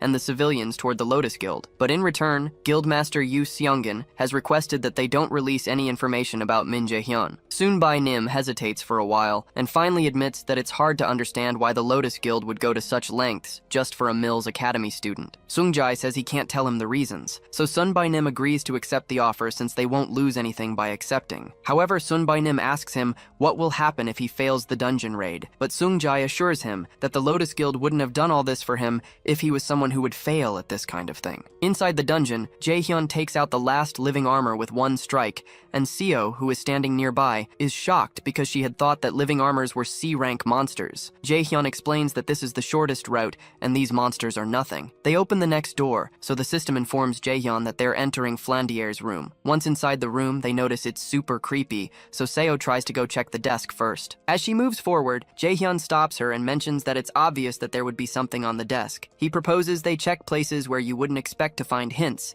and after looking around for a while, Jaehyun finds it. The system explains that he's found a diary in which Countess Flandier, the mansion owner, wrote every day. The first entry he finds is from May 7th of the year 1474. Flandier mentions her skin is looking paler every day, and all of the doctor's attempts do not seem to be working. She wonders if she'll end up dying without ever getting to see the outside world. In another entry on May 10th of the same year, she talks about how she's excitedly waiting for her great parents, who had promised to buy her a doll she'd been wanting from the city. In another entry on May 12th, she writes how she got a letter stating that her parents died from an attack by thieves. The page is stained with her tears, and she wonders if they would still be alive if she hadn't asked for that doll. In another entry on May 15th, she writes that the funeral is over, and she became the owner of the mansion since she's the only one left of the Flandier bloodline. She explains that she's not happy at all because she's alone now and forever. In the month of July, another entry for the 4th day is written, where Flandier explains that a girl was caught who had taken one of the flowers from her garden. Apparently, the girl is about her age, and looked somehow like her doll, so she took a liking to her. She says she's going to ask the girl to live with her in the mansion. On the 20th of July, Flandier mentions that the girl said she has no name, so she named her Sally. They played every day in the mansion, and she expresses how happy she is to make a friend, and hopes this continues every day. In another entry on the 8th of September, Flandier mentions that Alfred left the house without a word. Apparently, Sally said he must have been in a hurry, and that he went to the next town over, but she mentions how anxious she is because she doesn't know why he left. In an entry for September 10th, she mentions that Alfred has returned, but he seems different. Apart from that, Sally seems to be hiding something from her, and it seems something must have happened. In an entry for November 9th, Flandier mentions that she keeps hearing screams inside the mansion. Apparently, the kitchen lady, Selena, and her maid, Michelle, keep screaming, and it seems like their throats are going to tear. She wonders if she's dreaming, but it seems too real and she's scared. The page is covered with blood, and in another part of the entry, Flandier writes that Sally and Alfred are knocking at her bedroom door, and she's certain that they want to kill her, but she doesn't know what to do. After reading it all, the system informs Jaehyun that the restrictions on skill use are no longer in effect. Our boy realizes that Flandier had been murdered, and it was probably the doing of the monster that had stolen the mansion. He realizes that the monster must have been a doppelganger monster,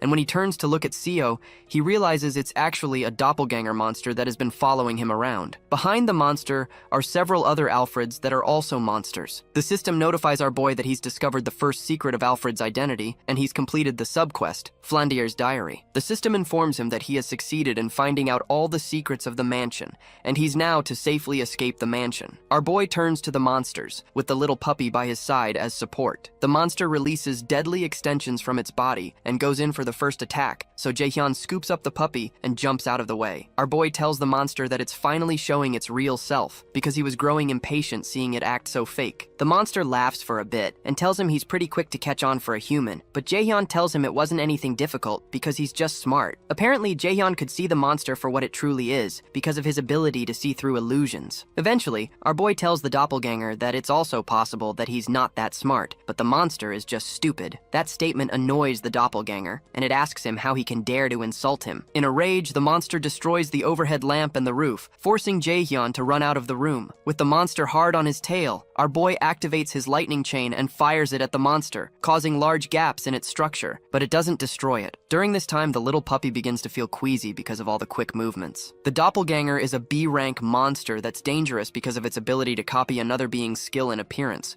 but when considering only its combat skills, it's more like a C-rank monster. After the monster regains its form, it tells Jaehyun that it'll consume his body, and it demands that he give over his body. Jaehyun doesn't move an inch, so the monster rushes toward him, and Jaehyun still doesn't move even when the monster is inches away from him. When it comes closer, our boy surrounds it with another lightning chain and asks how it feels to be played after being the one to play others for a long time. The heat of the lightning burns the monster, and it lets out a loud shriek. As the monster melts into a puddle, it mentions that envy led him to this because he also wants to be human. Eventually, the heat burns into the ground until the monster falls through. With the monster out of sight, Jaehyun turns to the dog and tells it it's pretty good at barking, and it's talented at being a dog, which probably means the dungeon transformed Saiho into a dog. Eventually, our boy heads to the nearby door, but he soon notices the spirit of Flandier again. But this time, she looks just like she looked in the painting. She has a smile on her face and waves at him, which makes Jaehyun smile back at her. As he opens the door, he tells her goodbye, and the system informs him that he has cleared the second mission. It also adds that he's cleared all hidden scenarios in the mission and will be given extra rewards. Jaehyun and Seiho are soon transported to the real world,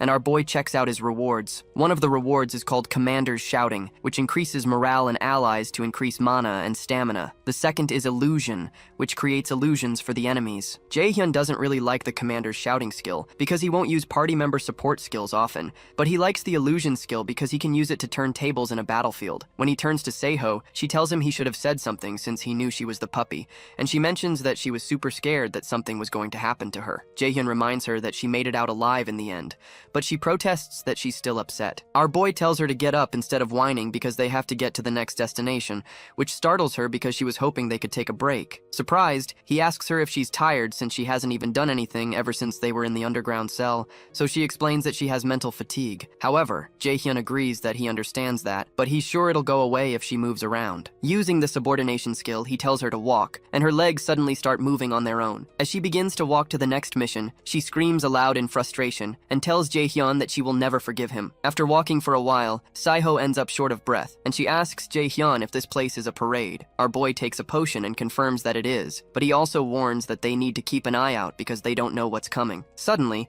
a voice comes out through the speakers and welcomes everyone to Neverland. When they look in front of them, they see a crowd gathered around a stage, and the host introduces himself as Bruin. Bruin invites them all to his parade, and he approaches Jaehyun and Seiho to welcome them. He congratulates them for successfully completing the 2 missions, so Jaehyun goes straight to the point by asking him what the last mission is going to be like. Bruin explains that the last mission is Tag, and he points them to a gate that's not far away. Apparently, the both of them will have to run from the monsters that'll come out of it and reach the final destination. Jaehyun replies that he doesn't believe that's all there is to it, so Bruin compliments his cleverness. Eventually, Bruin explains that the game of Tag spawns monsters, depending on the number of challengers and how strong they are. Jaehyun realizes this is bad because if his skills are considered, there will be stronger monsters compared to those from earlier, and it's going to be hard to fight and protect Seiho at the same time. When Bruin does an appraisal of their skills, he congratulates them because they're measured to be S rank. Bruin marvels because he hasn't had such high ranks before, and mentions that he's impressed, but Jaehyun protests that this doesn't make any sense. However, Bruin only wishes them luck and transforms into fire. The Nornir system informs Jaehyun that he's received the quest called Last Festival, and he has to run away from Surtur, the fire monster, and get to the final destination or defeat the monster. The theme quest, Last Festival,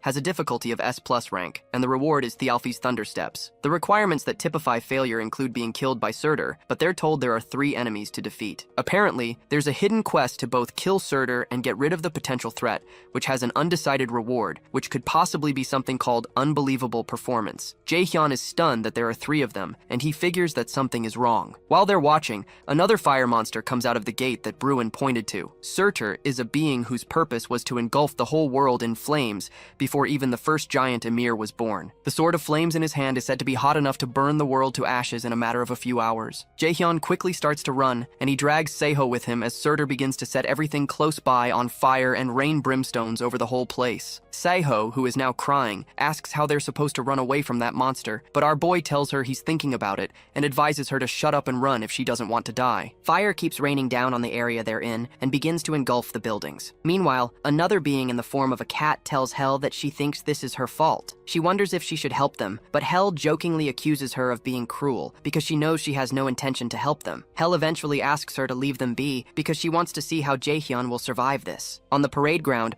Surtur keeps raining fire on the ground, and Jaehyun keeps trying to escape. He realizes it's too dangerous to fight the monster directly, so he has to avoid fighting him head-on and find the goal. Seiho soon informs him when she finds the destination, so our boy rushes there and tells her to hold on for a bit longer. Our boy activates his skill called Haste, which increases his speed, and he dashes toward the final destination. His plan is to distract the monster and use Seiho to get to the goal. Meanwhile, Surtur asks which fool summoned him, and he rains down much more fire in a frenzy, which almost 2 players miss by the skin of their teeth. Jaehyun curses, then tells Seiho to keep her mind alert and listen to him. He tells her that they'll split up and keep running, so he tells her to run straight to the merry-go-round. Seiho asks him if he's going to distract this thing, so he asks her if she wants him to use her as bait instead, then tells her to just run. As she makes her way toward the final destination, Jaehyun ends up face-to-face with Surtur and signals to him, calling him a bastard. The monster looks down at him, then blasts him with fire, but our boy quickly jumps out of the way. He jumps on the pinnacle of a nearby tower and asks Surtur how he's going to catch up when he's so slow. The monster begins to release fire from his mouth due to rage,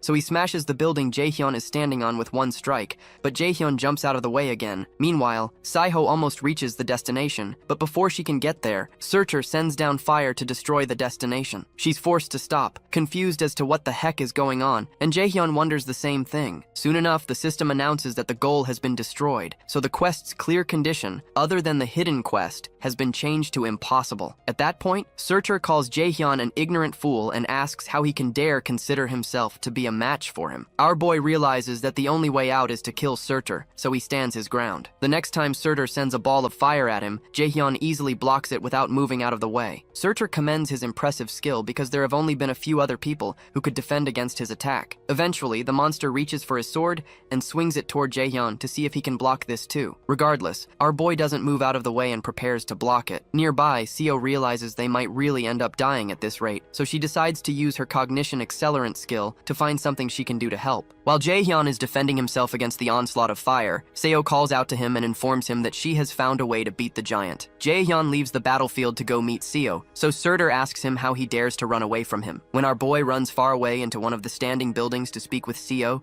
she explains they can use the water tank. Apparently, there's a water tank on the outskirts of Neverland, and if they lure the monster there, they might be able to damage it if they use water to get rid of its flames. Jaehyun reasons that they might truly be able to damage its head or heart if they can deal with the flames, and Seo further explains that this can only be a copy and not the original giant from the myth. She believes that this monster would die if they were to destroy his weak points. She explains that she'll use her skill to predict Surtur's route and tell him so he can lure him to the water tank. Soon after, Jaehyun goes out and runs toward the water tank, but he relies on Seo to call out the number of steps to take in what direction and what to do to avoid the next attack that Surtur is going to direct at him. At one point, our boy stops, so Surtur calls him a weak human and asks him if he's given up on running. Jaehyun turns back at him and tells him he's not running. Our boy mentions that he heard that Surtur is nothing compared to the Aesir gods, and he's just working as a gate guard right now, so he's not in the position to call him weak. That statement stings Surtur, and when he only exclaims, Jaehyun asks him if he's also scared of him, who is a human too. Surtur, now blazing through his eyes, calls our boy a bastard, and when Surtur strikes him with fire,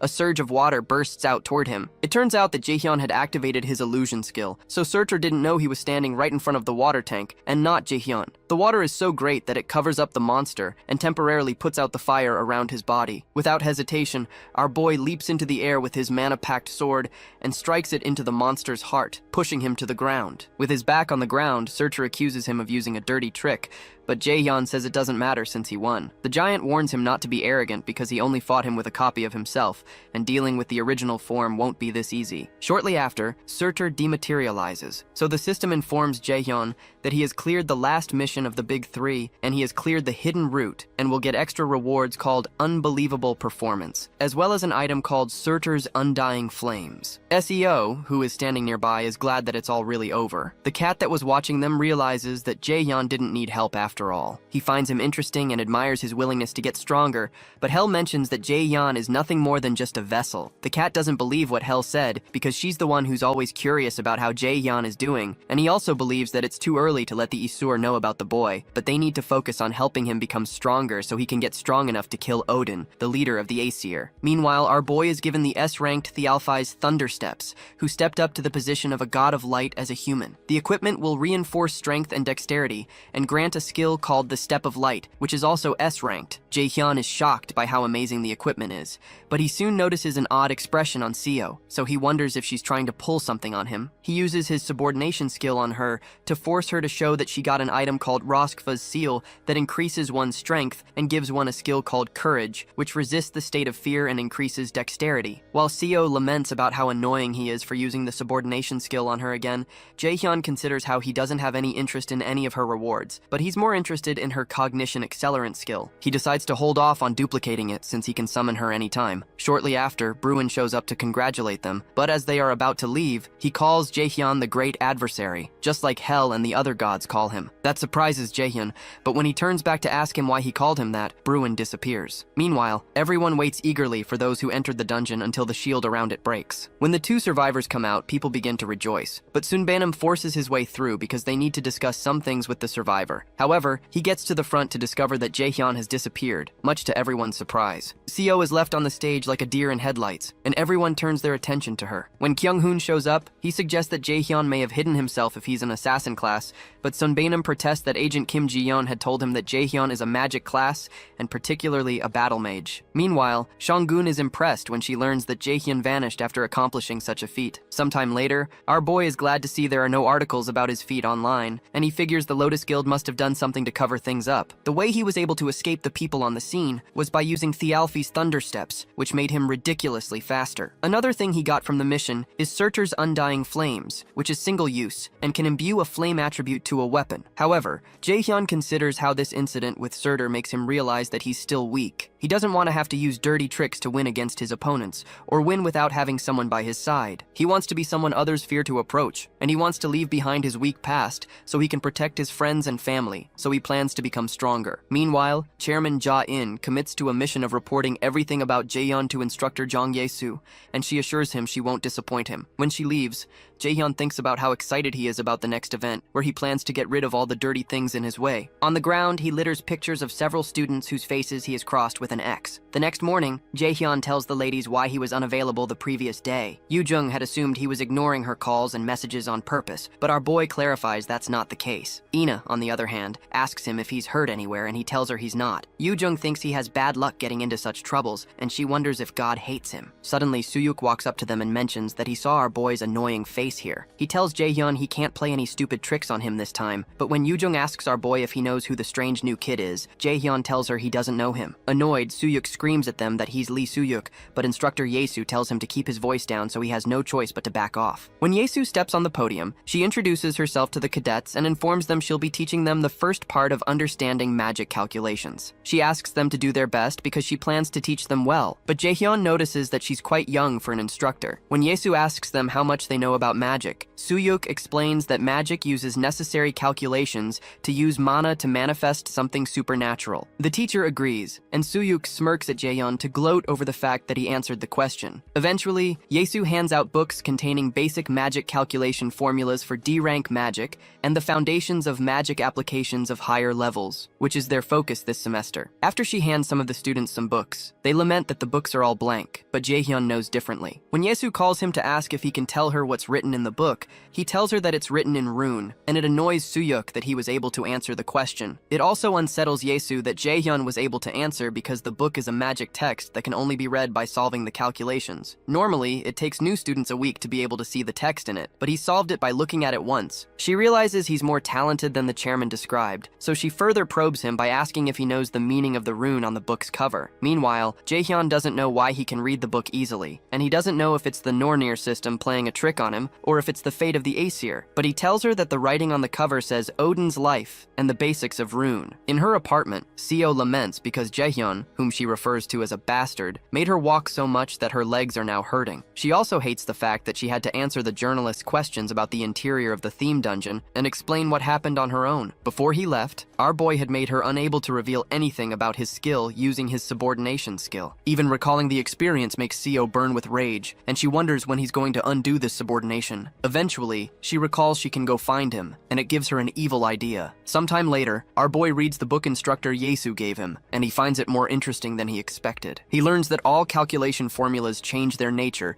depending on how they're used. The in-depth knowledge of the basics from the book allows him to use a wider range of low-rank magic, and can easily help him attain higher levels faster. When he notices Yujung collapse from exhaustion, he praises the fact that she was able to succeed in reading the book cover. She laments that she's upset because she was the one who taught Jaehyun magic, but our boy jokes that the student surpasses the teacher. Meanwhile, Ina rejoices because she can finally read the first page now, so Jaehyun praises her hard work. His compliments make her blush, so she covers her face with the book. Jaehyun notices that Ina has been treating him differently, and he wonders if it's because he drew a boundary the day they came out of the dungeon. Outside the library, Odin's crow watches the students and soon travels back to report the situation to Odin. Sometime later, Jaesung organizes a naming competition for his potion shop and offers to give a box of best quality potions to the winner. Hoyeon, Ina, Yujung, Jaesung, and Jaehyun are seated at the table, and they soon realize it's harder than they expected. Ina mentions that it may be because there are barely any potion shops, and Yujung wonders what will happen if the shop doesn't get any business. Jaesung explains that survival is the most important thing to a raider, so there's no way a potion business would fail. He reminds them of their experience when they tried the potions and declares that this is revolutionary. A few days earlier, our boy considers how a raider would do anything to get stronger. Although to get stronger, money is more important than effort. As someone who has regressed to the past,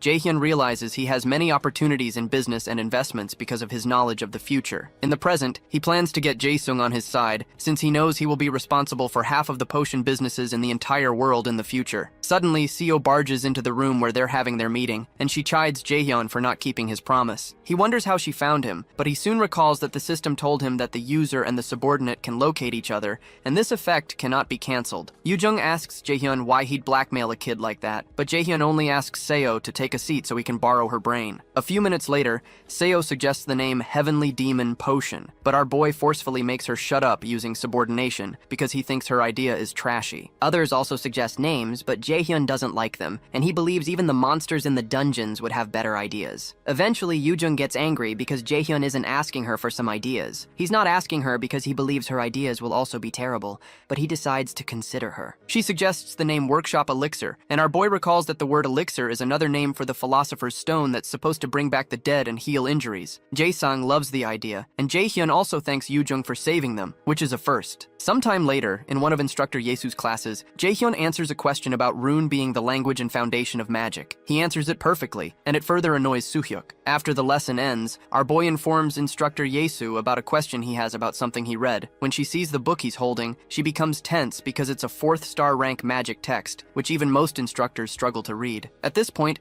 she wonders what kind of creature Jaehyun is. Later on, our boy heads to the library, and he soon realizes he's stuck on this book, and he also couldn't get anything from Instructor Yesu either. However, he doesn't realize that the librarian who's sitting nearby is taking notes about him, and the fact that he's reading a 4-star rank magic text. After leaving the library, Jaehyun goes to see his teacher to help him understand the 4-star magic text. He explains that creation is to make new magic, destruction is to rule out and remove magic, and amplification is to reinforce magic. Apparently, the calculation formulas and theories are high level and hard for him to understand on his own. Up until now, he depended on Odin's eye to understand the texts, but now he needs to understand at a deeper level. When he's done explaining, Seung-eun tells him that she can't tell him for certain either. When he asks why, she adds that he needs to understand the concepts in 4-star magic texts on his own so that he can step to the level of an A-rank raider. When she notices he's still confused, she decides to at least tell him a discipline to help him learn amplification. She manifests a cloth in her hand and hands it to him, and Jaehyun is pleased that this will help him grow stronger. Sometime later, our boy returns to the AR battle system room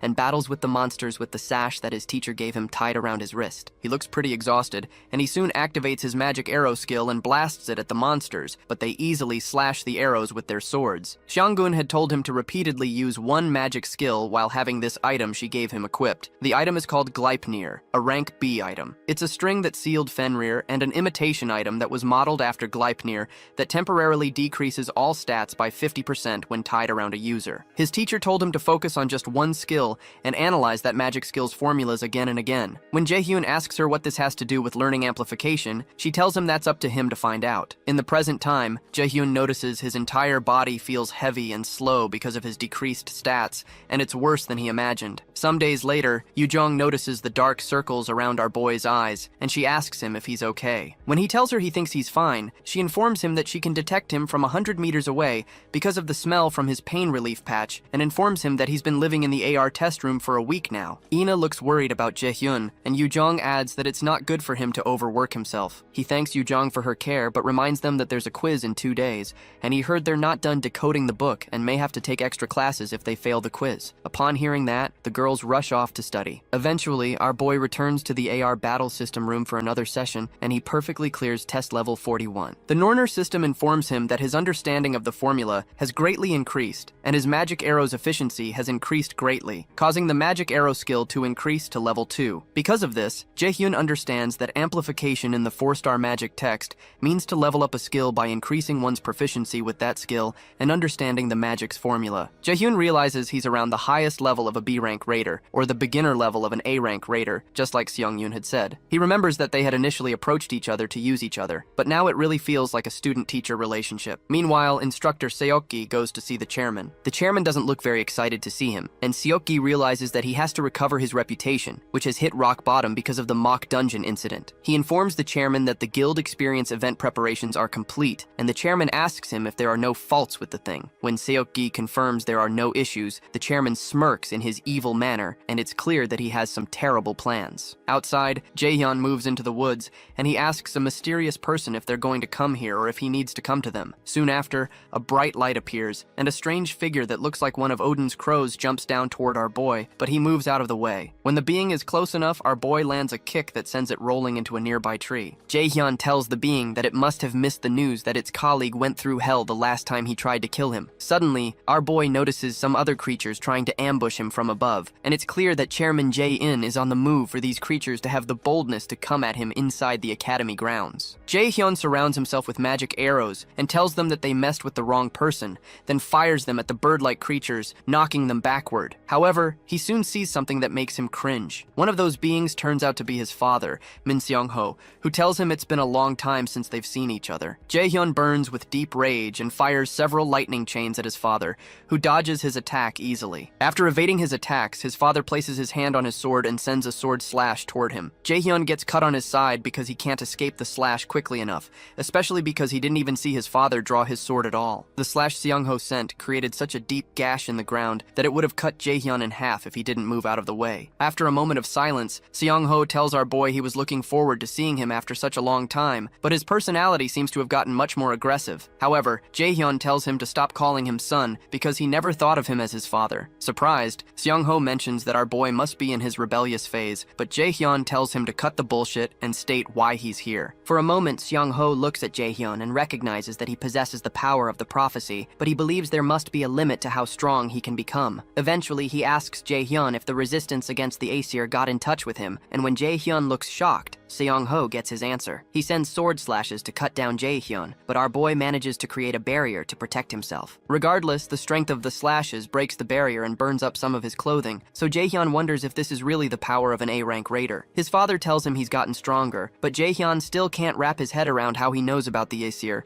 and he wonders what he's been hiding. Eventually, he asks Seong-ho if he intends to kill him, and he tells him he doesn't plan to. However, Seong-ho considers that the great adversary's growth is unbelievably fast, and at this rate, he will become a great obstacle not far in the future to his plans and to the Aesir. He decides to use divine power to stunt the great adversary's growth, so he tells Jaehyun he'll take his limbs. Seong-ho amplifies the power of his slash and directs a huge strike toward him. Jaehyun hopelessly stands there as the immense power moves toward him until it's mysteriously stopped by the cat that was conversing with Hell. Seong-ho asks the cat if the contract between the Aesir and the resistant Aesir was broken, or if he's just decided to challenge the great Odin. The cat tells him that he's not sure what he's talking about, and Jaehyun doesn't understand how the cat just spoke. The cat soon transforms into a female being and tells Seong-ho to go away because they still have business with this child. Our boy can tell from the mana coming from her that she's stronger than Seong-ho, and he doesn't know what the heck is going on. When Seong-ho asks her if she really has to make matters worse, she cuts herself and lets out drops of blood on the ground, and the droplets soon transform into monstrous hands that attack Seong-ho. Shang-ho blocks the attacks, and the hands become larger and the strikes stronger. While still attacking, Shang-ho tells the girl that Loki has gotten weak enough to depend on a mere human to end the war between gods. However, the girl reminds Shang-ho that he's also a mere human who's trying to kill Odin, so he's not much different. Eventually, Jae-hyun's father decides to leave for now, but he warns her that he'll make sure she takes responsibility for the contract with Aesir if she gets in his way next time. Regardless, she tells him to do as he will, but reminds him she can behead him at any time if he also interrupts her. After leaving a love mark on his neck, she reminds him the contract is between just the Aesir and the resistant Aesir, but there's nothing in the contract forbidding the murder of Odin's crow. Soon after, Seong-ho disappears, and our boy soon collapses on the ground, severely injured. The girl walks up to him and tells him it's nice to meet him. She introduces herself as Hel's alter ego, Hela, and says she's his observer and his guide for the 5 trials. Sometime later, our boy returns to the academy to heal himself. Hela informs him that he can ask her anything if he's curious, and she'll answer anything she can. He decides to ask her the true identity of Seong-ho, so she tells him he's not his real father, and his real name is Hugin. Apparently, he's one of Odin's crows, and his name, Hugin, is a mythical creature that controls and feeds on the human mind. Hugin borrowed the power to manipulate memories from another crow, Moonin. Hugin has also been lurking around Jae-hyun, pretending to be his father, in order to keep an eye on the prophesied great adversary. Our boy is shocked to learn that Seong-ho is not his real father, so Hela decides to show him since that'll be easier. She points her finger at him, which triggers him to recall his backed-up memories. In a flashback, he goes back to his childhood home. He witnesses his father calling him useless and despising the day he was born. His father didn't like the fact that he awakened, and ever since he unlocked his mana, his days were filled with violence and abusive words. However, his mother always tried to save him and defend him from his father. Suddenly, he finds it hard to breathe, and somehow it occurs to him that he seems to have forgotten something that he should never have forgotten. Suddenly, memories of good experiences with his real father, who had always tried to give him sweets against his mother's wishes, resurface. He remembers how much of a happy family they were, and tears begin to trickle down his face. As he looks at the picture of his real father, he begins to cry profusely, and he wonders how he forgot. After his memory is restored, he returns to the present, and Hela tells him he's finally free from the memory manipulation. With tears in his eyes, he asks her why Seong-ho did that to him, and she tells him it's because he was born as the fated great adversary. The mention of the prophecy and him being the great adversary annoys Jae-hyun, and he asks her what these things mean and why they're all making his life so hard. After a short pause, Hela explains how 10,000 years ago the first Ragnarok happened, and that's when everything began. Ragnarok is the final chapter of the gods, and where the story ends. During Ragnarok, the Resistance Aesir alliance fought hard in the War of Extinction, but they lost to the Aesir gods and the army led by Valkyrie. After the war, Odin agreed to let the gods and giants who were prisoners of war live on the condition of creating a contract. The document notarizes that the resistant Aesir force has lost in Ragnarok, and from this point onward, they cannot harm the Aesir gods in any way, and will have to be obedient to the supreme Odin. Living beings of many worlds have suffered because of this contract, and cried in despair endlessly until the 3 sisters of Norn gave a prophecy. They prophesied that 10,000 years from now, when the second extinction comes, the weakest being will bring down Odin and Asgard and open a new world, and that prophesied great enemy is Jae-hyun. When Jae-hyun confirms that the plan of the Aesir resistance is to use him to kill Odin, he asks what Odin's plan is and what he gains from all this. Hela informs him that Odin wants the 9 realms in the palm of his hands, including Midgard, where humans reside. Meanwhile, in Asgard, Odin finds it irritating to have to watch some inferior being just because of a prophecy. Heimdall, who's standing nearby, mentions that Jae-hyun is just a human who cannot amount to anything compared to them. However, because the resistant Aesir are determined and they can't afford to show weakness in such times, Odin grants Heimdall temporary authority. When he hears that, Heimdall is glad he'll be able to leave Asgard, since it's been a while. Sometime later, our boy hits the gym to work out, and he remembers what Hela had told him about the 9 realms. Apparently, Odin has already taken over some worlds, including Vanaheimr, Jotunheimr, Svartalfheimr, and Muspelheimr, and he wants to conquer the rest with the Second War. In the flashback, Jae-hyun asks why Odin hasn't already killed him, so Hela explains that it's because of the power of the prophecy, which is something even the gods cannot overpower. However, even though Jae-hyun is being protected by that power, it's not eternal, and will vanish once the second Ragnarok approaches. She explains that the Aesir gods will kill him when the second Ragnarok approaches, and she explains that he was already once killed by them. Jae-hyun suddenly understands that the death he experienced in his past life was Odin's plan, and that they were playing him from the start. They killed his family, manipulated his memories, and made his life a living hell. Hayla asks him if he wants to get revenge and protect what is most important to him. She informs him once more that she is the guide of the 5 trials, and explains that she will give him a trial in order to raise him into the person who will kill Odin. The Nornir system displays a main quest called the God Murderer's Path, which requires him to receive the resistant Aesir throne's power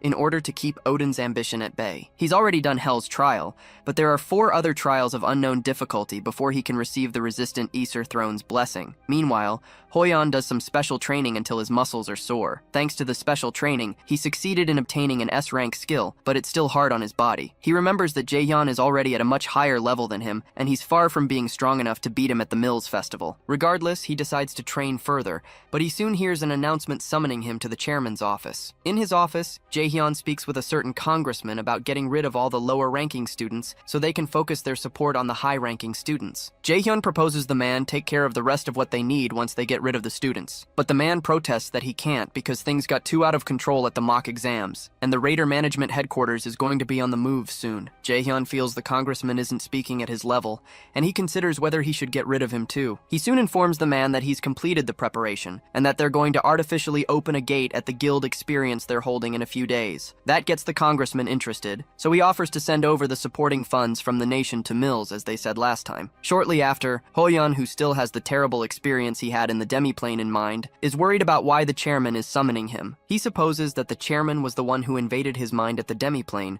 and was the one who caused the incident at the mock dungeon. As he knocks on the chairman's door, he decides not to act rashly because he can't handle this alone. Later on, while in class, our boy flashes back to his conversation with Hela. In the flashback, she informs him that Odin probably already knows that he has made contact with the resistant Weiser force, which means that Ragnarok can happen earlier than planned. Instructor Yesu soon ends her class and asks them to wake those sleeping, including Inna, because she has a message. She explains that the guild experience will be happening in 3 days, and that the event will be a good opportunity for them to see how raider guilds work and hunt monsters. She adds that there is a guild that was specially prepared by Chairman Jae-in for them. Jaehyun hates the idea of going to the guild Jae-in provided, and recalls that he went to a new E-ranked guild and just sat on a moldy couch for a bit before leaving in his past life. But he can go anywhere now because of his accomplishments. He plans to go to the Neptune Guild because it's the #1 ranked guild in Korea before his regression. However, Instructor Yesu reads out a guild priority list, which offers a student they covet to experience their guild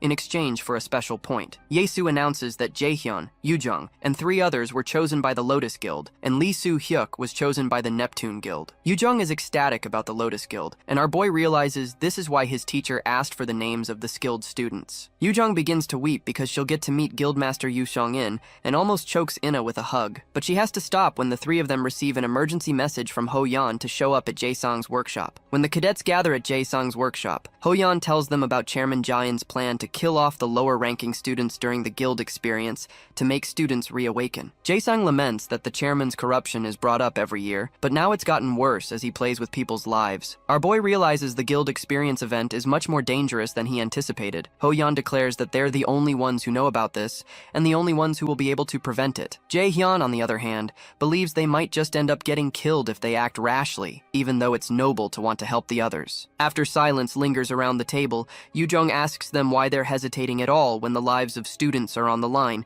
and Jae-sung agrees with her. So does Aina. It actually makes Jaehyun happy that they're all in support, and he believes their love for fighting and protecting others is what makes them raiders. Suddenly, the system adds another main quest called the Second Turning Point, where he has to prevent Jae-in's greedy plan and save the students with an A+ rank difficulty. The mission has a reward of a blank card and a sealed magic text, and the Nornir system informs him that the resistant Aesir are watching to see what decision he makes. Eventually, Jae-hyun suggests to the others that they make a plan to mess up Chairman Jae-in for good. Sometime later, Instructor Yisu is surprised when Jae-hyun tells her he's already mastered a 4-star magic text, and she doesn't believe it's possible. She suddenly becomes afraid when she realizes this student is dangerous and something is off about him. She knows the chairman plans to use him as a chess piece, but she doesn't believe that Jae-hyun can be manipulated. Suddenly, our boy tells her that she looks pretty upset after passing a lot of knowledge to him as his teacher, so he asks if she's planning to snitch all of this to that bastard Jae-in again. When she demands to know how he knows about that, he uses his brainwashing skill on her and tells her he has a favor to ask. The brainwashing is effective, and our boy confirms confirms that he's much stronger than her now, as he suspected. His plan to win this battle is to take control from the inside,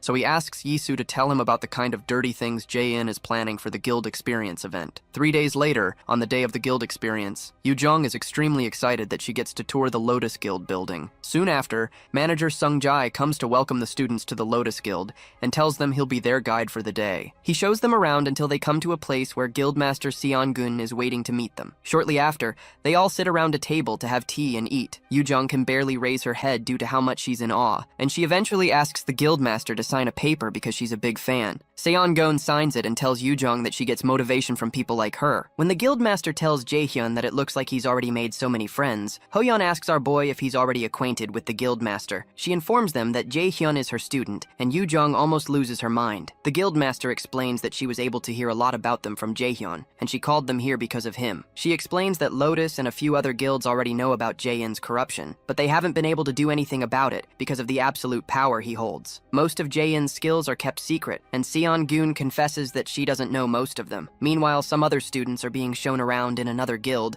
and one of them named Seon-chan considers his peers foolish for looking down on him or not being talented. He believes it's different now because the chairman picked him out personally to be here because he finally saw that he had the potential to be a great raider one day. Suddenly, one girl stops Seon-chan and asks him if he also finds this place weird. When he asks what she means, she explains that a raider guild should have various facilities, but this place looks like it's been left here for a while, like some abandoned building. When he also looks around and notices the boxes and cobwebs, he becomes worried, and the man leading them informs them that they've reached their destination. When the man turns around, they notice his face burning off to expose the face of instructor Seogi. Seogi hadn't realized that his skills effect would burn out so fast, and he realizes he has no choice but to start the plan early. He immediately activates a bright pink magic circle underneath the students and tells them goodbye. The students begin to panic and try to run, but they're unable to. Meanwhile, the kids use the mana map that Guildmaster Seong-gun gave them to track down the destination of some supernatural activity, but when they realize it looks more like an abandoned building instead of a guild building,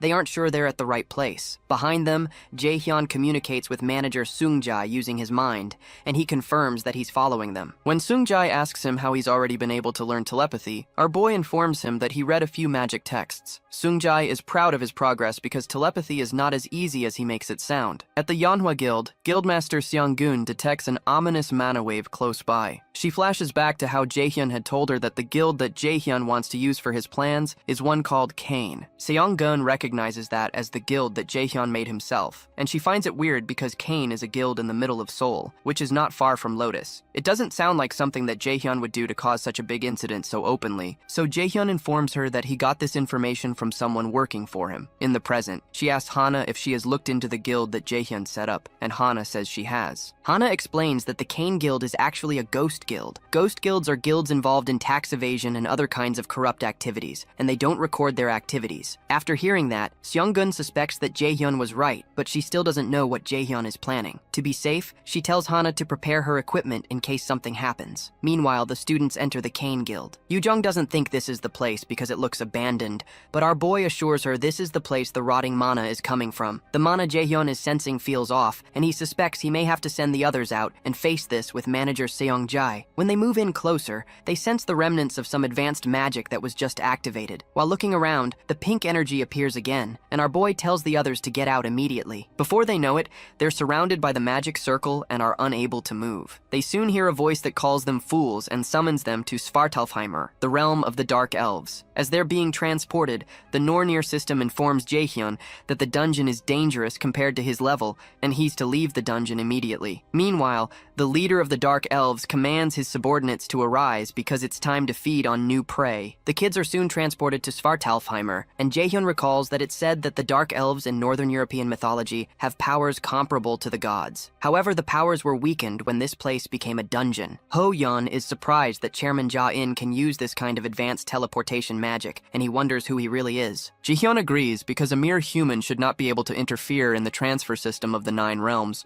which means there must be another being involved. They all realize they're not in a good situation, but they're all surprised when manager Sung-jae shows up. Sung-jae informs them that Jae-hyun had asked him to come here if something went wrong, and Yu-jung is relieved that they're not going to die after all. However, Sung-jae clarifies that the situation isn't really better, just because he's here because even A-rank raiders struggle to survive in the world of the Dark Elves. He plainly tells them that they'll all die if they let their guards down. Jaehyun agrees with Sung-jae that there aren't any flawless methods for clearing this dungeon, at least in this timeline, but he recalls that he has seen enough clearing tutorials from the future, so he assures everyone that they'll make it out of there alive. Before that, he proposes they look for the survivors. Meanwhile, Chairman Jae-in meets with Ho-yeon's father, Mr. An Seo-koo, who complains that he's violating his promise to make Ho-yeon much stronger. Jae-in assures him that there's no need to worry, because Ho-yeon will come out first in the next event. However, Mr. An realizes that Jae-in is like a snake, and asks him how Ho-yeon was able to lose to a magic class student in the freshman hunt. Eventually, the chairman informs him about Jaehyun, a genius who was born with 97% magic aptitude. That figure shocks Mr. An, and he decides to take his leave. Apparently, An Seo-koo used to be a military officer,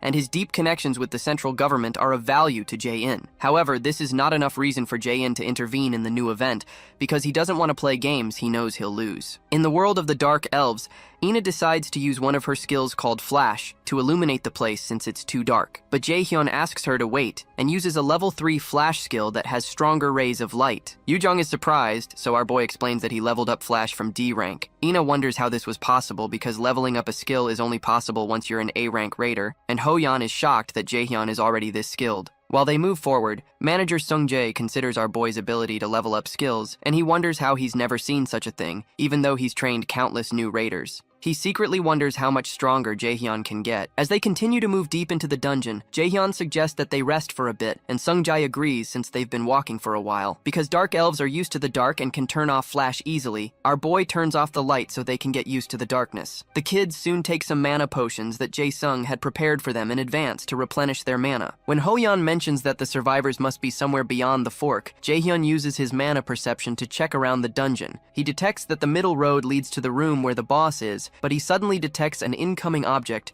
and grabs the arrow midair before it pierces through Ina's chest. Our boy activates his absolute calculation skill, and everyone gets into fighting mode when they notice that they're surrounded by dark elves. Everyone watches in shock as Jaehyun crushes the arrow in his hands. Yoo-jung quickly activates a mana field around her friends, and Ina activates a skill called Slow to try to slow down the elves. She soon summons her Radiant Divine Sword and begins to attack the elves. Meanwhile, Ho-yeon activates his martial arts Polar Extreme skill and creates a distraction that allows the others to attack further. When he gives the signal, manager Sung-jae jumps towards one of the dark elves with his dagger and battles with it head-on. Our boy decides to join in on the fun, so he activates his lightning chain, which is now at level 5, and he strikes several of the elves with his chains. According to the tutorial on how to clear Svartalfheimer, the dark elves' weapons and armor are all made from magic, which means he can destroy all of it with absolute calculation. He signals Yoo-jung and Ina to only use fire-type magic, so they decide to follow, even though they don't understand. As one of the elves throws his spear at him,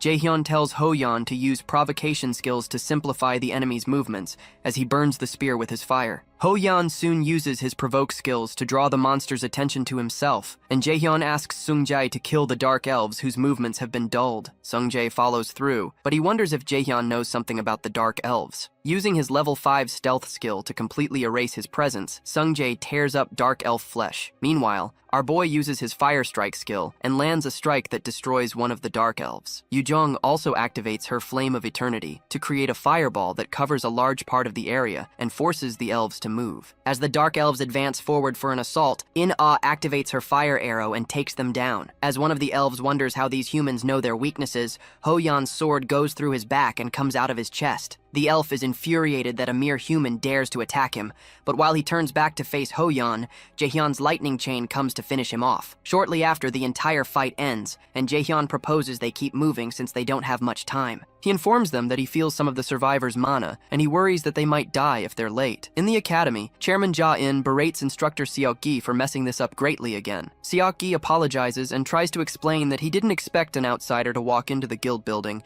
but the chairman doesn't take that as an excuse. Seok-gi tries to assure him that there's no need to worry because it's common for civilians to die in sudden gate appearances, and they can just cover this up, but the chairman thinks that's a load of crap. Seok-gi suddenly starts to bleed from his mouth, and the chairman tells him that the transfer spell does not work on civilians without mana, which would mean some rats who can use mana went in. Ja-in tells him to hope this goes smoothly because things won't go well for him if any of the students make it out alive. As the chairman exacts more pressure, Seoki begins to bleed from his nose and eyes. Meanwhile, Guildmaster Shongun urgently leaves the guild and heads to the Cane Guild to investigate the ominous mana. She suspects the spell must at least be an S-rank spell, which means the kids and Sungjae are in danger. However, since her earring hasn't reacted yet, she can confirm that no one has died. While she hurries out, she tells Hana to call the association for support right away if she doesn't come back before the next morning. As Seon-gun rides on her bike, she promises to never forgive Ja-in if he touches a hair on any of her people. Meanwhile, Seong-chan seems to have been severely injured, so his friends help him move so they can get out. Eventually, they trip over a stone and she begins to cry because they have to find a way to get out of there. She begins to blame herself for all that happened and wishes she weren't useless. She's surprised when someone suddenly places his hands on her shoulder, and it turns out to be Jaehyun. He tells her she's done a good job and asks her to leave the rest to them. Soon after, the girl passes out and they give her and Seong-chan some potions to resuscitate them. Seong-chan soon wakes up and he's told that he's in Svartalfheimer, the land of the Dark Elves. When Jaehyun asks them what happened, they explain that they fell down here after reaching the Cane Guild. Then they were ambushed by Dark Elves who took their friends away. However, the girl and Seong-chan managed to avoid being seen by the elves, but they eventually collapsed due to the mana overdose. From the way the girl is speaking, Jaehyun suspects that she probably thinks of herself as a coward and wishes she had died fighting alongside her classmate. However, Jaehyun believes it's arrogance on her part to wish she fought with an opponent she cannot handle, since that's only stuff that happens in movies. The experience of how he also had to run from his teammates in his past life flashes through his mind, so he tells Seong-chan and the lady that they're not responsible for the others being captured. When Jaehyun asks them to tell him where they were taken to, the girl explains that they were taken to the king controlling the Dark Elves. Jaehyun also asks them who brought them here, so Seong-chan informs him that it was instructor Seok-gi. After a while, Jaehyun asks the others to wait while he goes ahead, but Yoo-jung protests and asks him what he's going to do. Our boy informs them that he feels dark mana from the direction they took the others to, which means it's probably the way to the boss, and he needs to hurry because the energies from the other guys are getting fainter. Yoo-jung protests that he's crazy and would get himself killed, and Ine agrees that they need to work together, but Ho-yeon agrees with Jaehyun for some reason. Our boy explains that they won't be able to fight against Dark Elves one-on-one and win, and they need to stay back to protect the injured. Yoo-jung tries to protest, but eventually keeps quiet because she doesn't have any other ideas. Sung-jae also reluctantly agrees, but asks Jaehyun to come back immediately if he encounters something dangerous. Ho-yeon leaves the others in Sung-jae's care, but Ho-yeon assures him that he'll protect the others with all he has. As Jaehyun makes his way into the dungeon, Seong-chan's friend wonders if he will be okay, so Sung-jae assures her that he will because he's strong. Meanwhile, Yoo-jung wipes tears from her eyes, and she assures Ina that Jaehyun will be fine when she notices she's also distressed. Suddenly, Seong-jae notices something, and he tells the others to keep quiet because the enemy is approaching. As he reaches for his daggers, a beam of energy blasts past his head and injures him deeply, knocking him to the ground. Suddenly, the Dark Elves approach them, and one of the stronger Dark Elves points out that these humans have been disturbing them like flies. Meanwhile, our boy keeps going forward, and he realizes he has to take care of this quickly because something might happen while he's away. He soon opens a huge door and runs into the king, who has been waiting for him and has prepared something special. As Jaehyun is about to speak, his earring begins to burn, and he realizes the manager's presence is growing fainter. Before he can act, the door closes behind him, and the king tells him he can't leave this place unless he survives fighting with his soldiers. Jaehyun comes to a crossroads because he has to save the others,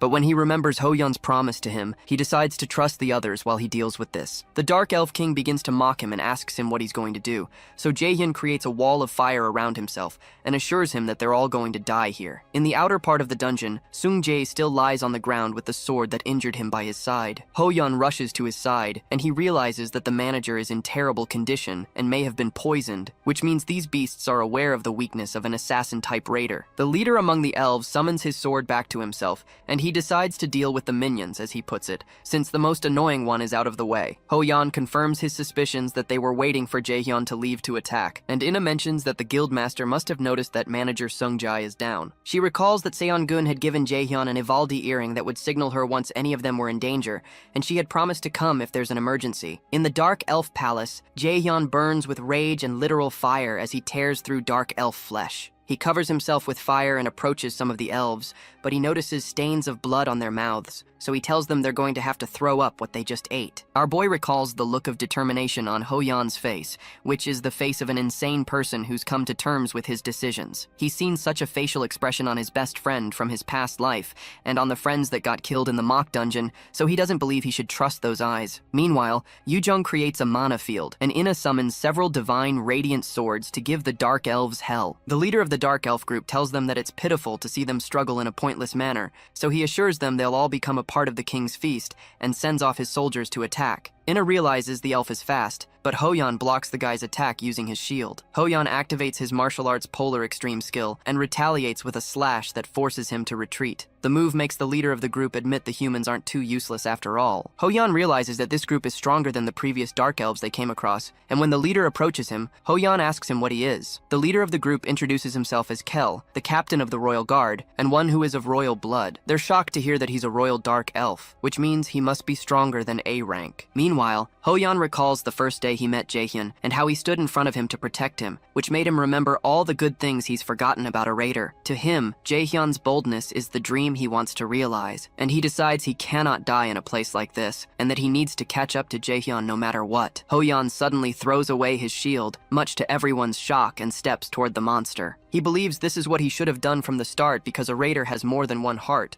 so he reaches into his higher, middle, and lower chi centers to open them. Kel is shocked by the sudden outburst of mana coming from Hoyan, and even beholding it slightly injures him. The man covers Kel up, and he asks Hoyan how he's able to do such things. However, Hoyan doesn't answer him, but activates his unity of body and sword skill, which causes him to start bleeding from the mouth. Ina pleads with him to stop, and the system declares that this skill's level is far too high for the user, and the flow of blood within the body has been reversed. He's warned to cancel the skill immediately or die within 6 minutes and 36 seconds. So Kel takes advantage of the situation and orders his soldiers to capture Hoyan alive even if they have to cut off his limbs. Regardless, Hoyan doesn't deactivate the skill and decides to face the soldiers. He had succeeded in obtaining an S-rank skill called Unity of Body and Sword from his training, but it's still too much for his body. It's a skill used by those who have reached the peak of swordsmanship, where the sword and the body become one. As the soldiers rush towards him, Hoyan deflects them easily and goes to face Kel. As both of them clash swords, Hoyan realizes he's not yet a match for Kel because he has only awakened this new realm of strength in an unstable manner. He realizes that all he can do is stall for time, so he continues fighting with Kel. While they're fighting, Kel tells him that his struggling is rather comical, and he points out that he notices what kind of state he's in. However, Hoyan refuses to back down because he has to keep his promise. He tells Kel he would never know why he's doing this and goes in for a frontal strike, but the Dark Elf jumps out of the way and attempts to attack him from the side. Kel is unable to land the strike because Hoyan's heightened senses allow him to pick up the counterattack quickly enough to jump out of the way. Kel calls him a little rat, but Hoyan leaps right back towards him and almost overpowers the Dark Elf. Suddenly, while they're fighting, Hoyan's body begins to break down and the system tells him to undo the skill immediately because all muscular fibers are being disconnected and all blood paths are being twisted. While he's in pain, Kel comes in to finish him off, but Hoyan still manages to block his attack. He begins to cough and pant when his body can't take it anymore. Regardless, he continues with the skill and decides to put up one last fight. From where he is, he releases a huge mana blast that tears through the ground. The attack injures a Dark Elf, but Hoyan is disappointed when he realizes it's another elf that Kel had used to shield himself. The elf calls out to his captain as he dies in his arms, but Kel tells him not to worry because he was useful. As Hoyan collapses and profusely coughs out blood, he mutters to Kel that he's a coward. The words barely come out of his mouth before Kel rushes towards him and drives his sword through him. Meanwhile, tears flow from Yujong's eyes as she watches the horror and calls out to Hoyan. Inside the palace, Jaehyun kicks Dark Elf behinds using chains of fire. He's still unable to set the captured students free, and when he recalls that he had asked Hoyan to give him just 10 minutes to kill the king and save the others, he becomes worried. Just then, one of the Dark Elves comes at him with a spear to kill him, but our boy waits for him to get close and covers his face with fire. Meanwhile, the Dark Elf King laughs as he watches the entire thing. He calls Jaehyun a fool and asks him if he thinks he can win against the number of soldiers going against him. Jaehyun asks him why he can't, and the king tells him he's very arrogant, despite being a useless human. Jaehyun recalls that he heard people call him useless way too much while growing up, and he's sick and tired of it. Suddenly, the Dark Elves begin to struggle to breathe, and our boy starts to burn bright as several of the elves collapse. The surprised king asks the soldiers why they're immobile and not attacking, but he doesn't know our boy is activating his Chains of Inferno skill. As the soldiers try to attack, Jaehyun takes out several of them using his chains, and he thanks the king for giving him the chance to try out his new skill. Hundreds of dark elves burn because of the fire of the inferno, and the infuriated king calls Jaehyun a bastard. He threatens Jaehyun that he won't let him live after what he has just done, but Jaehyun simply approaches him and asks him if he's serious right now. The king is certain that it's impossible for a mere human to be this powerful, and he realizes he cannot win against him. He threatens Jaehyun that he will regret this, and informs him that the other 7 kings will definitely destroy him even if he succeeds in killing him here. While the king is still talking,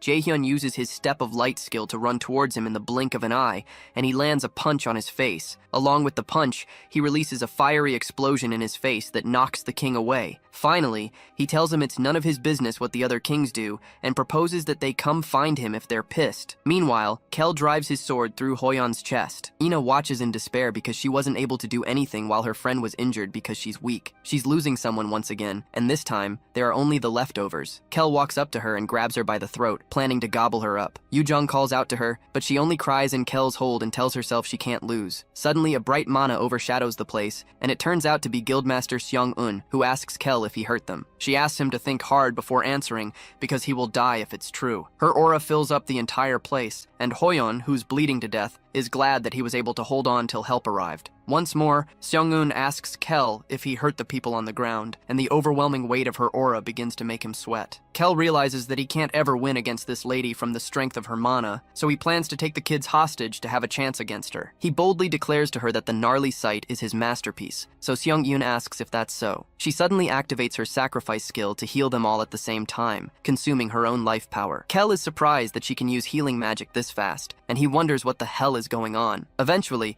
Seong-un tells Kel that she doesn't like it when people put a hand on her people, so she blasts him away with a torrent of energy. The blast knocks him backward and starts to consume his flesh until he begins to fade away. Yoo-jung watches in awe when she realizes that Seong-un didn't attack Kel with any skill, but only shot out concentrated mana. Seong-un rushes to Sung-jae's side to heal him, and she's able to stabilize him. The only issue is Hoyeon, whom she realizes is in pretty serious condition, and when she tries to heal him, her system informs her that his injuries are severe and would take a considerable amount of time to heal. She realizes he's overworked himself by using power past his critical point, which has messed up his meridians and nerves. If she had been late by just a little bit, he wouldn't be able to use mana again. Shortly after, she manages to heal him, but her system informs her that her life power, which permanently decreases her life power by 2%. Using the skill takes a lot out of her, and she realizes that she would have been long dead if it weren't for Jaehyun. When Yoo-jung asks after Hoyeon, Seong-un explains that he'll be fine but may not wake up for a few days. The news relieves the students, so Seong-un asks them where Jaehyun is. They reluctantly inform her that he went to the boss room on his own, but instead of panicking like they expected, she assures them that he'll be fine. Yoo-jung protests that Jaehyun went in alone, but Seong-un assures that Jaehyun won't die that easily. Since dark elves use magic to attack, she knows that they're no match for Jaehyun. Meanwhile, our boy tells the king of the dark elves that the other kings can come find him if they're pissed, but that can only happen if he makes it out of here alive. The king, who is now bleeding from his face, curses when he realizes he's now losing to a mere human, so he decides to make a run for it to tell his brothers about it. As he makes a run for it, he's shocked that Jaehyun outruns him and ends up in front of him. Using his lightning chains, our boy ties him up and smashes his face into the ground. Infuriated, the dark elf king tells him he won't die here alone, but he'll take him to Helheim or with him. The king activates a secret technique only passed down to the king of the dark elves called Frozen Earth, expecting Jaehyun to shake in fear. However, Jaehyun thanks him for the unexpected gift, and the king wonders why he's smiling. Our boy activates his blank card and thanks the king for using it now, because he didn't think he would use it in a place like this. He soon registers the Frozen Earth skill onto a blank card and uses his absolute calculation skill to destroy the Frozen Earth that the king triggered. The king watches incredulously as the Frozen Earth attack crumbles, so Jaehyun drags his head up and reminds him of the saying, and to know his enemies. After he burns up the king's head with fire, the Nornir system registers that he has defeated Kynan, the Dark Elf King. Because of that, he earns the title of the one who killed the King of the Dark Elves. Jaehyun obtains an ingredient item called King of Dark Elves Essence, and an equipment item called King of Dark Elves Pauldron. After successfully clearing the second quest, he also gets a blank card and a sealed magic text, as well as a skill called Embodiment of Magical Artifact. He soon rushes to help the captured students, and he's glad to find out that one of them is still breathing. However, his stomach turns when he realizes that some of them are dead, so he uses his sacrifice skill to heal the guy that's still breathing. While healing him, Shanggun comes to join her power with his, and she tells him that being a healer is a cruel job. Apparently, a healer is happiest when healing is not needed, and the second happiest person when saving a person who's on the brink of death. Meanwhile, on the streets of the city, Seoki boils with anger when he realizes that his plans have been foiled. He swears to himself that it doesn't matter if they make it out of the dungeon because they will all die painfully. Suddenly, Jaehyun appears by his car window and smashes the glass to grab his neck. With a maniacal look on his face, Jaehyun calls him a son of a bee because of what he did. An hour ago, those who were trapped in the world of the Dark Elves come out at the entrance of the Cane Guild. Seong-chan thanks Seong-eun for her help, so Seong-eun says they can come to her guild later on if they're so grateful. The offer amazes Yoo-jung, and she wishes she could join right away. Jaehyun thinks Yoo-jung is cringy and tells her to read the atmosphere better, so she kicks him in his calves and reminds him that he's not allowed to talk for the rest of the day because he got them worried. Jaehyun winces from the pain and wonders why it hurts so much even though her strength stat is low. Soon after, Hana arrives in a company van and informs the guildmaster that she had to hurry over because she couldn't reach her for hours. Seong-eun apologizes for that and tells her she'll explain the details of what happened later. In the meantime, she asks Hana to take the injured and the kids to the guild first. Seong-eun doesn't follow them because she and Jaehyun have something to do. Hana asks manager Seong-jae to come with her, and Jaehyun notices that Seong-jae's arm tore, which surprises him. As he's about to say something, Seong-jae communicates with him via telepathy not to say anything to his sister because it's going to be worse if Hana finds out about it. There seems to be a love-hate relationship between these siblings, and Hana almost ditches Seong-jae when he doesn't come into the car, which forces him to run in. After they drive off, Jaehyun and Seong-eun ambush Seo-oki, who has been watching from nearby. He's shocked that they made it out, and he doesn't understand what Seong-eun is doing here. Infuriated, he activates a magical equipment that Chairman Jaehyun gave him because of the urgency of the situation. Using the equipment, he teleports behind her and attempts to stab her, but she easily slides out of the way. She mentions to him that his teleportation item isn't that great because it only moves him a couple dozen meters. She asks him why he was trying to kill the students and who was behind it, but Seo-oki refuses to and states that the mages are inferior anyway. He activates something that Seong-eun recognizes as a mana suppression device, so she tells him it's a shame. Meanwhile, Jaehyun listens in on the conversation, and he decides that he no longer has any use for Seo-oki. On the streets, Seong-eun prepares a blast of mana, despite Seo-oki's mana suppression device, and she asks him if he had really thought that he could defeat her with something like that. Jaehyun realizes that he couldn't detect the magic seal in the Cane Guild beforehand, because Seo-oki had also used a mana suppression device there. Seong-eun tells the instructor that she doesn't care if he doesn't tell her who's behind this, because she already knows it's Jaehyun. She also adds that the mana suppression device is easy to destroy if she pours in enough mana to overwhelm it, and she assures him he's going to die here. Suddenly, she changes the atmosphere and summons streaks of lightning above him that soon course through his body. Jaehyun recognizes the magic spell she used as Lightning Call, an A-rank skill whose force depends largely on the user's power, and he realizes the level at which she's using it is in a different dimension. Sometime later, Ina returns to her lodge, and she recalls how Jaehyun had protected her by catching the spear that was supposed to kill her. She realizes he was able to inversely calculate the spell in a short period of time, which means she's still got a long way to go, but she makes sure to find time to thank him later. Meanwhile, reporters storm the Mills Academy to hear what they have to say about this matter, and they desire to have a word with Chairman Jae-in. Instructor Yesu goes to inform Ja-in that the Academy's reputation has fallen, and there are assumptions that he was the one who created the Ghost Guild to try and abandon the students. Ja-in boils with anger as he wonders why this happened. Expressionless, Yesu informs him there are journalists outside and calls from everywhere, so she asks him what she should do about them. Annoyed, the chairman orders her to lock down the academy and tell everyone they're not taking any interviews right now. When she leaves to handle that, Ja-in realizes there must be a traitor inside Mills for such information about his plans to have leaked. It's clear that Seok-hee is probably dead, so he decides to take an eye for an eye. The chairman places a call to someone and offers to pay anything he wants for a media cover-up. A few days later, Jaehyun intentionally collides with Hoyeon while they're in the hallway, and he comments that he's looking fit. Hoyeon is glad to see him and says he's only well because of him and the guildmaster. After a short pause, Jaehyun asks him why he almost killed himself, and when Hoyeon struggles to answer, Jaehyun warmly assures him that he just needs to keep moving forward with that kind of mindset. He encourages him to do as he pleases and think of the reasons later. However, before he leaves, our boy reminds him to look out for himself because the other guys worry about him. For some reason, the thought of doing what he wants to do energizes Hoyeon. Later that day, our boy checks out his stats and checks his A-rank title as the one who killed the king of the Dark Elves. The title increases his mana and his attack power when facing a dark-type monster and will trigger the anger of all all dark elves and make the user a target when this title is equipped. He excitedly equips the title and decides to leave the essence of the Dark Elf King ingredient to Jae-sung, since he loves handling new ingredients. Our boy also gained an active skill called Realization of Magical Artifact, a skill that creates necessary armor in battle using mana. This skill surprises Jaehyun, so he quickly equips it because he's amazed. Jaehyun realizes that the value of this new skill doesn't really lie in its rank, but in its utility. On the black market, a piece of C-rank armor goes for tens of millions of won, so that means he can make armor of that value each time. Suddenly, the knife given to him, named Mistletoe, begins to react until the system notifies our boy that all the effects of Mistletoe have been unlocked,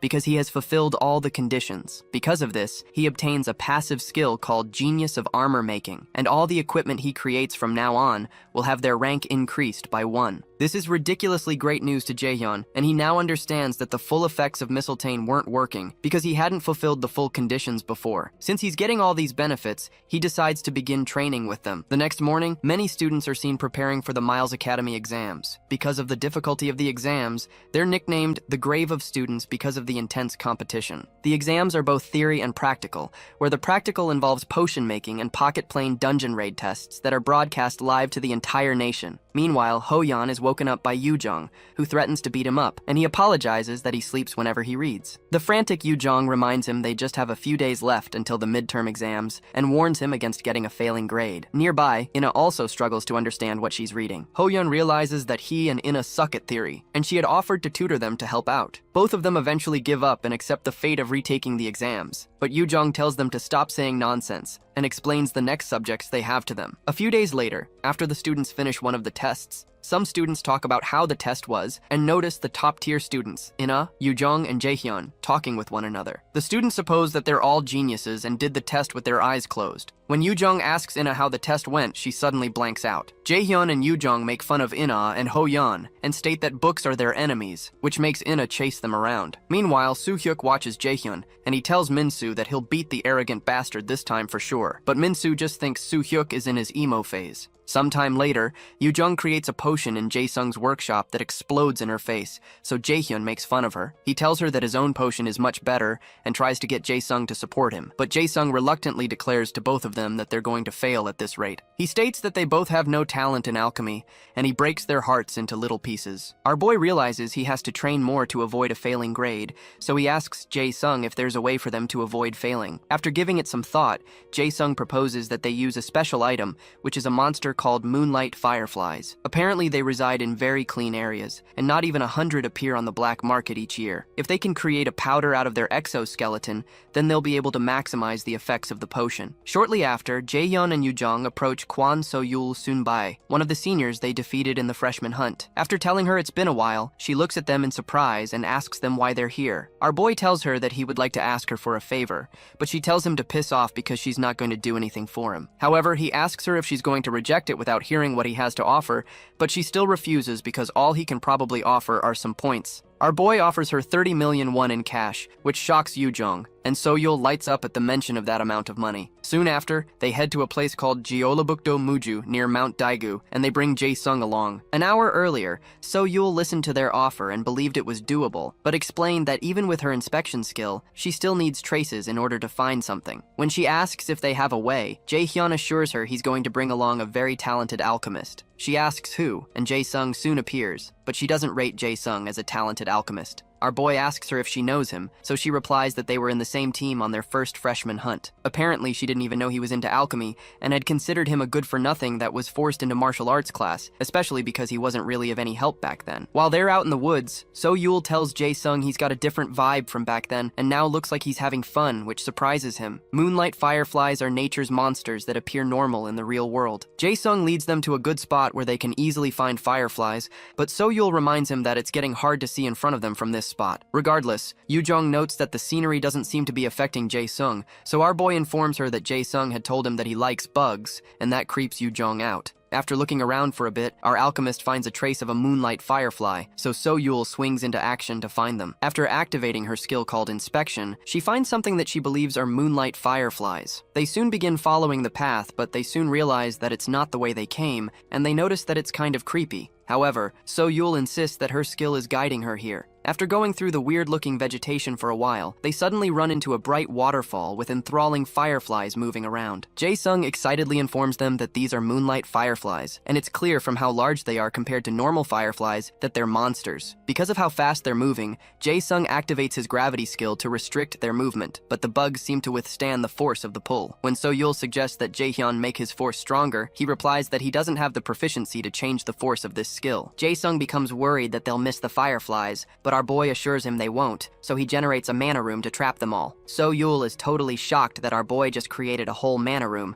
so she tells him he's a monster. Jae-sung is amazed because he would never have thought of this method, so he rushes in, but it's clear from Yoo-jong's expression that she despises bugs. Regardless, Jae-hyun forces her in, and they all enter to join Jae-sung, who is already collecting bugs. While catching the bugs, So-yul wonders if there's any other student in the academy who can create a mana room like this, and realizes even a third-year student wouldn't be able to do this.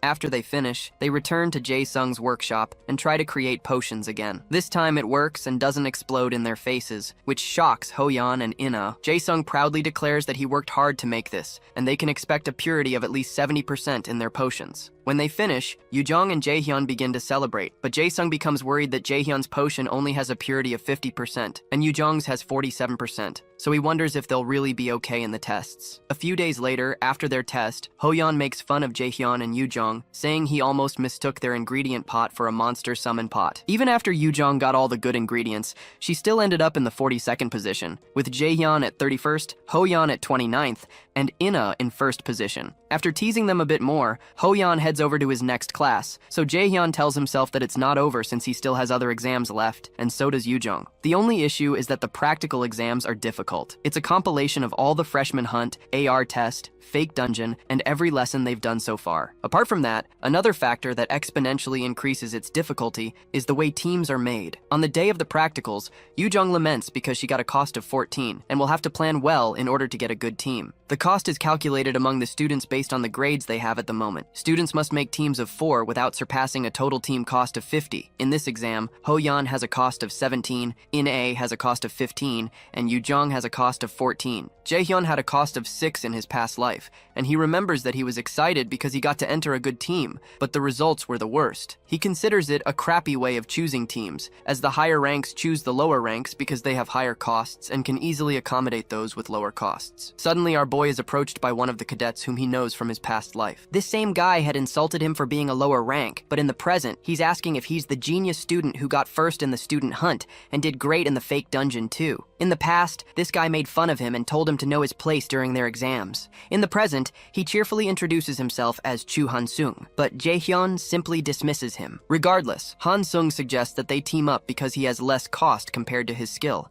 and he proposes to help Jae-hyun with his cost of 20 that makes it hard for him to choose teammates. However, Jae-hyun only considers this guy a garbage bastard who preys on the weak and sucks up to the strong. He tells Han-sung it's a shame that he doesn't want to team up with him and tells him to go look for someone else. Flustered, Han-sung tries to explain again that he has low cost with high skills, but our boy tells him it doesn't matter to him because he can clear the test on his own, and Han-sung is too weak anyway. Our boy goes to meet some of his friends, and he asks them if they've considered his idea, while Han-sung stares at him with utter contempt. Meanwhile, warriors Gina and Sung-woo tell Jae-hyun that they're up for it. Han-sung recognizes Gina and Sung-woo as the ones who abandoned Jae-hyun during the mock dungeon, and our boy tells them he's glad they agreed because he was worried they'd say no. Han-sung continues to burn with rage because Jae-hyun picked those bastards and storms off, certain that Jae-hyun will regret his decision. Sometime later, Jae-hyun and his new teammates meet at a cafe. Suddenly, Gina asks Jae-hyun if he's sure he really wants them, since they weren't very helpful at the mock dungeon, and Sung-woo also reminds him that they were abandoned to die in the cane incident because they were not skilled enough. Regardless, our boy assures them that he doesn't intend to lose. Jae-hyun realizes that Gina and Sung-woo's costs are lower than what they are capable of because they ran away during the mock dungeon, and they're the ones with good costs and not Han-sung. Eventually, the two agree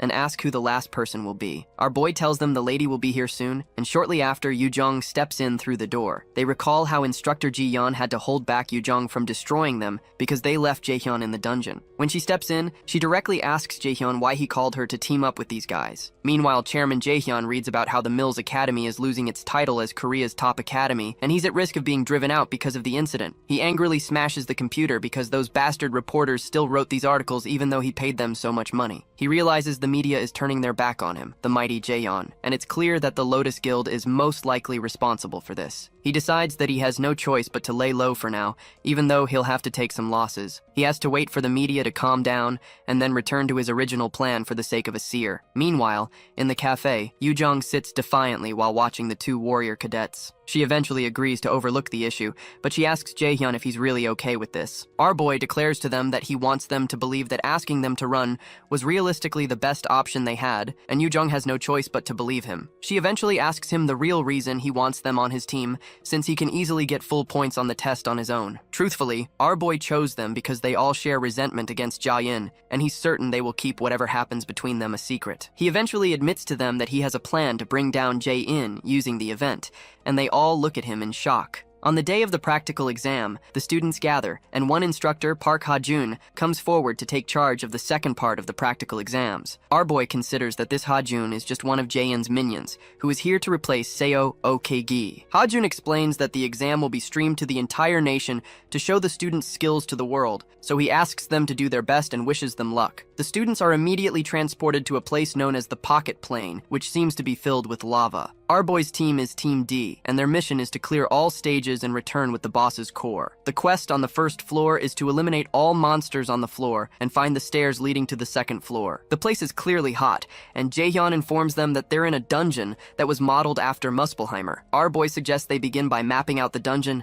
because they need as much information as possible to respond to any problem, and because there are items he'd like to get too. Yoo-jung explains that one of the items they need to get is frostgrass, because long exposure to the heat in this place will slow them down and will be dangerous in other ways. Sung-woo commends Jaehyun and Yoo-jung because they seem to be good at this stuff, but our boy explains that it's the basics of dungeon exploration and survival is the priority of a raider. Soon after, Jaehyun activates his mana detection skill until he finds frostgrass. After tracing the mana, they find a field full of frost grass, so Jaehyun suggests they take as much as possible and keep it in their inventory. Since Sung-woo had said he got fair grades in alchemy, Jaehyun leaves the job of making potions to him. Suddenly, they're notified that viewers will enter the room soon, and they're reminded to be careful of what they say and do. Students need to perform for the viewers of the entire nation, and they need to satisfy the viewers. Jaehyun doesn't like the idea, but he finds it useful in some ways. While they're picking grass, he informs the others that 4 C-rank monsters are approaching, and he orders that they go with Formation B. They all get into position as several lava slimes approach them. Jung-woo activates his provoke skill to draw them to him,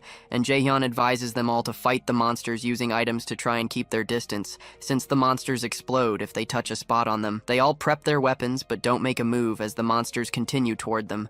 When they come up close, Yoo-jung calls out to Jaehyun, but he tells her it's not time to act yet. When the monsters reach just a few inches away, the viewing channel for their team is created, and several viewers pour in, with some of them asking if this is the stream with the student that got first place in the freshman hunt. Jaehyun orders his teammates to act, so Yoo-jung activates her water shoot skill and fires an arrow at one of the monsters, creating a hole in it. While Jinna also fights, Jaehyun considers that this is the best environment to use the frozen earth skill he got, so he smiles at the camera and proceeds to activate a skill. He doesn't plan to make things too exciting so early on, but plans to deploy his big skills when things have gotten more intense. For now, he activates a skill called Ice Rain and pours down ice on the field. Some of the viewers wonder if this is really happening and how a new student can use such a skill. Some of them think it's an error because the skill our boy just used is an A-rank skill. However, Jaehyun is certain that these stupid viewers are going to be the ultimate weapon in bringing down Jaehyun. Meanwhile, team manager Soon-bae Nim watches the live stream and wonders how Jaehyun is able to use an A-rank skill without breaking a sweat. According to what agent Kim Ji-yeon had told him,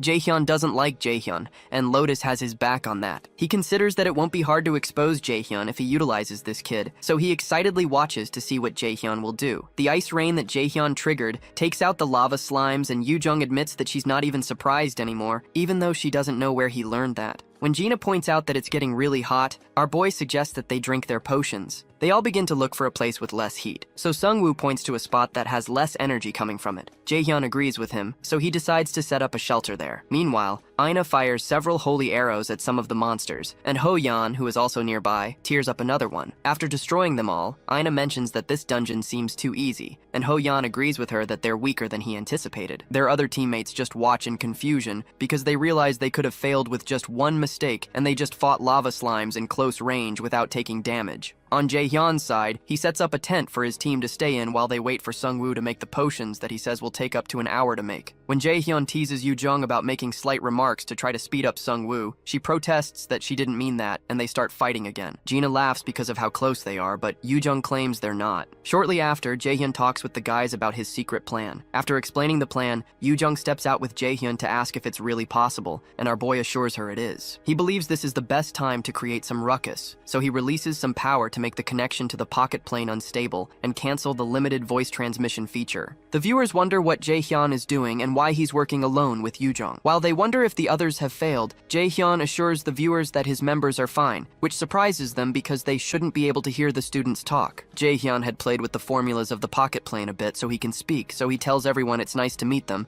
and declares that he'll start the real stream now. Meanwhile, Jaehyun almost bursts due to anger while watching Jaehyun's display. Jaehyun can't believe this is happening, and he doesn't understand how Jaehyun was able to interfere with the formula of the pocket plane, which was created by dozens of mage raiders, himself, and many of the Academy's mage instructors. Instructor Ha-jun, who is standing nearby, suggests that they punish Jaehyun, but Jaehyun clarifies that he wants to but cannot, because there are no rules for this kind of situation since it was never expected. However, there is the rule that an Academy student cannot disclose Meal's sensitive information to the public, and he can be expelled if he violates that. Suddenly, the chairman overhears Jaehyun talking about him on livestream. Jaehyun links the chairman to the guild experience incident and a lot of shady things, and he assures the viewers not to worry about him being expelled, which totally perplexes the chairman. Our boy tells the viewers that the chairman's favorite quote is that the strong survive and have power. After laughing maniacally about Jaehyun's rottenness, the chairman orders instructor Ha-jun to expel Jaehyun once the exams are over. He also asks him to get at least 2 experienced A ranks to get rid of Jaehyun once the media has calmed down a bit. When Jaehyun leaves, Jaehyun promises himself to make Jaehyun pay. Our boy explains to the viewers that Chairman Jaehyun won't be keeping his word if he expels him when he has such good grades. The viewers are excited by all he's saying, and several of them begin to figure out that there must be an actual problem in the school, especially with all the uninvestigated allegations that have been made against Jaehyun.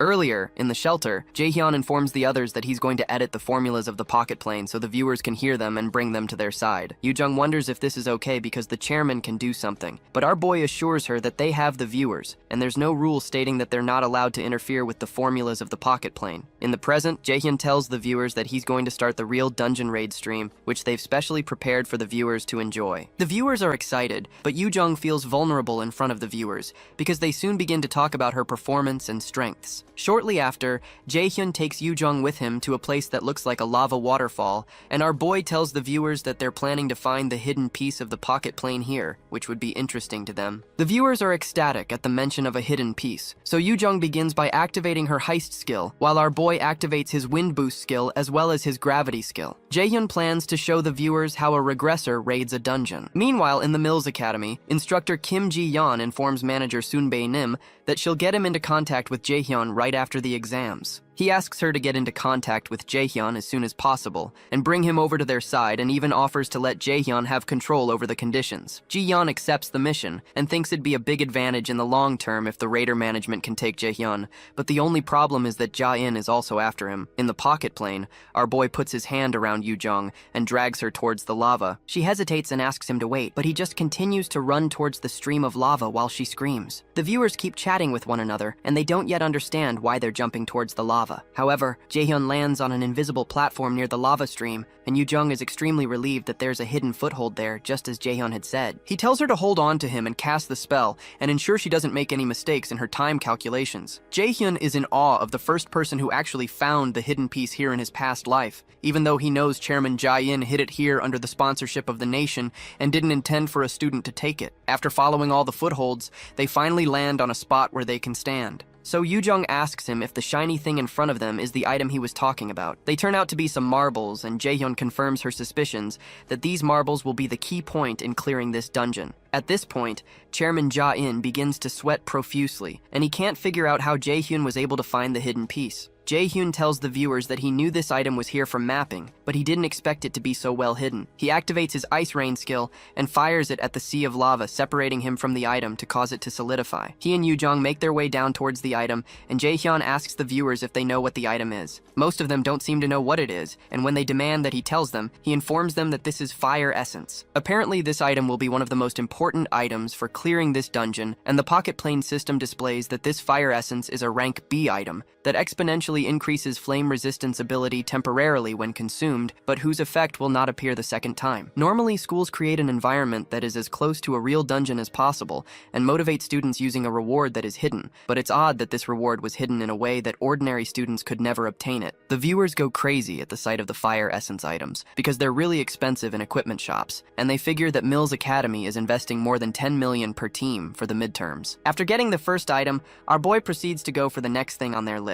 He wishes he could see the kind of face Chairman Ja-in is making right now, and he hopes to see how he will look when he shows him the rest of the gifts he has for him. When night comes, they return to the shelter, and Yoo-jung laments that the potion is too bitter. Our boy tells her he knows, but she'll need to eat it because it'll make it easier to clear the dungeon. Eventually, Yoo-jung works up the nerve to consume it and suddenly collapses. Confused, Jae-hyun asks Sung-woo if he poisoned her or something, but Sung-woo denies it. After that, Jae-hyun explains that they're almost done with stage 1, and they need to find a way down to the second floor. In the academy control room, instructor Jae-hyun comes to ask instructor Ha-jun how the situation is looking. He jokingly reminds her that he's the one in charge, so he asks why she came here and if she doesn't believe he can take care of his duties. After a short pause, she tells him it's possible he can't, which makes him frown. With Say-okay gone, the administrative authority of the second round of practicals was supposed to be Jae-hyun's, but Ha-jun managed to worm his way through and took the authority from her. Eventually, Ha-jun sarcastically apologizes to her because he's getting ahead of her even though they were hired as co-workers.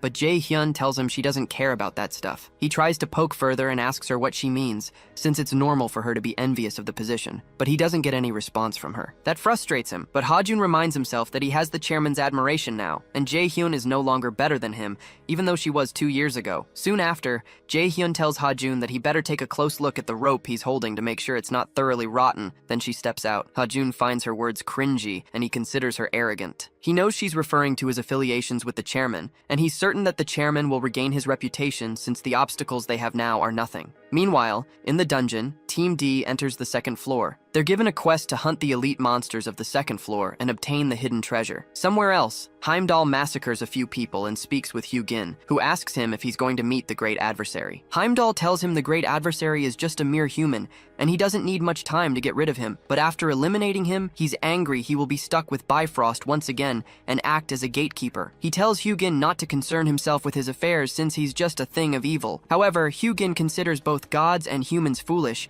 and he remembers Moon-in, the other of Odin's crows. While in deep thought, he tells Moon-in, who is not present, that nothing has changed or will change. On the second floor, Gina notes that this floor is even hotter than the first floor, and Yoo-jung notes that the quest here seems harder, especially while he's still being nice. With a horrific expression on his face, he orders them to eat it, and they have no choice but to do so. Apparently, there are 3 floors prepared, and the boss is on the last floor. On that floor, Jae-hyun intends to give Ja-in another problem to deal with too. Before they begin looking for the monster on the second floor, our boy tells the viewers he has an idea where some treasures might be, which makes them really excited. He gave them that small spoiler to get their attention, but his goal is different. He declares that one of the treasures in this dungeon is the salamander, which has a habit of collecting shiny things like crows do, and keeps several of them hidden in its nests. The viewers become excited, and one of them checks online to see that salamanders can also purify items that are corrupt. When they wonder how Jae-hyun got to know that salamanders hide items in their nests, he explains that he studied it. The second hidden piece is something called Balmung's replica, a sword that appears in the Song of the Nibelungs from the 1200s in Germany. It is said to be a sword meant for killing dragons, and like Thalfi's Thundersteps, it's an item with overwhelming strength and destructive power. The original is said to have been possessed by a German raider named Balak. Suddenly, Gina asks him what a salamander's weakness is, so Yoo-jung tells her it's its stomach since they have hard outer skins. Apparently, the most common way to kill them is to direct ice-type magic at their stomachs. They move deeper into the dungeon, and Sung-woo notices that this place is much hotter,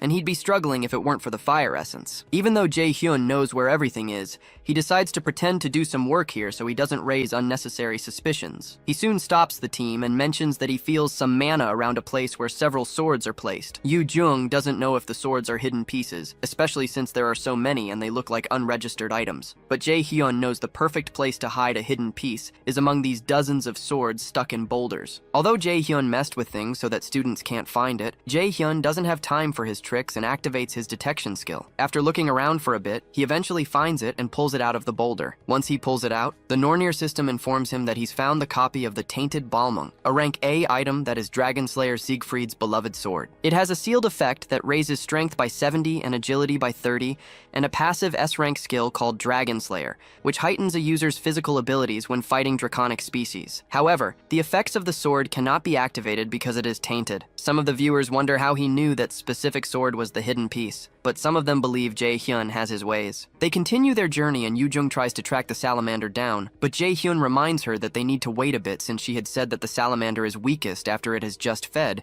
and the king salamander eats only once a day at night. Yoo-jung asks him if it's a wise idea to stall for time since salamanders are sensitive to smell, and they might get attacked first if they stay there. He proposes that they need to find a way to prevent that and brings out the bug from earlier, which causes Yoo-jung to freak out again. When she tries to run away, he holds her down because she's the most important part of this plan. The bug is called the bomb centipede, and it expels a liquid when it feels threatened. The liquid is known for smelling so bad that it induces tears, and this stench is what Jae-hyun plans to use in this hunt. Shortly after, the salamander shows up after detecting the stench. Yoo-jung prepares for the salamander and reminds Jae-hyun that he had promised her something for doing this. Because she was terrified, Jae-hyun promised to give her a magic staff that teacher Seong-yoon loved if she did this. Truthfully, he was just going to give her a random staff, and he's certain she'll kill him when she finds out. The viewers watch in exhilaration as they wonder if their plan is going to work. Jae-hyun assures the viewers that Yoo-jung specializes in wind magic, and Yoo-jung creates a small wind to trap the scent of the bug to send to the salamander's nest. The viewers are impressed because this is only possible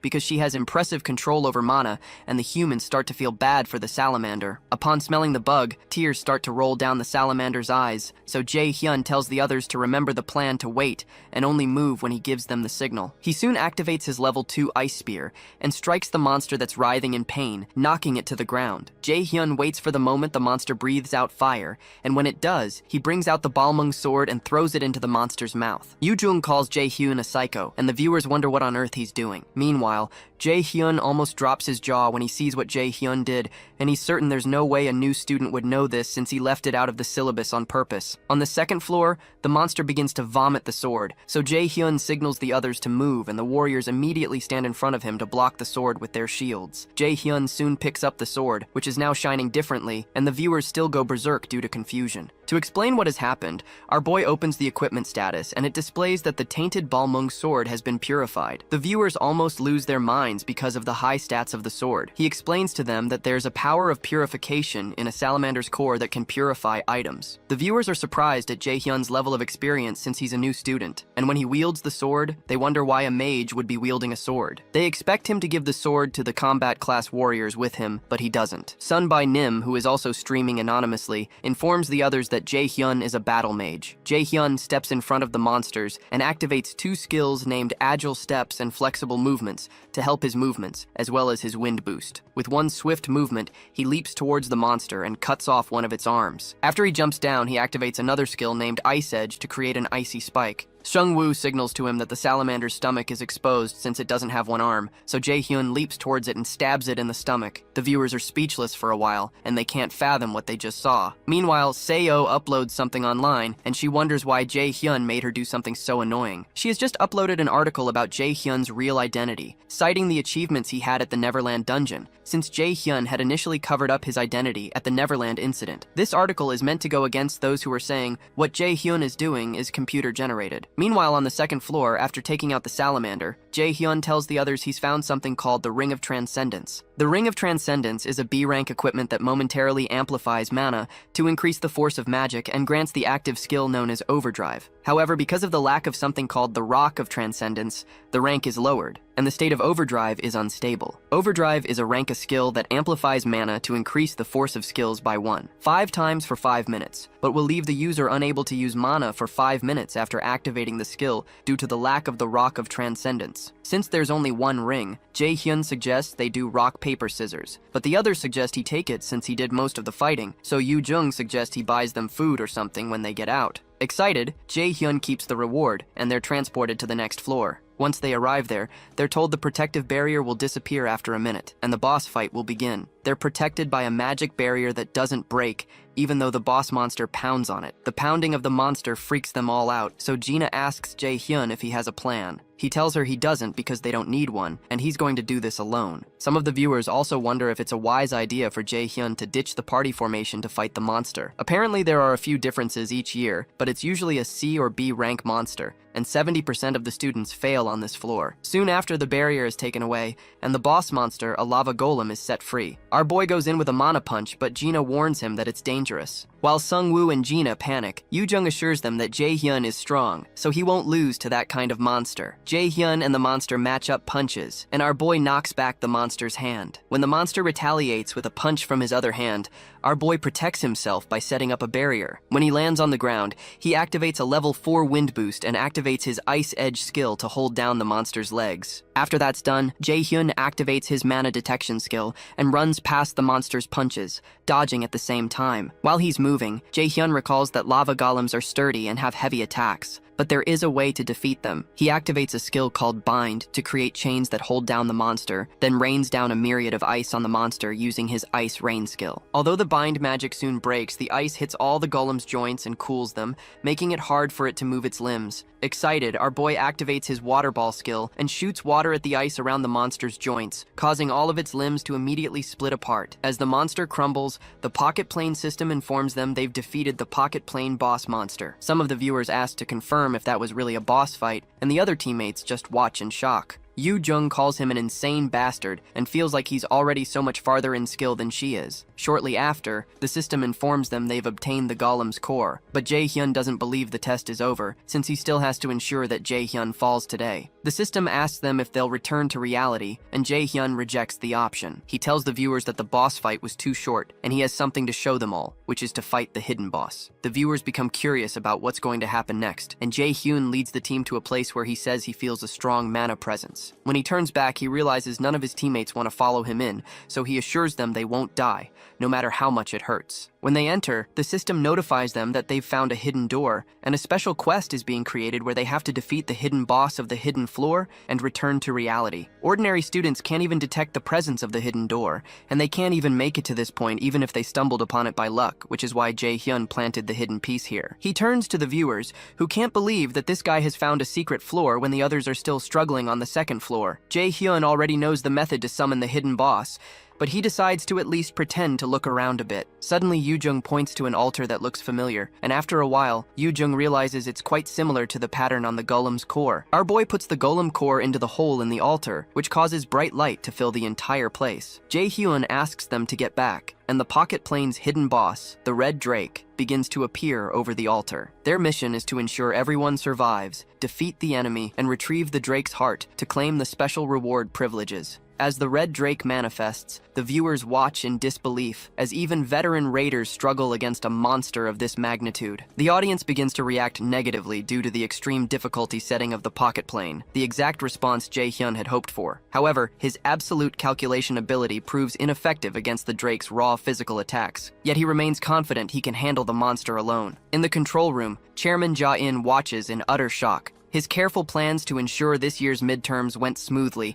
thereby deflecting media scrutiny, appear to have been completely ruined. He realizes that Jae-hyun has interfered with the entire Pocket Plane setup, but instructor Ha-jun protests, arguing it's impossible for a student to achieve such a feat. When Ja-in insists that Jae-hyun is responsible, Ha-jun attempts to butter him up for a quick promotion. Eventually, the chairman admits he's relieved it's Jae-hyun causing the disruption. If the student's goal is simply to obtain an item, they can minimize the negativity directed at Mila's Academy should he successfully clear the dungeon. Jae-in is concerned that Jae-hyun enraged the Drake, assuming this happened because the student didn't know any better. He desperately hopes Jae-hyun kills the red Drake, but when he turns back to the screen, he is shocked to see Yoo-jung injured and bleeding from the mouth. The students immediately panic because the pocket plane's protective system has malfunctioned, and they need an immediate exit, causing even the chairman to panic. The viewers are alarmed, as students are never supposed to get hurt inside the pocket plane, yet it is suddenly happening. When the students' HP bars vanish because the pocket plane has become unstable, some viewers become genuinely worried that the students could actually die. This development further enrages the chairman, who curses Jae-hyun under his breath. Meanwhile, our hero inwardly wonders how the chairman must feel to be manipulated and have false situations fabricated against him, just as he used to do to others. Some viewers start complaining about Ja-in's management of the academy facilities, suspecting that Ja-in is intentionally creating these dangerous scenarios to harm the students. They protest how often these incidents have occurred and how the school consistently pushes children to the brink of death. Jae-hyun is momentarily taken aback by how convincing Yoo-jung's acting was. When she suggests she should have pursued acting and that her looks are being wasted at the school, Jae-hyun quietly pleads with her not to make him laugh, since he has to maintain a somber expression. He eventually leaves her side so he can confront the Drake. As he faces the monster, he knows he can easily defeat it, but decides a quick victory wouldn't be satisfying. The monster swipes at him with a claw, but he quickly leaps back, effortlessly dodging the attack. He activates a skill called Mana Weapon and draws his purified Balmung sword. The viewers believe that Jae-hyun may now be able to win with this legendary sword and begin to cheer for him. Our hero activates the special skill of the Balmung replica called Dragon Slayer,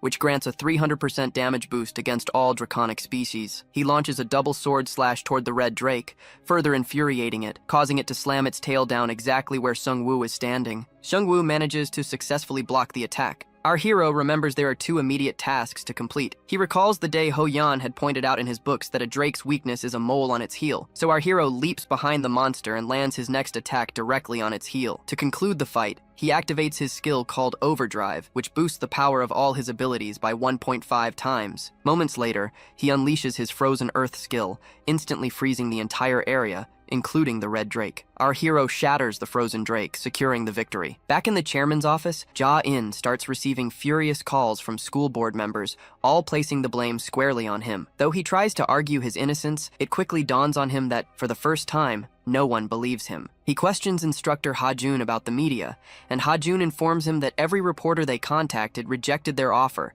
stating they could no longer trust Milas. Ja-in is certain that Jae-hyun could not have orchestrated this alone and suspects someone powerful is assisting him. While he ponders the identity of his helper, one of his subordinates rushes in to deliver an official document from the Lotus Guild. The document details the disciplinary actions to be taken against Milas Academy and demands the chairman's imprisonment. Apparently, Jae-hyun drafted the document himself, referring to the recent midterms incident as a serious matter that put students in potential life-threatening danger, mirroring the risks seen during the guild experience. The document asserts that Ja-in consistently jeopardized students' lives and is known to engage in bribery of high-ranking politicians for personal gain, among other allegations. For violating 17 other laws related to raiders, Guildmaster Seongun orders his immediate arrest. An enraged Ja-in protests, arguing the Lotus Guild has no authority for direct intervention, as only the National Raider Association's management headquarters can act. As he reads further, he discovers that 4 main guilds, 29 other guilds,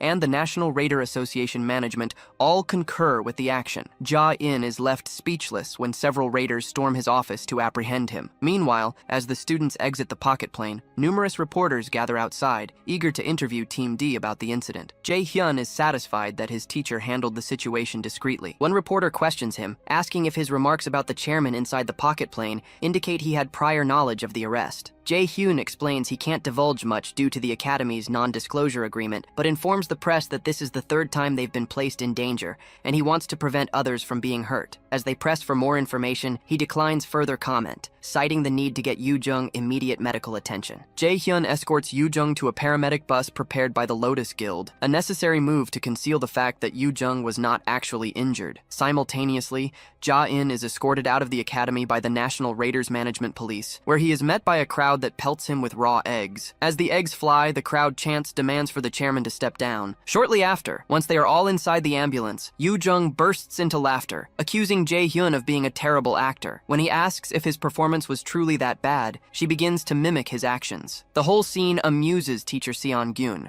So she asks him what his thinking was when he planned all this, noting he would have faced ruin if things had gone wrong. However, our hero tells her he learned from the guild experience that while his safety is important, saving other people's lives must come first. Yoo-jung teases Jae-hyun, saying this is completely out of character for him, and asks if he ate something spoiled, but he simply tells her to be quiet. After a brief laugh, Seon-gun informs Jae-hyun that there will be a press conference in 3 days where they will officially close the matter. And that wraps up our full recap of Mythic Item Obtained. What a journey. If you enjoyed diving back into this story, please show your support by smashing that like button right now. More importantly, let us know what you think. Head down to the comments section and tell us, what did you love or hate about this manhwa? And don't forget the main question. Rate this manhwa from 0 to 10 in the comments below.